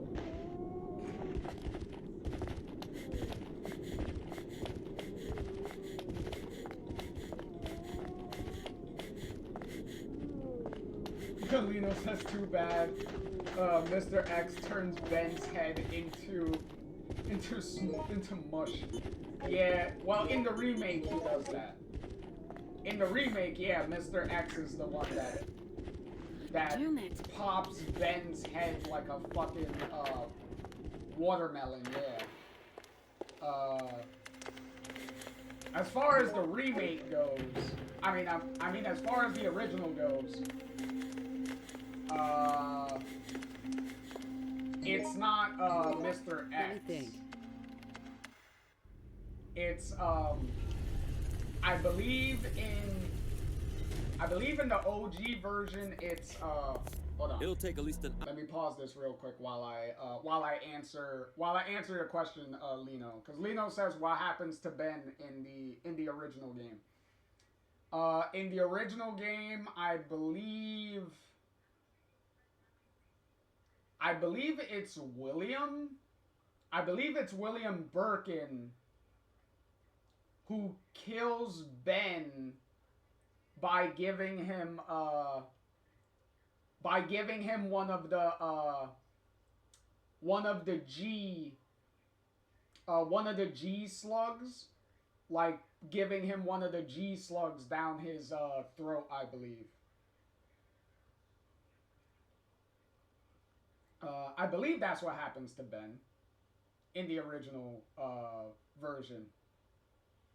Because I know in the original game, Leon, Ada, and Ben, all three of them talk to each other. Like, all of them are talking to each other. In the Resident Evil 2 remake, Leon and Ben are the only ones that talk to each other. Ada isn't there. Ada comes in after Ben is already dead. Which is really stupid. Like, don't get me started, don't get me started, Lino. There are several problems that I have with the Resident Evil 2 remake. There are several problems. If you're curious and you want to know more about how I feel about the Resident Evil 2 remake, I've already played through the Resident Evil 2 remake and the original Resident Evil 2. I've already played through those games, and you could see those games in the archives. They're also on my YouTube channel. So all of my videos and all my previous videos are always gonna be archived on my YouTube channel. So that way, no matter if Twitch, when Twitch deletes the videos after however long, you can always see the old videos on the YouTube channel. So there's my plug. There's my self-promotion of the day. But yeah. Let's continue. Hour to get through a space this narrow. Use this to keep in touch with me. It doesn't have much range, but the signal should get through if I'm close by. Leave it to me. I promise I'll be back with help.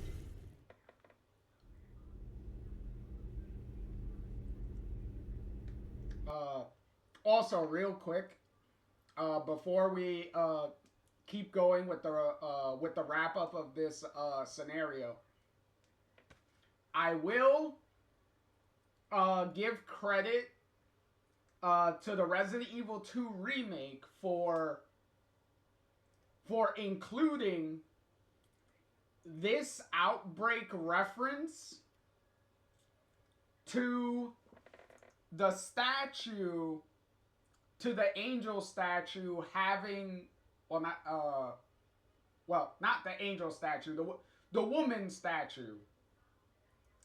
That the woman statue has a tunnel like underneath it that you can like unlock and stuff and go down. I do appreciate that the 2 remake did include that very obvious reference to Outbreak. Specifically, obviously, Outbreak File 2, but it's still a very clear Outbreak reference nonetheless. So I do appreciate that they did put that in the Resident Evil 2 remake. I do appreciate that. One of the few things that I genuinely appreciate about the 2 remake. Marvin! Hey, you made it! Sorry to keep you waiting. I'm headed your way now. I'll pull the truck up to the front gate, so get everyone together there. I won't be able to keep that position long, so hurry up, okay? I'll contact you again later. All right, be careful. Yeah, we gotta make a last stand over here while we wait for excuse me. While we wait for her to come back with something to get us the fuck out of here.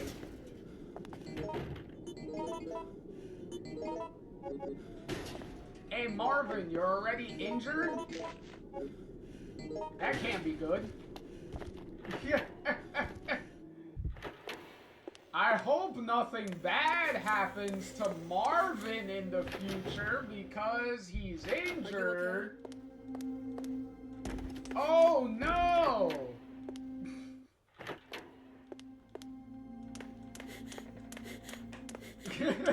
Exactly, Lino. Shout out to Marvin. He's a real one. Yeah, he is. I joke, but I do like Marvin. Marvin's alright.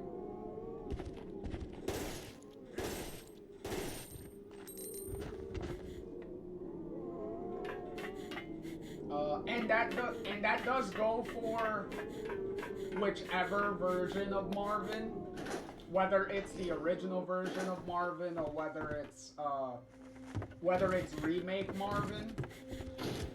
I'm pretty much fine with either version of Marvin.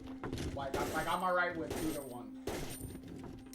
Don't really have the biggest preference, one or the other, but hey. Hell of a day I'm having here.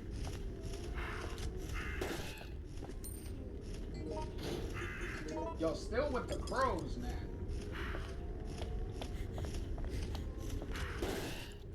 The crows need to GTFO, man. They need to get the fuck out.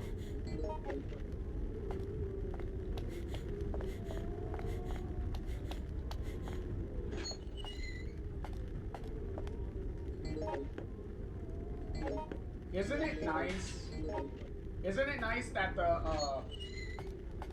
the roof of the police department is not on fire with a helicopter that crashed into it? Isn't that nice?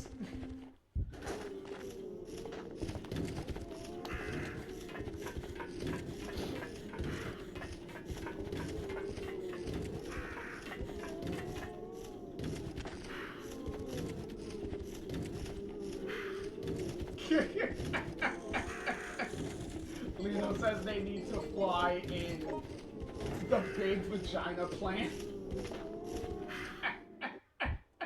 Are you alright? That's funny.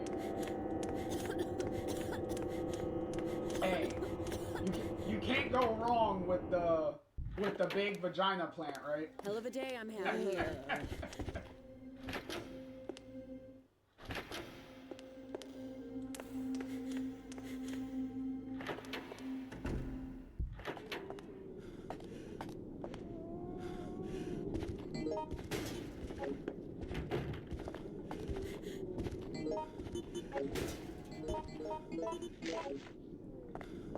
Lino said, "Hey, I ain't complaining." Of course. Why wouldn't you be complaining? It's a gigantic vagina.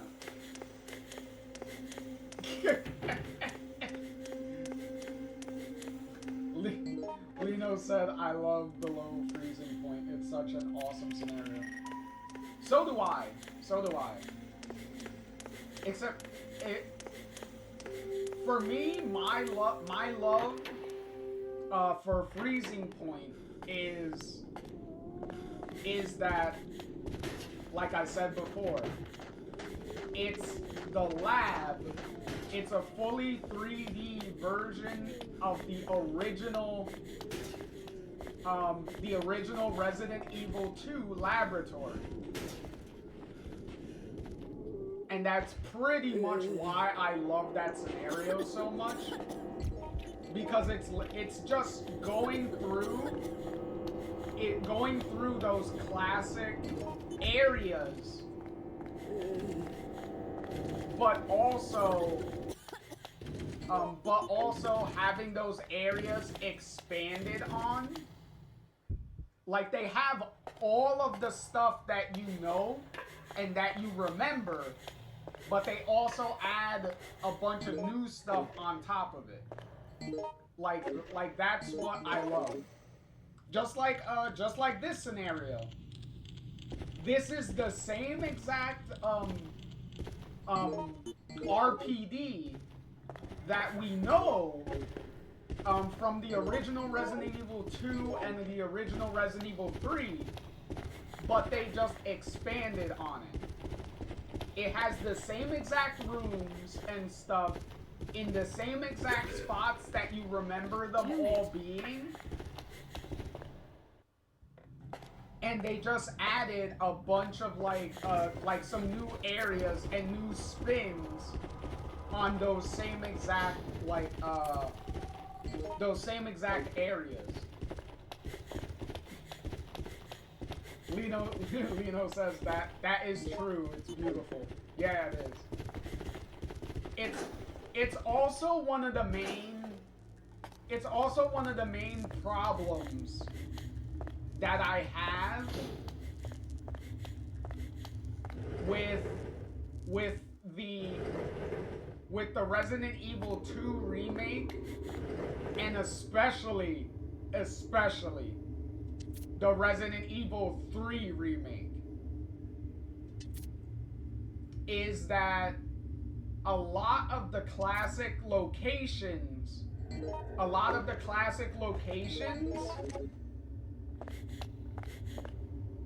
is they changed way too much. Like, they changed way too much to the point where a lot of the classic areas Are you all right? are severely unrecognizable. Like, at all. And it's very frustrating. Especially for me, because I'm obviously like I love classic era Resident Evil. God damn it. So seeing all of those classic like areas, and then seeing how much they like fucked with them was really annoying for me. Lino says, honestly, I feel like the Hive doesn't get much love as it should, especially since it's based off the Raccoon Hospital. I'm right there with you. That's another scenario that I do love, because yet again, it's taking a classic location. In Raccoon's Hospital's case, a classic location from the original Resident Evil 3 and expanding on it. Like obviously for me, like, as we've been sitting here talking and I've been discussing both of these games, it's very clear that my favorite scenarios in both of these games are the ones that are directly based on classic locations. So obviously Freezing Point, Hive, Desperate Times, like obviously those three levels, those three scenarios in particular are always gonna hit very close to my heart, a lot harder than some of the completely new scenarios in completely new locations. So not to say that I don't appreciate the new locations. Like I said before, I appreciated the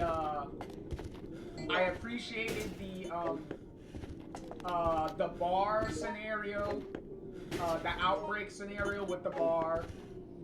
Lino just brought it up. He asked, how do I feel about the Hellfire scenario?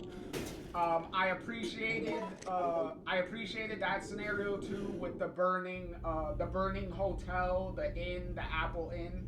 I appreciated all that. I like that. Get to the front lobby.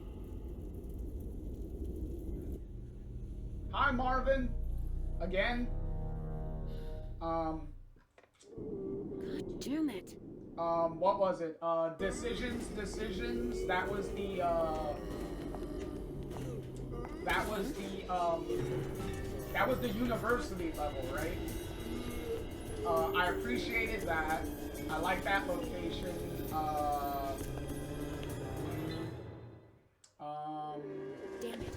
Obviously, flashback here with the abandoned hospital and the Axeman. Yeah, exactly. Decisions was the university. Yes, thank you. Because that was the final scenario of Outbreak 1. And what was it? We had Wild Things with the Zoo. I really like that because I like the zoo setting and all the different like animal zombie variations that you had within it with the lions, the hyenas, the big ass elephant, like all that stuff I really like.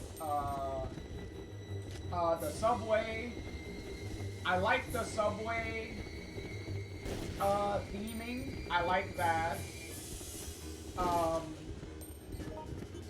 Which is also another shout out that the Resident Evil 3 remake did to Outbreak, because they had a tiny little subway section and subway puzzle that you pretty much did in the 3 remake.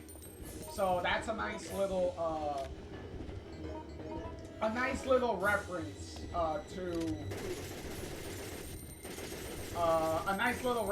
to Outbreak there. With the entire subway scenario, like a cheeky little wink to Outbreak is nice for the 3 remake to do,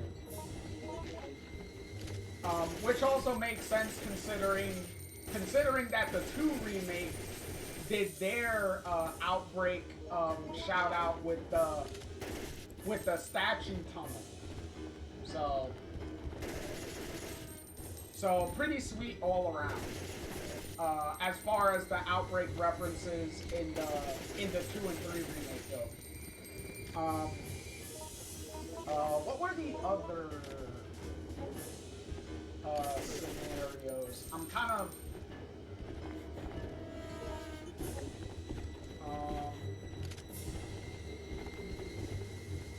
oh, that was the Hive. Okay, yeah. Because it was Outbreak, Freezing Point, Hive,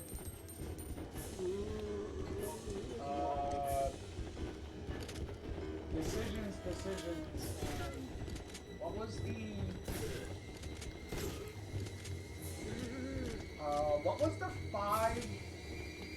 what was the 5th scenario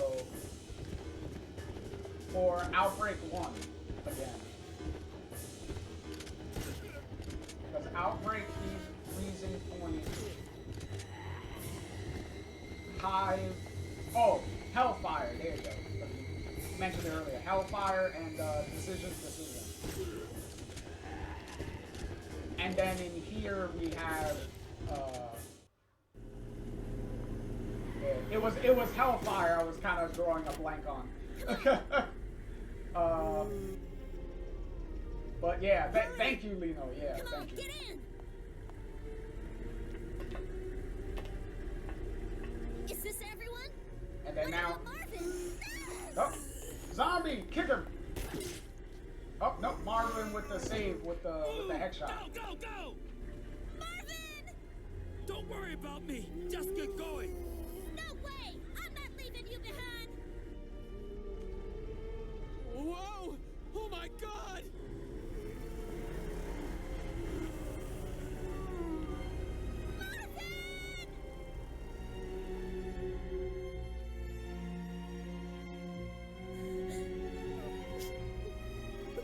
I don't cry so easily. I'm not the type to lose control of my emotions.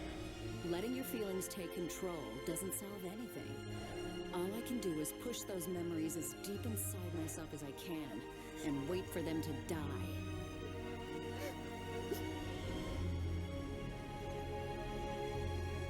There you go.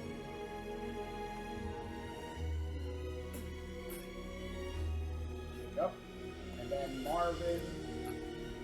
I'm not dead yet.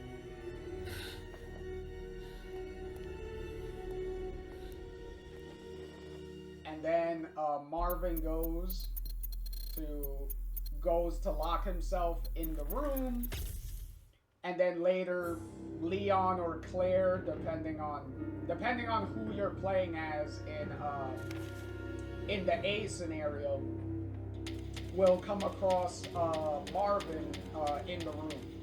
So that's presumably if you're playing the original Resident Evil 2.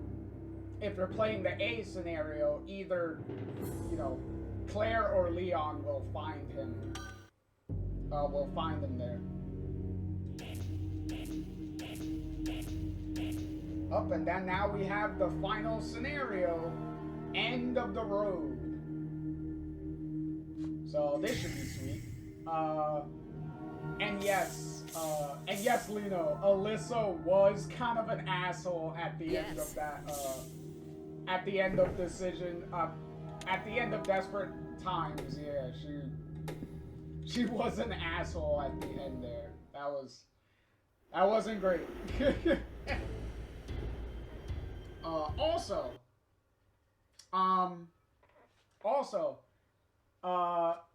did you see the little Easter egg for Outbreak 1? The police officer with the glasses, the fat police officer with the glasses guy, that police officer is one of the same police officers that you encounter at the end of the Outbreak scenario, the bar scenario, when you're trying to get when you're trying to put together the detonator to blow up the streets, that's filled with zombies. He's one of the police officers that survives and is just like standing off, like to the side, like away from all the zombies. So you also see him a little bit in the cutscene when the cops are trying to set off the detonator before the zombies go over the guardrail and start killing the other police officers. He's the one with the glasses, and the fat guy with the glasses. He's the one that like gets scared and like leaves off to the side. So a funny little reference there that they had him be the one driving the police van at the end of the RPD scenario here, and taking the in this case Alyssa and the female police officer to safety, pretty much. So kind of a nice little callback to the Outbreak scenario from the first Outbreak game. Just had to point that out before we get into the Let me go. the main scenario. It's way too dangerous to go back now. I left something very important back there. Trust me when I say it's gonna be a big help to us later. I promise I'll be back before you know it. Fine, but I'm not waiting long. Fair enough. Thank you. So long as you realize if it's my ass or yours, you can bet my ass will be the first out the door, baby. The fuck was that? that was a weird way that he put that. Okay. Fucking asshole. Like, fucking phrasing it like that. Oh look, it's David. You alright, buddy? Yeah, thank you.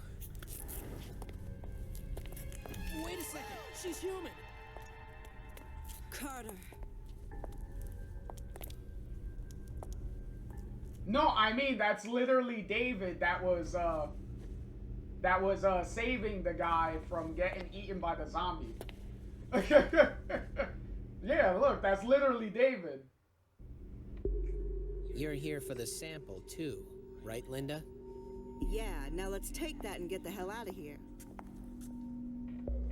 So clearly this scenario. You might want to get moving there too, stranger. Of course, you could always come with us. We got a helicopter waiting. Oh no, I was directly talking about like what's going on? The actual David that's in the opening cutscenes here. Some kind of alert? Something's wrong. We should check it out. Not now of all times. Hey. But yeah, like I was saying with like we saw with the other with some of the other scenarios with Cindy, with the Wild Things scenario, with Alyssa in the flashback scenario.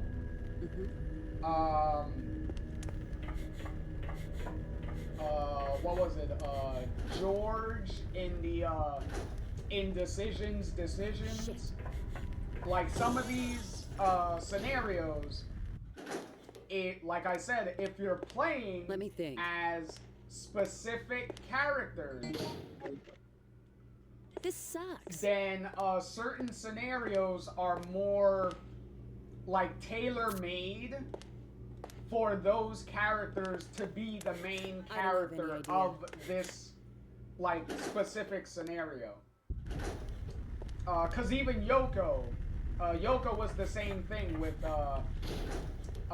Freezing Point.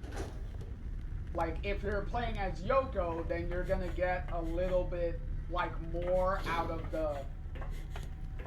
that scenario, because like that scenario is pretty much meant for her to be the main character.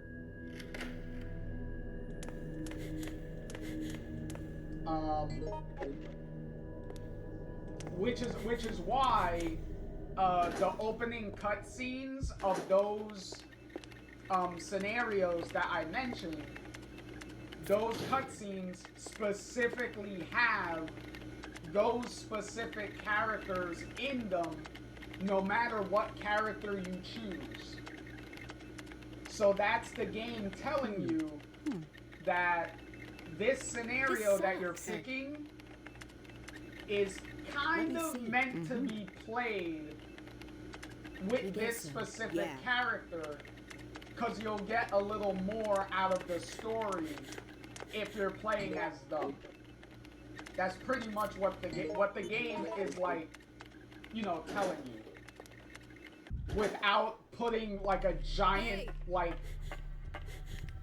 sign in your face telling you, play as Cindy, play as George, play as Alyssa, play as Yoko, play as David in this case. Like, and yeah, like you say, Lino, in this scenario, David does die if he's not the player-controlled character, then he just dies. Which is the same thing that happens. It's the same thing that happens to Yoko in Freezing Point. If you're not playing as Yoko, then you find her as a zombie later in the level. So it's kind of like the same thing. Like the special character will technically die if you're not playing as that character.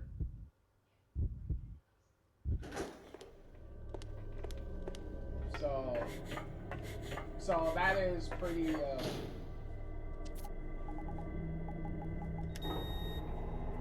it's a pretty interesting it's interesting, yet again, one of the many interesting mechanics that these Outbreak games do have. So, and it's one of the reasons why I really like these Outbreak games. Because there's so many, like, they have, like, so many different, like, nuances and stuff. To like the different scenarios and stuff that you can do and all that stuff. It's so it's really, really interesting.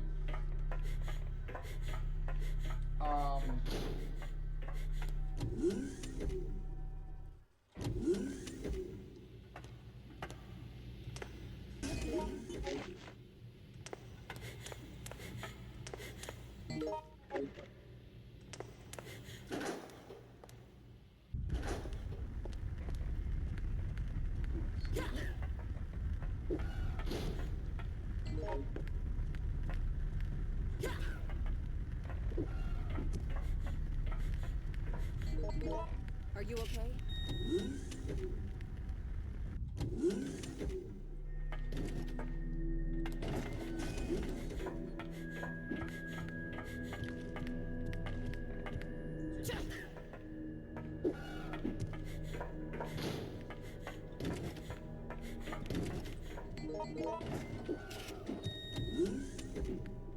Geez, there are so many hunters in here.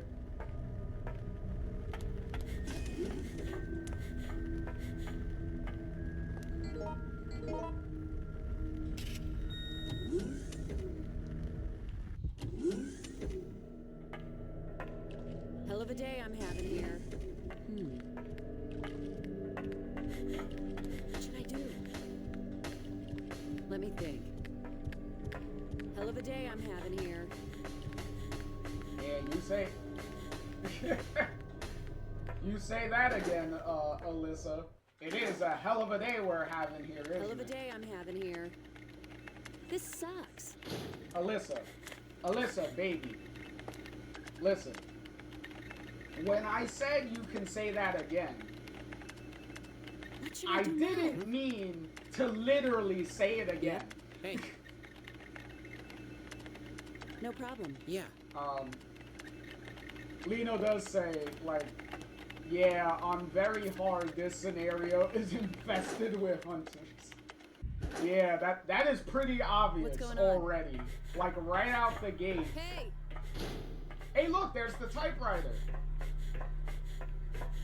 See, I mentioned the typewriter when you're playing offline by yourself. I mentioned the typewriter so that way you can save your game. Hell of a day I'm having here.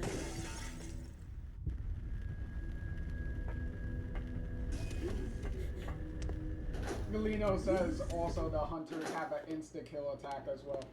Well, that goes without saying.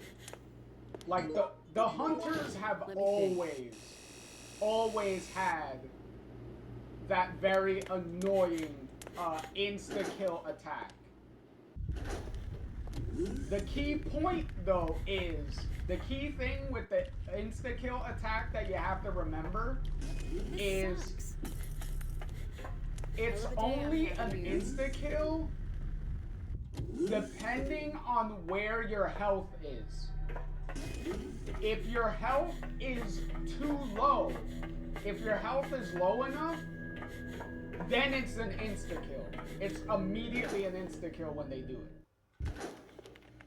If you have like full health, then they can't really do an insta-kill hit on you. It will just do like really big damage against you.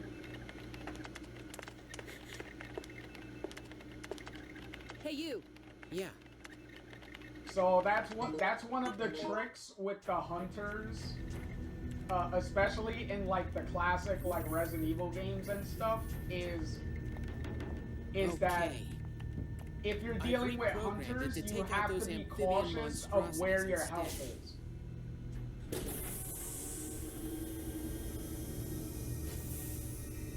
So that way you could avoid the insta-kill attack.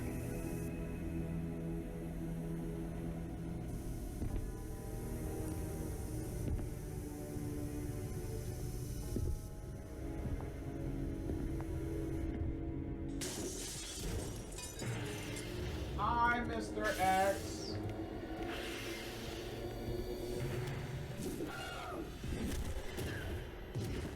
He's not my favorite choice for a bodyguard, but oh well. No need to worry. He knows who his masters are. But that's not all. I packed in a special little present. So if worst comes to worst, tall, dark, and ugly is ground zombie meat. After all, weapons are only so good in as much as you use them. What a masterpiece. Yeah, let's just get out of here, okay? Hey everybody, how much you wanna bet his plan of controlling Mr. X is gonna go very wrong at some point in this scenario? Like, is it hard to say that it's pretty obvious that shit is gonna go south very quickly at some point? Like, come on. Who are we kidding? You pretty much set that scenario up for something to go wrong. But in any case, Lino says the hunter still insta-kills you even if you're on fine health. At least that's how it is in Outbreak.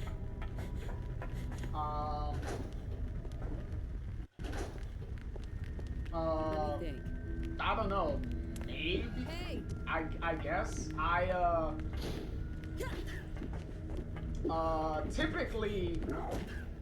Typically for me, I don't really deal like with the hunters in the Outbreak games like as frequently. Plus, because of my muscle memory, with the Resident Evil games that came out before this, anytime I deal with hunters, I always make sure I'm at like the highest possible health that I could be. Another thing to also keep in mind is there are different stages of the fine health status. So just because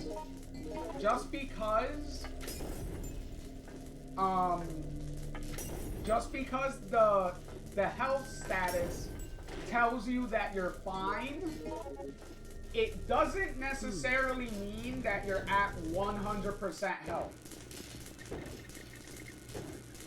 That's another thing that a lot of classic Resident Evil games will trick you into thinking that you're at full health, even though you're really not. So that's always another thing to keep in mind, that the fine health status can lie to you. So you always have to keep that in mind too.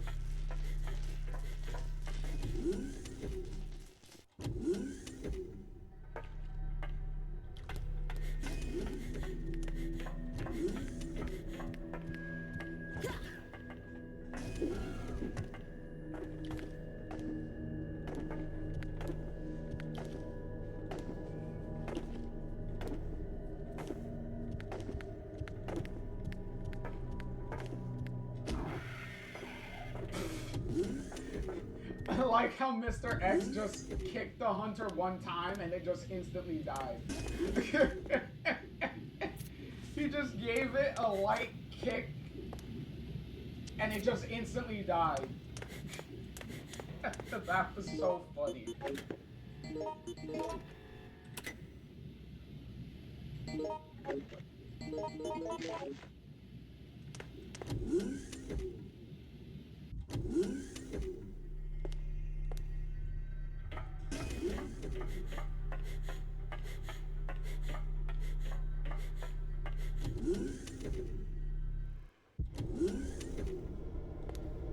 Lino said Tyrant does incredible damage on hard difficulty. Why would it, like, I have no idea why it would hold that comment, but whatever. Linda. Lino also Looks says like he's you already actually finished crazy. cleaning up here as well. Extraordinary. I told you, there is nothing to... Oh, speaking of crazy, there you go. See, I told you this shit was gonna go sideways, right?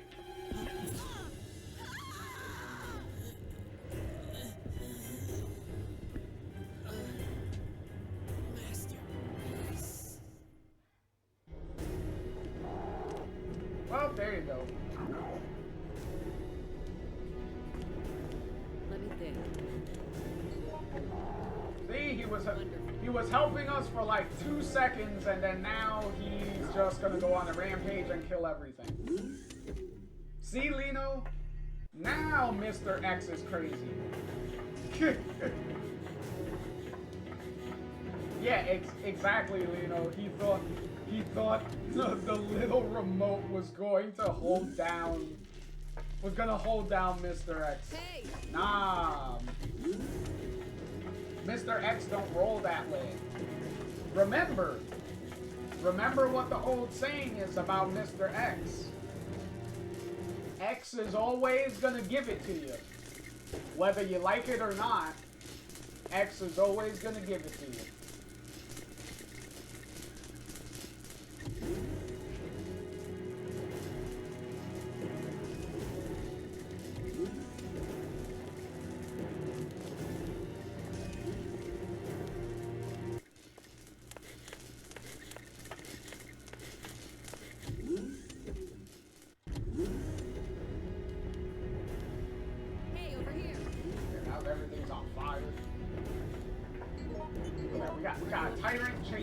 We got Mr. X chasing us, and then we got like fire going on in different places. Like, come on. Let me see. Isn't there enough shit that Alyssa needs to worry about? Like, come on.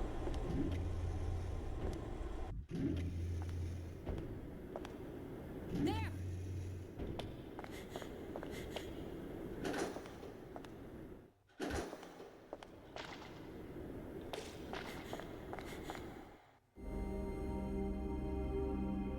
Hey, look!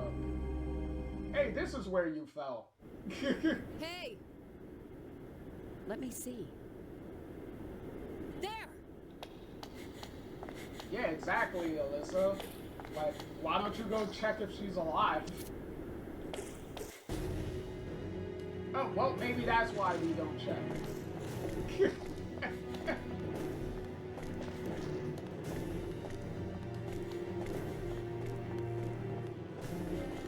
Come on, do your little attack so that way we can shimmy around you.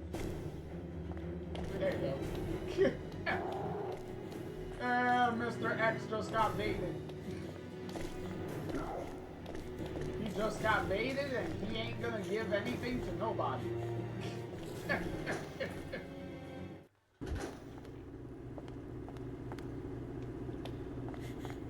What should I do?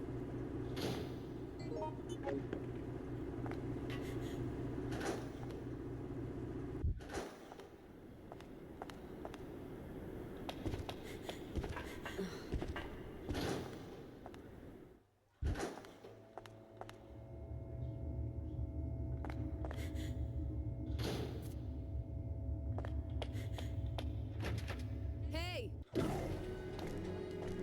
it. What is it?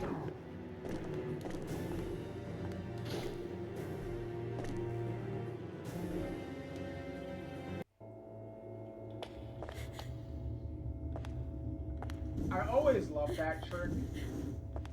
I love the trick of just stay in a pickup animation for picking up an item, and the enemies, you're completely invisible to the enemies, and they just go about their day and just leave. They just go about their day and you just leave. They just leave. They just peace out. Hey, look, it's a spider. Well, obviously, if we're gonna be in a basement area, of course the spiders are gonna be here. Especially in a classic Resident Evil game, of course the spiders will be in basement areas.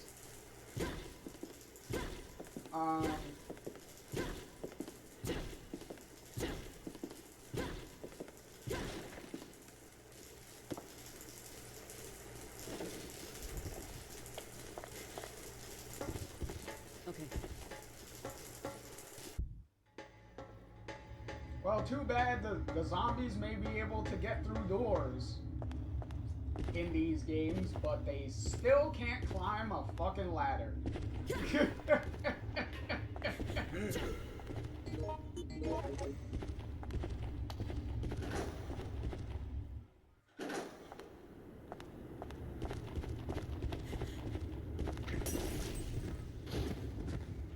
Sweet.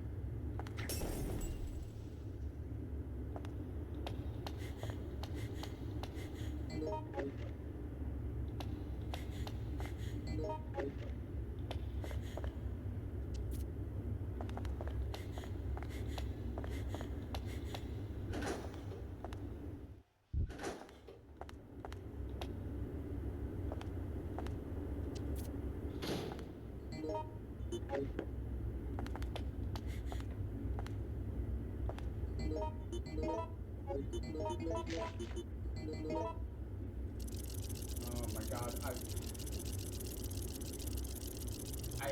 I hate that lock picking so much. The fact that you have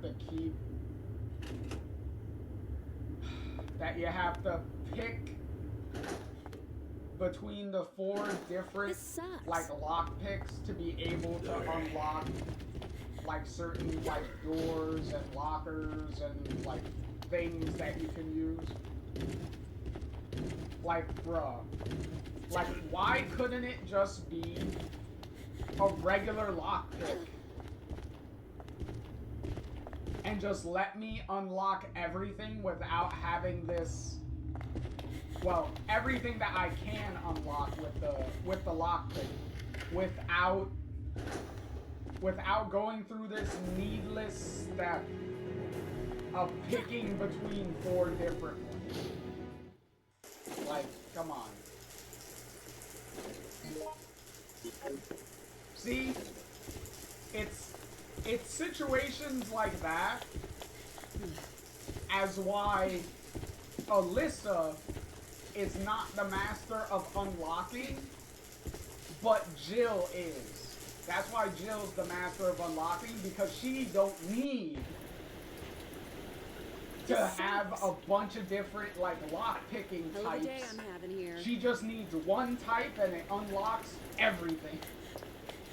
Everything she needs, she can unlock without having to pick anything.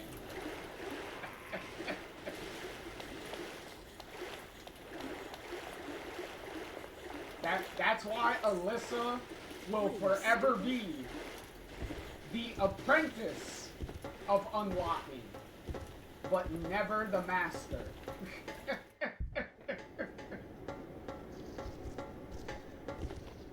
This sucks. Hell of a day I'm having here.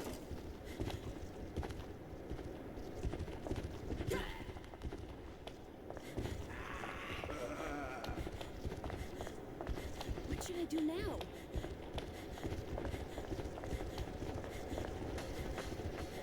Hey. What should I do now? Where's Mr. X at? What is I thought Mr. X was gonna give it to me. What happened?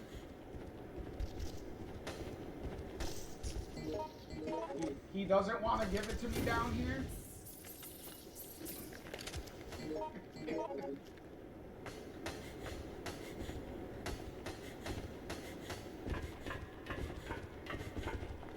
What if... Let me see. We got this whole, like, mining section. Look at this.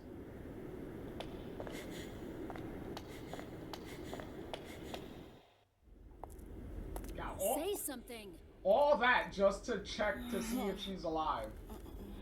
She better be fucking alive after going through all that bullshit.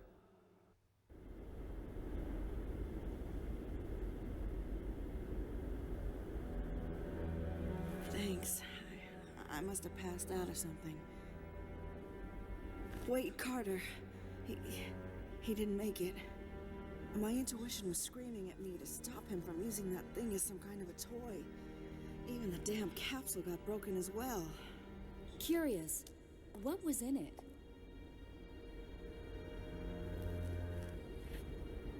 Umbrella has been spreading a virus throughout the city. That little capsule contained what could have been the only possible cure to the virus. I ran a check on the capsule and basically know how to recreate a new version, but none of that means a damn thing unless I can get my pretty little head out of here. Huh?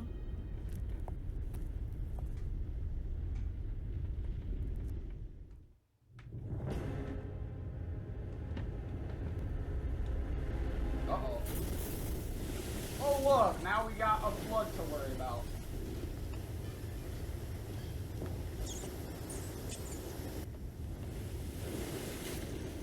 Like, things can't get any worse, right? What should I do? What if...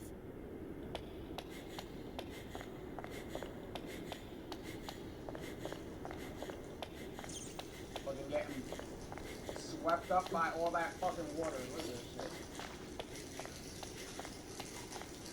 All that trouble of getting to where this girl is to check on her to make sure if she's alive, and then the water just sweeps in and is like, okay, now you're separated again.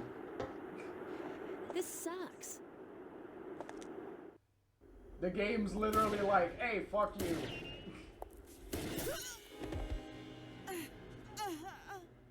Oh, and that's great. Now she's now she has one good leg. This'll be the 99th rodent I kill. Wait a sec. I think that may be a live one. Well, fuck it. What are you doing? Get the hell out there and find them. How long do you plan to just sit here and do nothing? Can you get it through your thick skull? If the package gets out, it will be your neck on the line, not mine.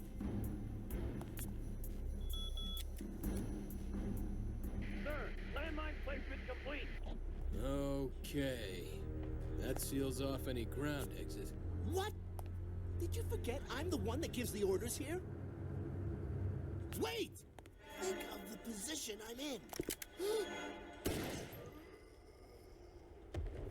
Ooh, look at the nice fake out. 100.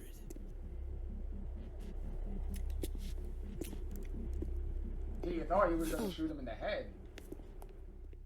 Made the guy piss his pants. Hey look, this is the same, well, pretty much like a part of the same exact area from the Outbreak scenario. Look, we're even going to the Apple Inn. Obviously before the whole place gets on fire, but you know. Look at this. No, I mean specifically like the outside of the Apple Inn is also the same place that you wind up when you get out of the bar scenario. Hey. Because you go past the front of the inn in the bar scenario when you're trying to make your way like out of the place before you get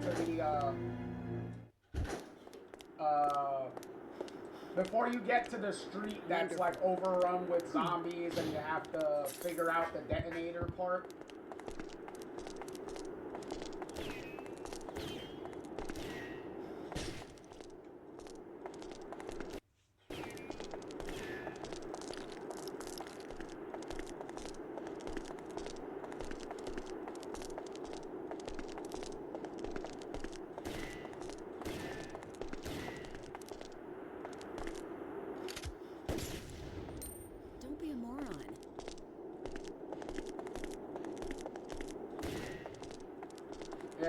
exactly, Lino.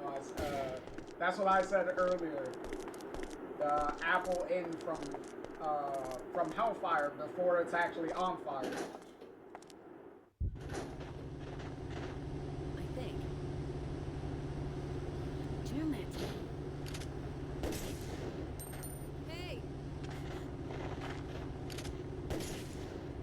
Hey!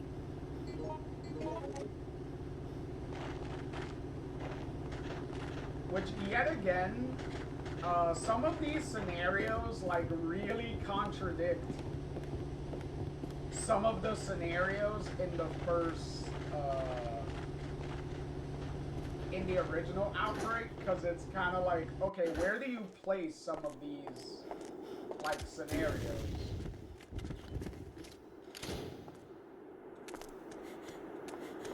Like, you have these little clues, but then it's like, okay, but how do you, like, piece this all together? See? Like, that's, one of those things.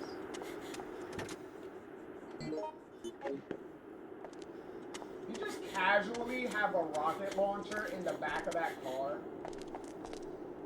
Like, who the hell has a rocket launcher in the back of their car just casually in their trunk?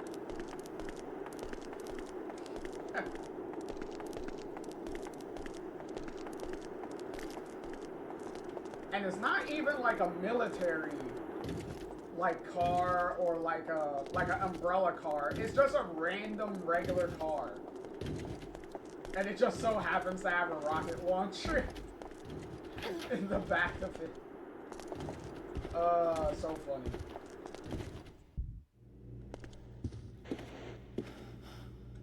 Hey, that's convenient that she follows you. That she follows you into the building. They plan to contain the incident the old-fashioned way? Blowing up the target location and everyone in it with missiles? Why didn't you say anything, you weasel?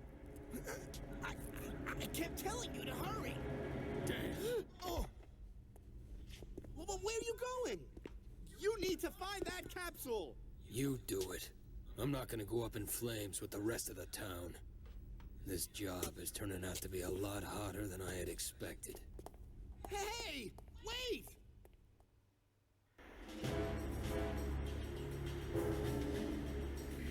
The order to put Code Double X into effect has been issued. All units within the target area evacuate immediately. Repeat. The order to put Code Double X into effect has been issued. All units within the target area evacuate immediately. So it has begun.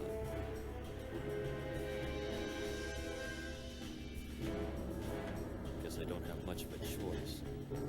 Time to get my butt out of here.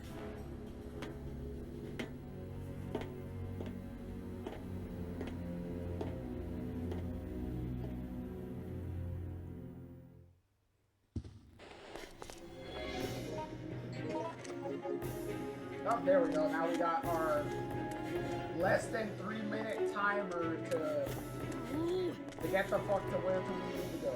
Are you okay? Good.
got one of those, just run out the clock things, pretty much.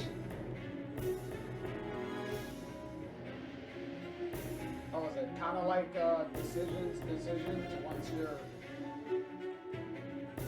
once you're ready with, once you're good to go with whatever, you just pretty much just wait out the clock. At least it's not as long as decisions. The decisions, the time you had to wait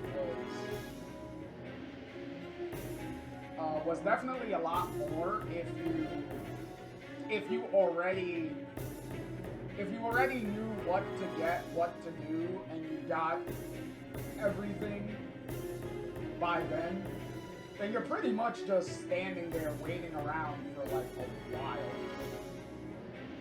So at least for this, it's not as long.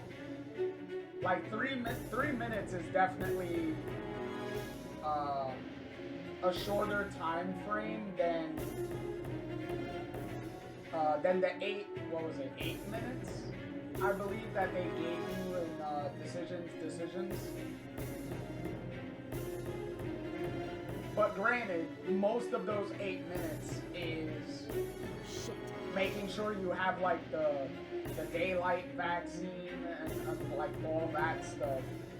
Waiting around, making sure that enough of the vaccine is made, depending on what your what playthrough and stuff that you're doing.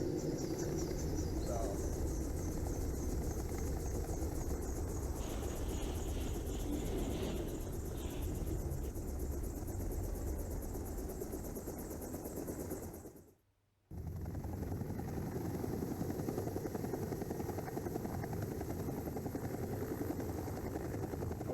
Timer ran out, and the helicopter,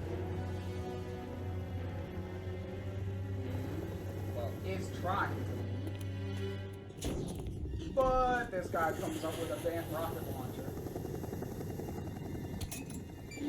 Well, you kind of missed that one, but oh. And they dropped that. I wonder what's in the box. It can't possibly be something annoying that could potentially be the final boss of this scenario.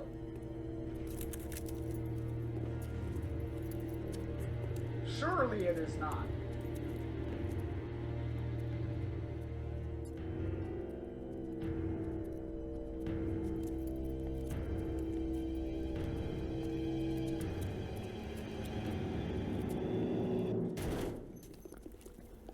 What the?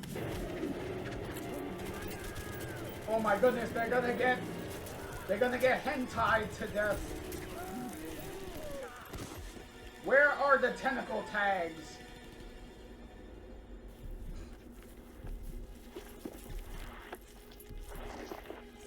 I was not aware that we were going to have some tentacle hentai in this scenario here.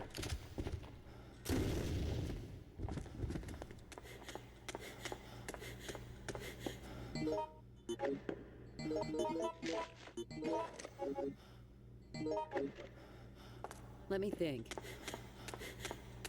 Oh! What should I do now? Come on, girl. I'm over here dragging your ass everywhere. Why can't you limp faster? So that way I don't have to carry you.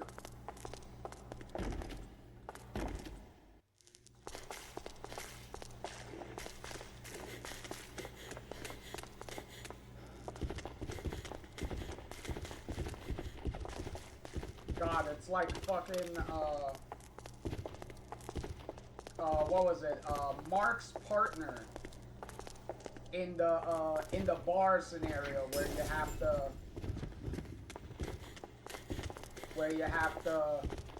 Well, you don't have to, but if you want to get like some points for some completion points for doing it. Yes, Lino, Bob. It's just like Bob when you have to drag Bob's like old ass to the roof of the fucking bar. It's like the same shit. Like yo, I have to drag Lena's fucking ass around to try to get to the end of the fucking stage. The end of the scenario here. Fucking so annoying.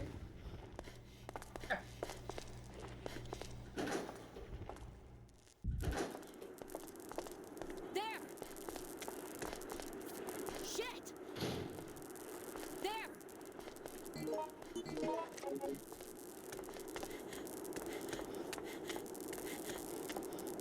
Over there!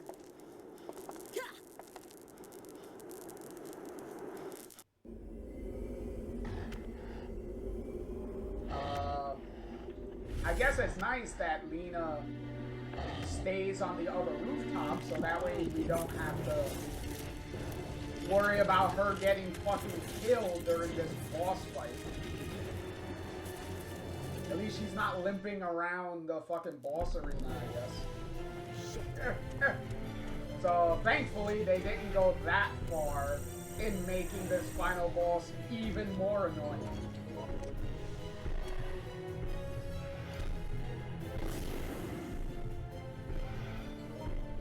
And I do know the boss's... I know the boss's name is Nyx.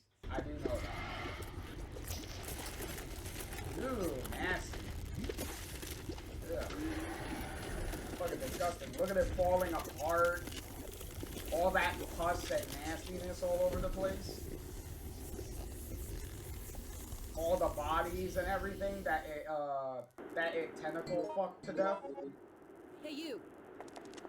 And was in the process of tentacle fucking the tyrant. See, usually it's Mr. X that gives it to people. Unfortunately for Mr. X, Nyx was the one that was giving it to them. No problem.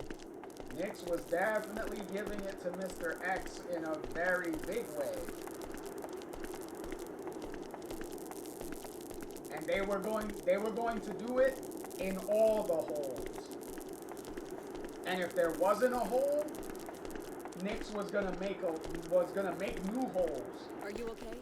To give it to him in. You've got to keep going. Mm-hmm.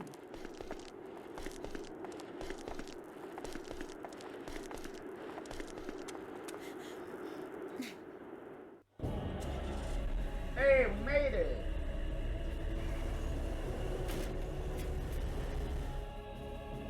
Look at that, they made it.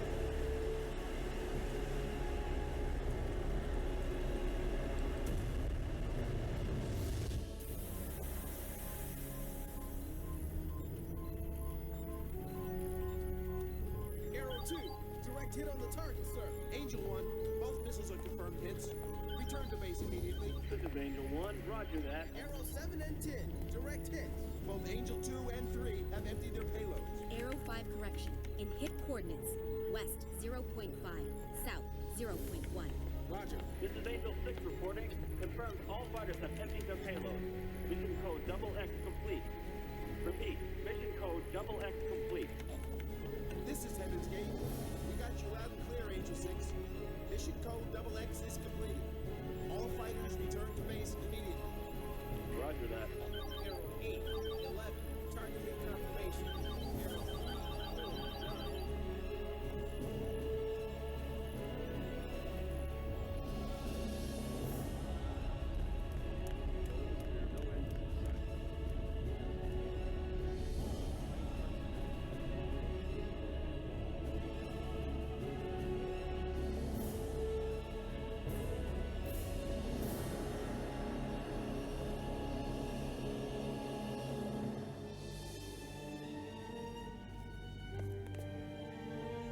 Playing it safe may be best, but that's not what I call truly living.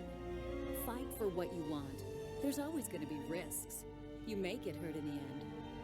But for me, I'd rather die having lived than live without knowing life. And taking the risks that come with life is the only way to truly know it.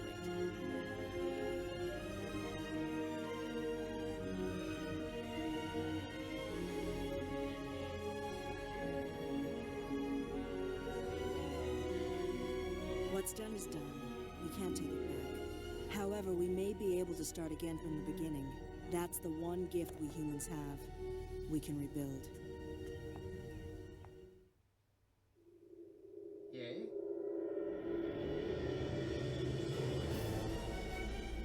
There you go. Yay. That's the end. That is also the good ending, by the way, for End of the Road.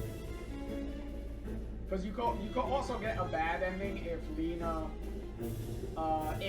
dies, or you don't, or typically if you don't help Lena get to the end of the scenario, pretty much. So, but for this, obviously for this video, for this part, they got the good ending because they made sure she lived, so that's nice.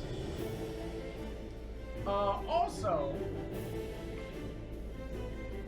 actually, I'll bring it up once the credits are done and everything, so that way we can do that way we can do my final thoughts and the wrap up. For the video.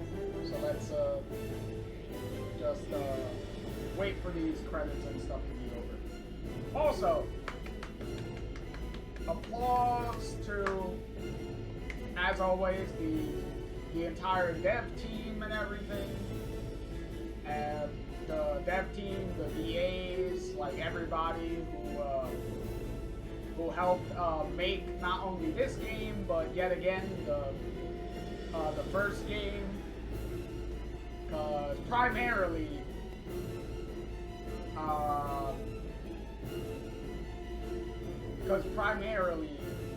these both of these games were pretty much like the same dev team, pretty much like made both of these, so yet again, congratulations to everybody.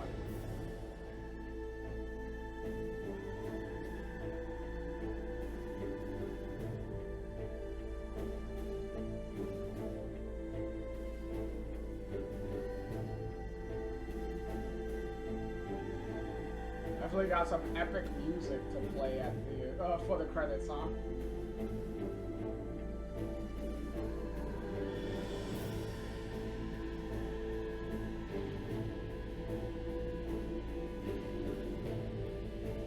Oh yeah,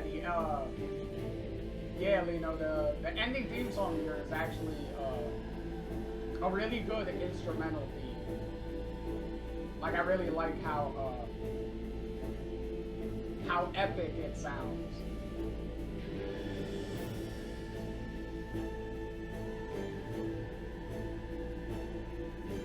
Like, especially if you played like both like Outbreak games, the ending theme here definitely like feels like it's the ending theme of like an epic, like you went through like an Odyssey, if you're counting like all 10 scenarios.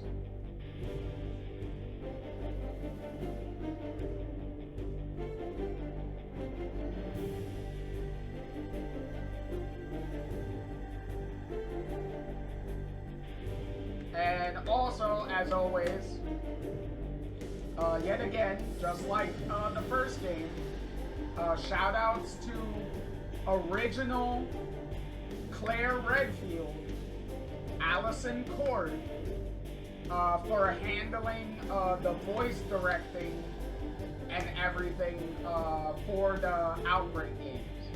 As always, like, A round of applause for Allison, not only being the best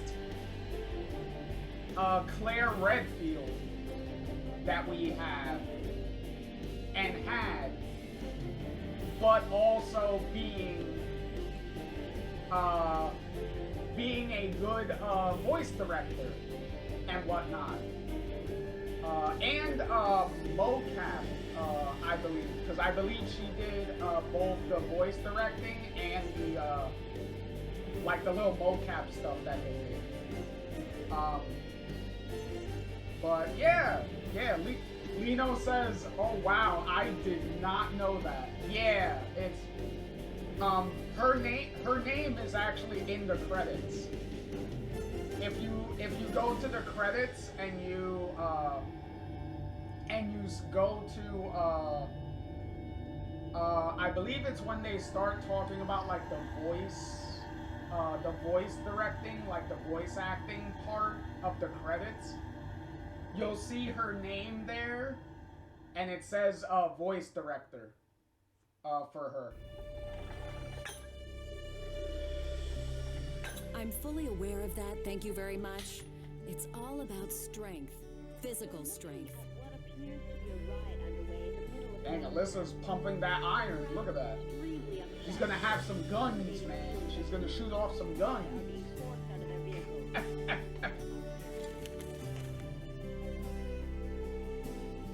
Okay, hold on. I need to rewind that a little bit because I can't.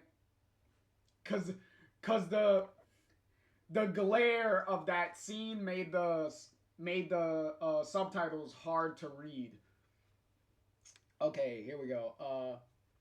Orchestra samples included in this recording from the Vienna Symphonic Library. String samples used in the recording are from the... Oh, okay. All right. I thought they were saying like a bunch of different things, but almost like the same thing being said. Okay.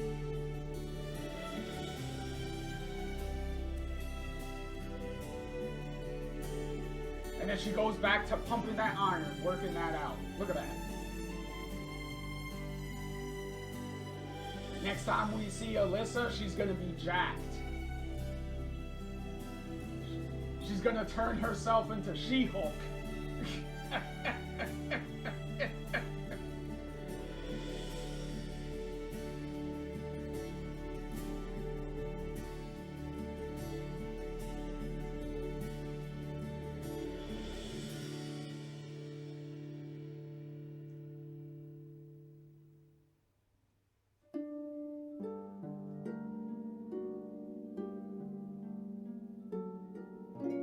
Oh, that's nice that the ending screen for the scores, for your ending score, is a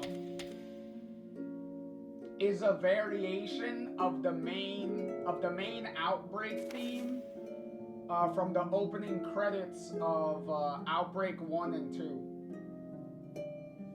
That's kind of nice that the final result screen is that. Oh look, now we got the bad ending of what the bad epilogue is. To get this ending, you must either reach the helicopter before the timer runs out, or defeat Nyx and enter the truck without Linda, either by leaving her behind or her being killed. No, taking the helicopter unlocks event number 21, the up and away scene, and taking the truck unlocks event number 23, run like the wind scene. Okay.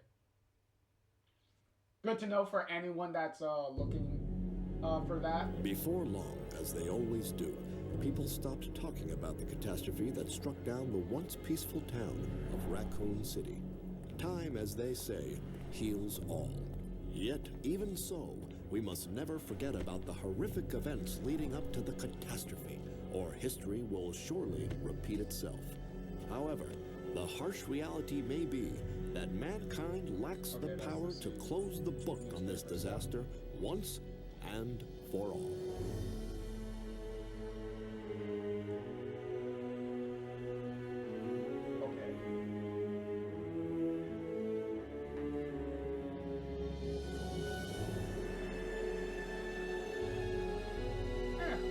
Not as dark as the bad endings of the original, of the first Outbreak. Because the first Outbreak, you turned into a zombie and you like kill the like helicopter pilot and everything, obviously causing a crash and all that stuff. So not really the most like dark scenario.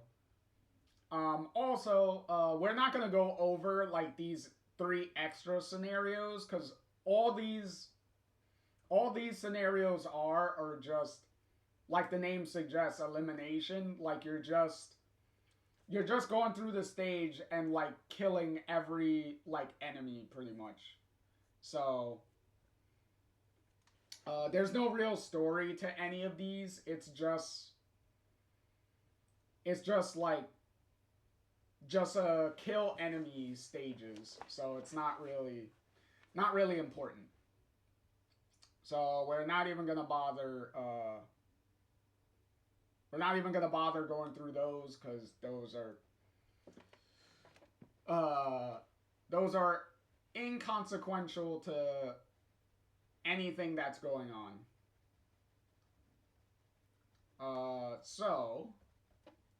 Let me go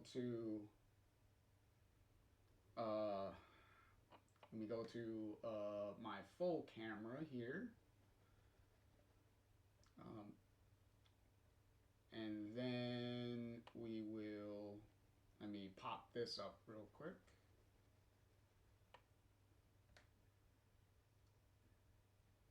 Okay.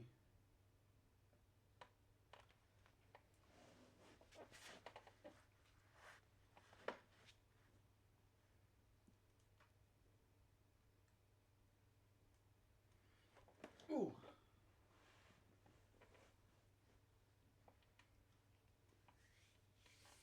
All right, just waiting for the ads to finish up real quick before I start the final thoughts and the wrap up.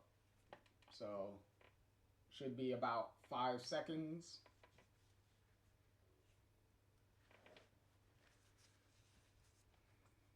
All right. Final thoughts. Final thoughts on both Outbreak games. Real quick.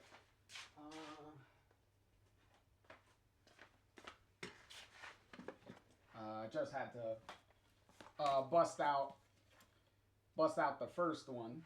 So my final thoughts on both of these is obviously the improvements on the mechanics from the first one. I do enjoy the improvements that they made in this. Also, funny little thing that I didn't mention is this Outbreak File 2 is I believe the first Resident Evil game that introduced the amazing concept of being able to shoot and move at the same time. So isn't that amazing? that it took them this long to have a Resident Evil game where you could shoot your gun and move at the same time.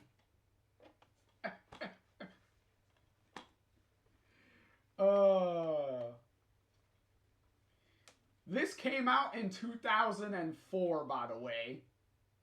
Again. And the first Resident Evil game came out in 1996. So...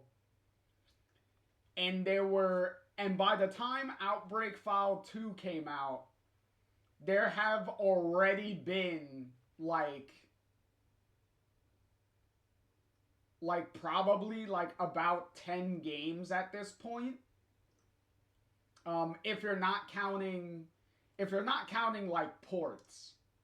Like, if you're not counting ports of the different Resident Evil games and re-releases by that point, then almost, like, 10 games by this point. And none of them you could walk around and shoot at the same time. So, yet again, this game was a trailblazer. What can I say? But yeah, these games are amazing. I love these games. I would probably give the slight edge to Outbreak File 2 for being a little bit more enjoyable for me. Like, as I said, the improved gameplay mechanics definitely help.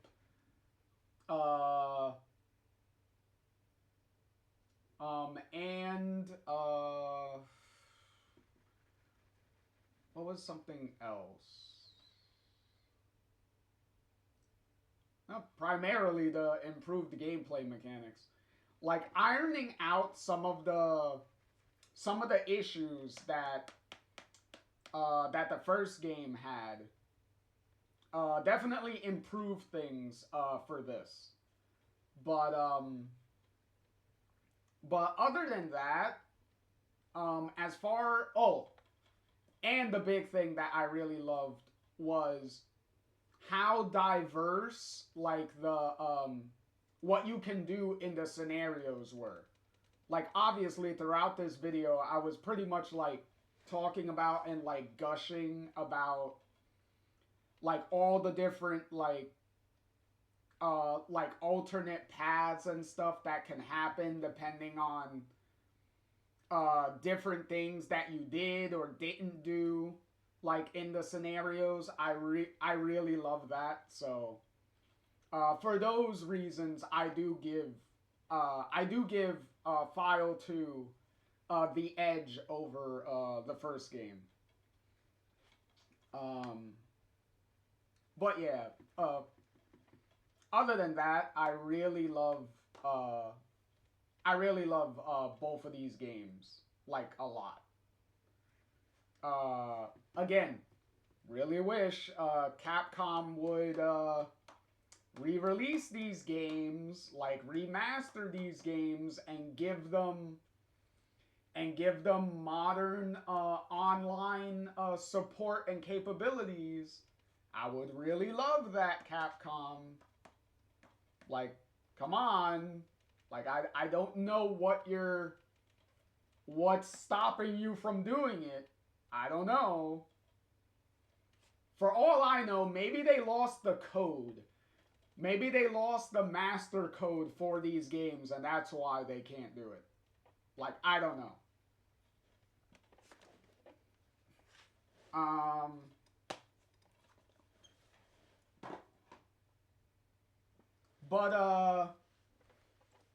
But yeah, it's definitely fun. Also, one of the things, the major thing that I didn't like, which I did reference that I didn't like about both of the games is that the scenarios don't necessarily like link up to each other in a very like continuity like way. The only two scenarios that really like link up to each other is in what was it in file 2 with the what was it, the wild things, with the end of Wild Things and the beginning of the Underbelly scenario. Like they literally had like the end of the scenario like set up the what was it, the trolley that can't go anymore, so the character has to get out, and then like all like they're let out in this like thing of zombies that are about to like get up and like do things. And then when you go into the Underbelly scenario, it begins with whoever the main character is. It begins with them running for their life from all the zombies and going into the subway, like trying to like get away from the zombies and take shelter in the subway. And obviously we know how well that went, but in any case, that's the only real time that they like directly kind of lead into each other. But yeah, I would really have liked that they had a more seamless, consistent transition between like all the scenarios. Also, the final scenarios of both games, Decisions, and End of the Road, they severely contradict each other because both of them end with getting away from Raccoon City before Raccoon City gets blown up. So how can both like scenarios like happen at the same time type of thing?